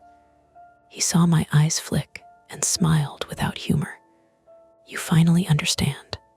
Outside, Lee yanked the front door handle. It didn't open. The deadbolt on the interior vestibule was engaged. I hadn't even noticed. "Open the door," she shouted, palms smacking the glass. "Nora." I lunged for the lock. Evan caught my wrist and twisted. Pain flared bright and electric from my hand to my elbow. I yelled and drove my knee upward, badly aimed because of my shin. It hit his thigh instead of his groin, but it was enough to make him grunt and loosen his grip. I tore free, skin burning. "You need to calm down," he snapped, and for the first time the smoothness slipped. "I spent all day getting this right." "All day," he laughed once, breathless. "Not all day. Don't flatter yourself." Was still outside, one hand already digging in her pocket for her phone. Calling 911. Good. Evan saw it too. His face changed. Not bigger, smaller, colder. He moved toward the front door. I grabbed the first thing my hand hit. The brass umbrella stand beside the entrance, half full of abandoned umbrellas, and one heavy wooden cane Martin Doyle used on bad knee days. I yanked the cane free and swung it two-handed. It cracked across Evan's forearm just below the elbow. He shouted and stumbled back, more shocked than injured. The sound of the hit jolted all the way up my shoulders. "Jesus Christ, Nora, stay away from the door." He clutched his arm and stared at me like I'd broken some agreement he thought we had. Rain kept striping the glass behind him. Lee outside, shouting now into her phone. Cars passing. Red taillights sliding over the wet street. Evan took one step sideways toward the side corridor instead, toward the back. My phone was on the floor near the mailboxes, screen lit. From its tiny speaker, muffled but unmistakable, music had started again. I hadn't touched it. A track title glowed on the lock screen. He used the back exit for one absurd second. All three of us looked at it. Then Evan bolted. He ran for the side corridor. I went after him. I didn't think. I wish I could say I made some tactical decision about not letting him disappear into the building or out into the alley. Really, I just moved because he moved, adrenaline making my injured leg feel briefly numb. The side corridor was narrower than I remembered, concrete under cheap brown runner mats, one buzzing ceiling light halfway down. Doors on the right, recycling room, utility closet. Back exit straight ahead with its square safety window blacked by rain. Evan hit the bar on the back door. Nothing. He hit it again, harder. The door jerked and held. His cardboard prop was gone. The officers must have cleared it completely. The latch had caught when it closed. He turned. I was 6 feet away, still holding Martin's cane, breath ripping in and out of me. For a second, no one moved. Then the recycling room door opened behind me. Martin Doyle stepped out in slippers, flannel pants, and an old Navy rain shell over a white undershirt, a bag of cans in one hand. His beagle, Oscar, stood at his ankle on a frayed leash, ears back, already growling. Martin blinked once at the scene. At me, at Evan, at the cane in my hands. "What the hell is this?" he said. It should have broken the moment. Instead, Evan lunged, not at Martin, at me again, trying to take the cane before another witness could matter. I swung once and missed. He grabbed the shaft with both hands. We both wrenched hard in opposite directions. The polished wood tore through my palm, skin peeling. My shins screamed when he shoved forward. I hit the wall with my shoulder. Martin dropped the bag of cans. Aluminum exploded across the floor. Oscar went feral, barking in rapid, panicked bursts and snapping at Evan's ankle. "Get off her," Martin shouted, and drove his own shoulder into Evan's side. It wasn't a movie tackle. Martin was 67 and had a bad knee. But the impact was enough to throw Evan off balance for half a second. Enough for me to bring the cane up and jam the curved handle hard into the side of his throat. He made a choking sound and staggered back, one hand flying to his neck. "Open the fucking door," Martin barked at me. I dropped the cane, slapped the crash bar, and shoved. The back door flew outward into cold rain. Evan moved at the same instant, not away from us, but through. Straight into me. We hit the slick concrete, landing outside together. My hip smashed down first. My head clipped the brick wall hard enough to throw sparks across my vision. Evan scrambled up on hands and knees, slipping on the wet steps. I grabbed the back of his jacket. He kicked backward blindly. His heel caught me just above the eyebrow. A white burst. Warm blood immediately in my eye. Then Oscar shot past us through the open door, barking like a siren. The dog launched at Evan's pant leg and hung on. Evan shouted, tried to shake him loose, lost his footing on the wet metal edge of the bottom step, and went down hard into the alley on his bad arm with a sound I still hear when I wake up sometimes. Not a scream, a snapped-off, animal sound of shock and pain. He rolled once and curled around the arm, swearing. I stayed where I was on the landing, one hand to my head, blood sliding between my fingers, and rain washing pink trails down the steps. Martin stood in the doorway above me, breathing hard, one hand braced on the frame. "Don't you move," he told Evan, voice shaking now that the effort had caught up to him. Evan laughed raggedly from the alley, face turned to the concrete. "What, you're gonna citizens arrest me?" Sirens rose then. Close, very close. Front street, not far. Lee must have given them everything. Evan heard them too. He tried to push up with his good arm. Failed. Tried again. This time he got to one knee, face slick with rain, eyes glassy with pain and fury. He looked up at me from the alley, and for the first time all night, he seemed fully stripped down, no performance left, no careful voice. "I was trying to keep you ahead of me," he said. I stared at him, blood in my eyelashes. "What? The playlist?" He swallowed hard. "I was making it fair. Fair.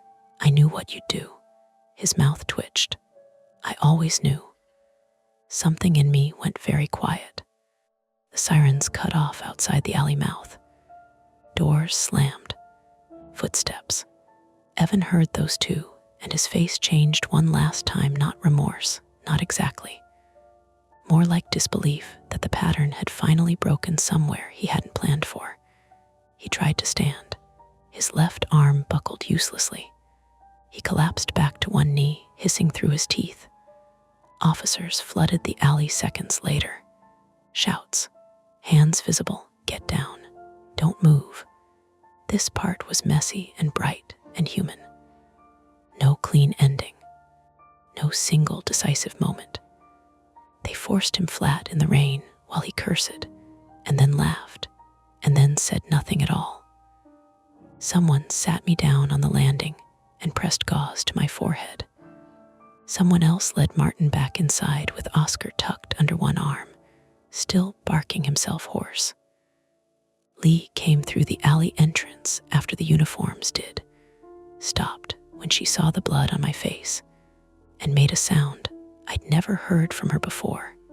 Small, cracked down the middle.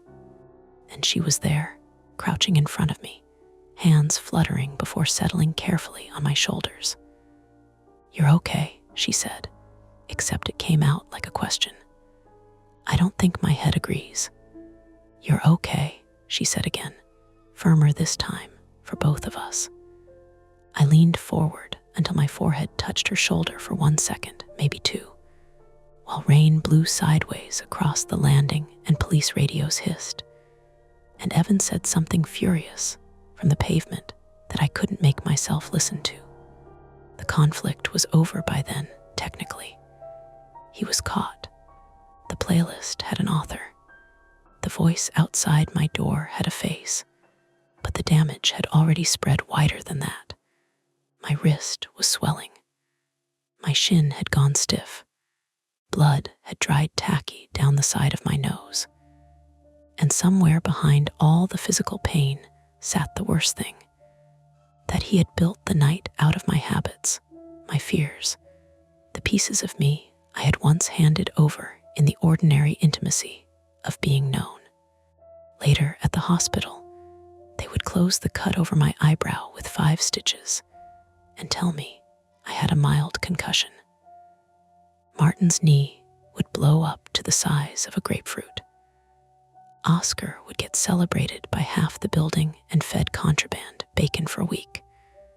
But sitting there on the back landing in the rain, before any of that had been organized into reports and treatment and evidence bags, all I really understood was this. He had been right about one thing. He knew the map of me. Just didn't know that under enough pressure, people stop following maps. The first thing I remember clearly is the sound of fluorescent lights.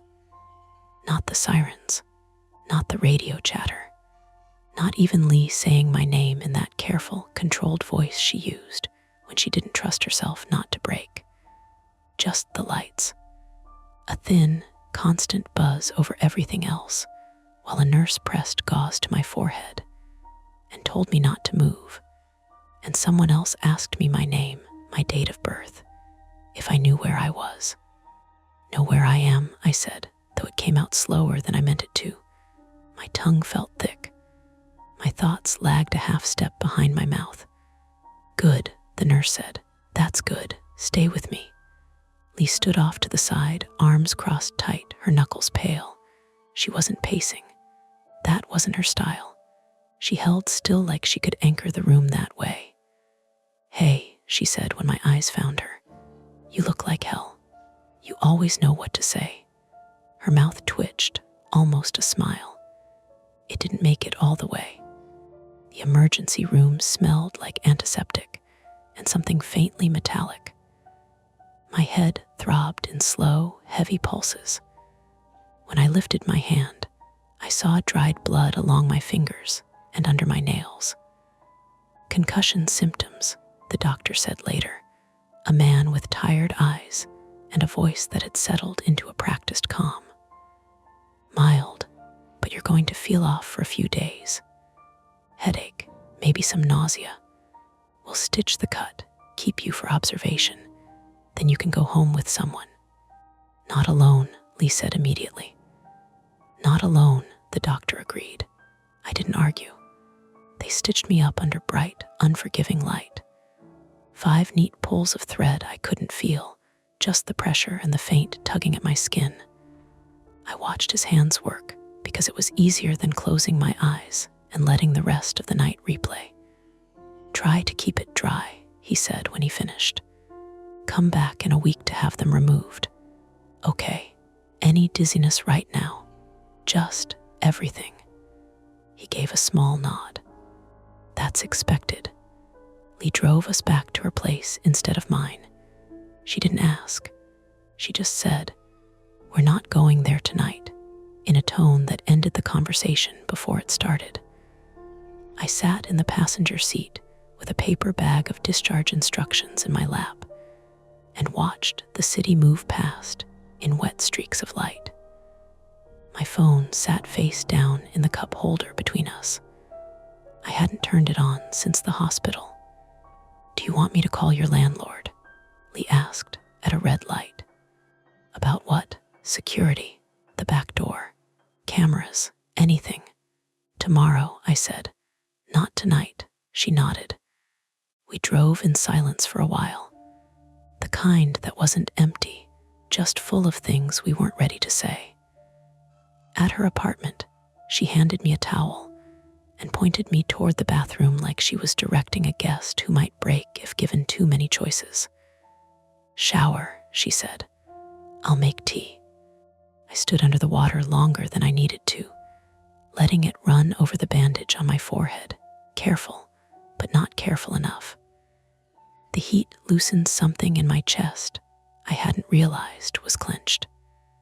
When I stepped out, the mirror showed someone I recognized only in pieces. The shape of my face, the line of my jaw. The rest was altered swelling at my brow, a thin strip of white tape holding everything together.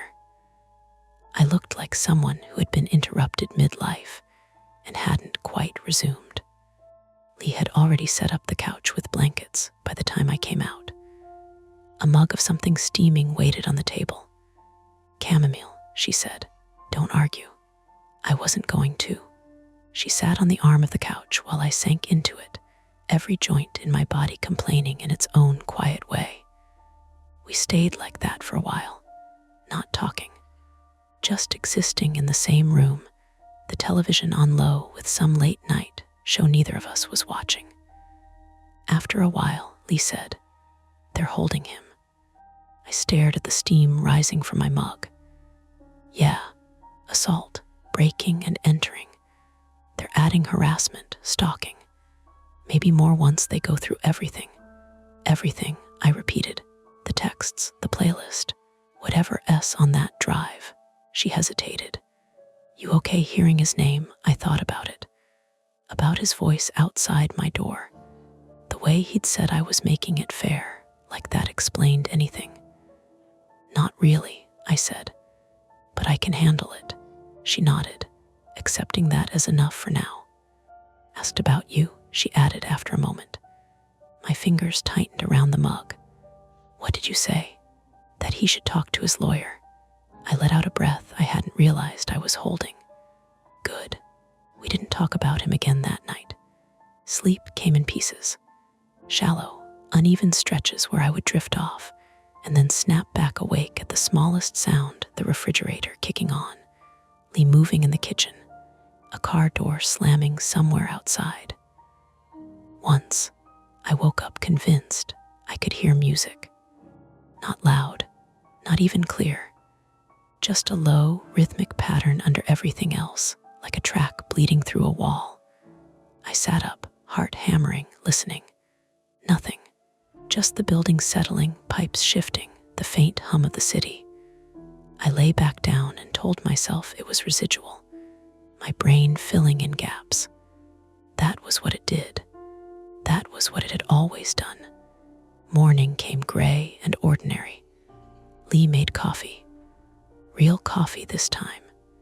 We sat at her small kitchen table and went through practical things, because that was easier than anything else. "You'll need to go back to your place," she said, "at some point." "I know. I can come with you, please," she nodded. "Police will want a statement," she added. "A full one, I'll give it. And your job, I'll email clients. Tell them I'm out for a few days." She studied me for a second. "You don't have to minimize this." "I'm not minimizing. I'm scheduling." That got a real, brief smile out of her. It faded quickly, but it was there. By noon, we were back at my building. The front entrance looked the same. Glass doors, rain-streaked. The entry rug still dark from yesterday. If you didn't know, nothing had happened. Inside, the lobby smelled faintly of cleaning solution. Someone had mopped recently. The mailboxes were closed, quiet. The elevator still showed an out-of-service light, though a handwritten sign taped to it said technician called. Stairs? Lee asked.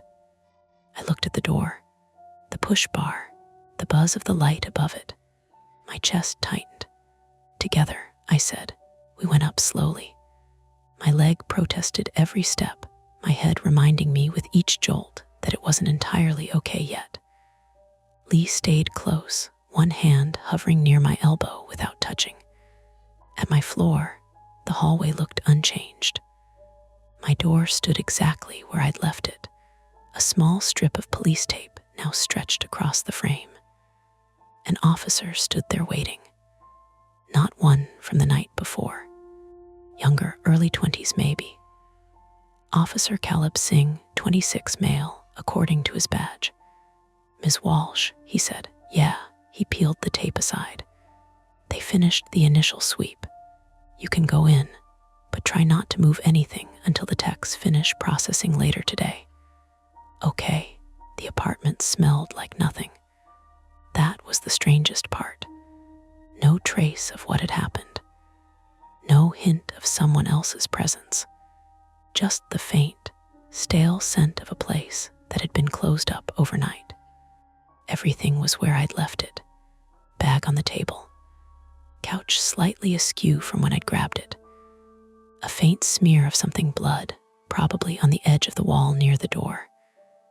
Lee walked through first, checking each room with quick, efficient movements.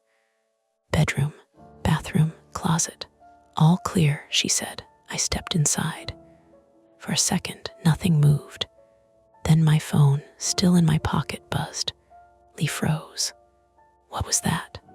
Probably nothing, I said automatically, already pulling it out. The screen lit up. No new texts, no calls, just a notification.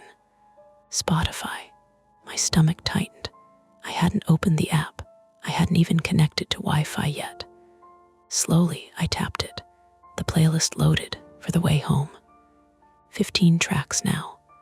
All the same titles, the same order, the same clean, white text on gray. Except for one thing. The last track. It hadn't been there before. I knew that. I knew it the way you know the number of steps in your own apartment. I tapped it. The title expanded. You made it home. The room felt smaller around me. Lee stepped closer. What is it? I turned the phone so she could see. She read it, her face tightening in a way I hadn't seen before. Not fear, not exactly. Something closer to anger that didn't have a target it could reach. Could be automatic, she said, but there was no weight behind it. Like a scheduled thing, something he set up before. Maybe. My voice sounded distant to my own ears. The track hadn't started playing. There was no music. Just the title. I backed out of the app and held down the power button until the screen went black. Turn it off, Lee said unnecessarily. I did. We stood there in my too bright apartment, the hum of the refrigerator filling the silence. After a moment, Lee said, we should go. Yeah, I picked up my bag. Left everything else. On the way out, I paused just long enough to look at the hook by the door where my keys hung. Still there, unmoved. I took them this time. Outside, the rain had slowed to a mist. The city sounded almost normal again, cars, distant voices, the low, constant movement of everything continuing. We walked to Lee's car without speaking. When we got in, she started the engine and glanced at me. You okay? She asked. I thought about the night, the playlist, the way he'd said he knew me, the way I had still managed to break out of what he expected, but not without paying for it. I will be, I said. It wasn't a promise, just a direction. She nodded like that was enough. As we pulled away from the curb, my phone, still powered off, sat quiet in my bag. For now, that's tonight's story. If it gives you chills, make sure to like, subscribe to Mia Horror Stories, and tap the bell so you never miss what's coming next. And if you're still brave enough, there are more dark tales waiting for you right here on the channel. Go watch another, if you dare.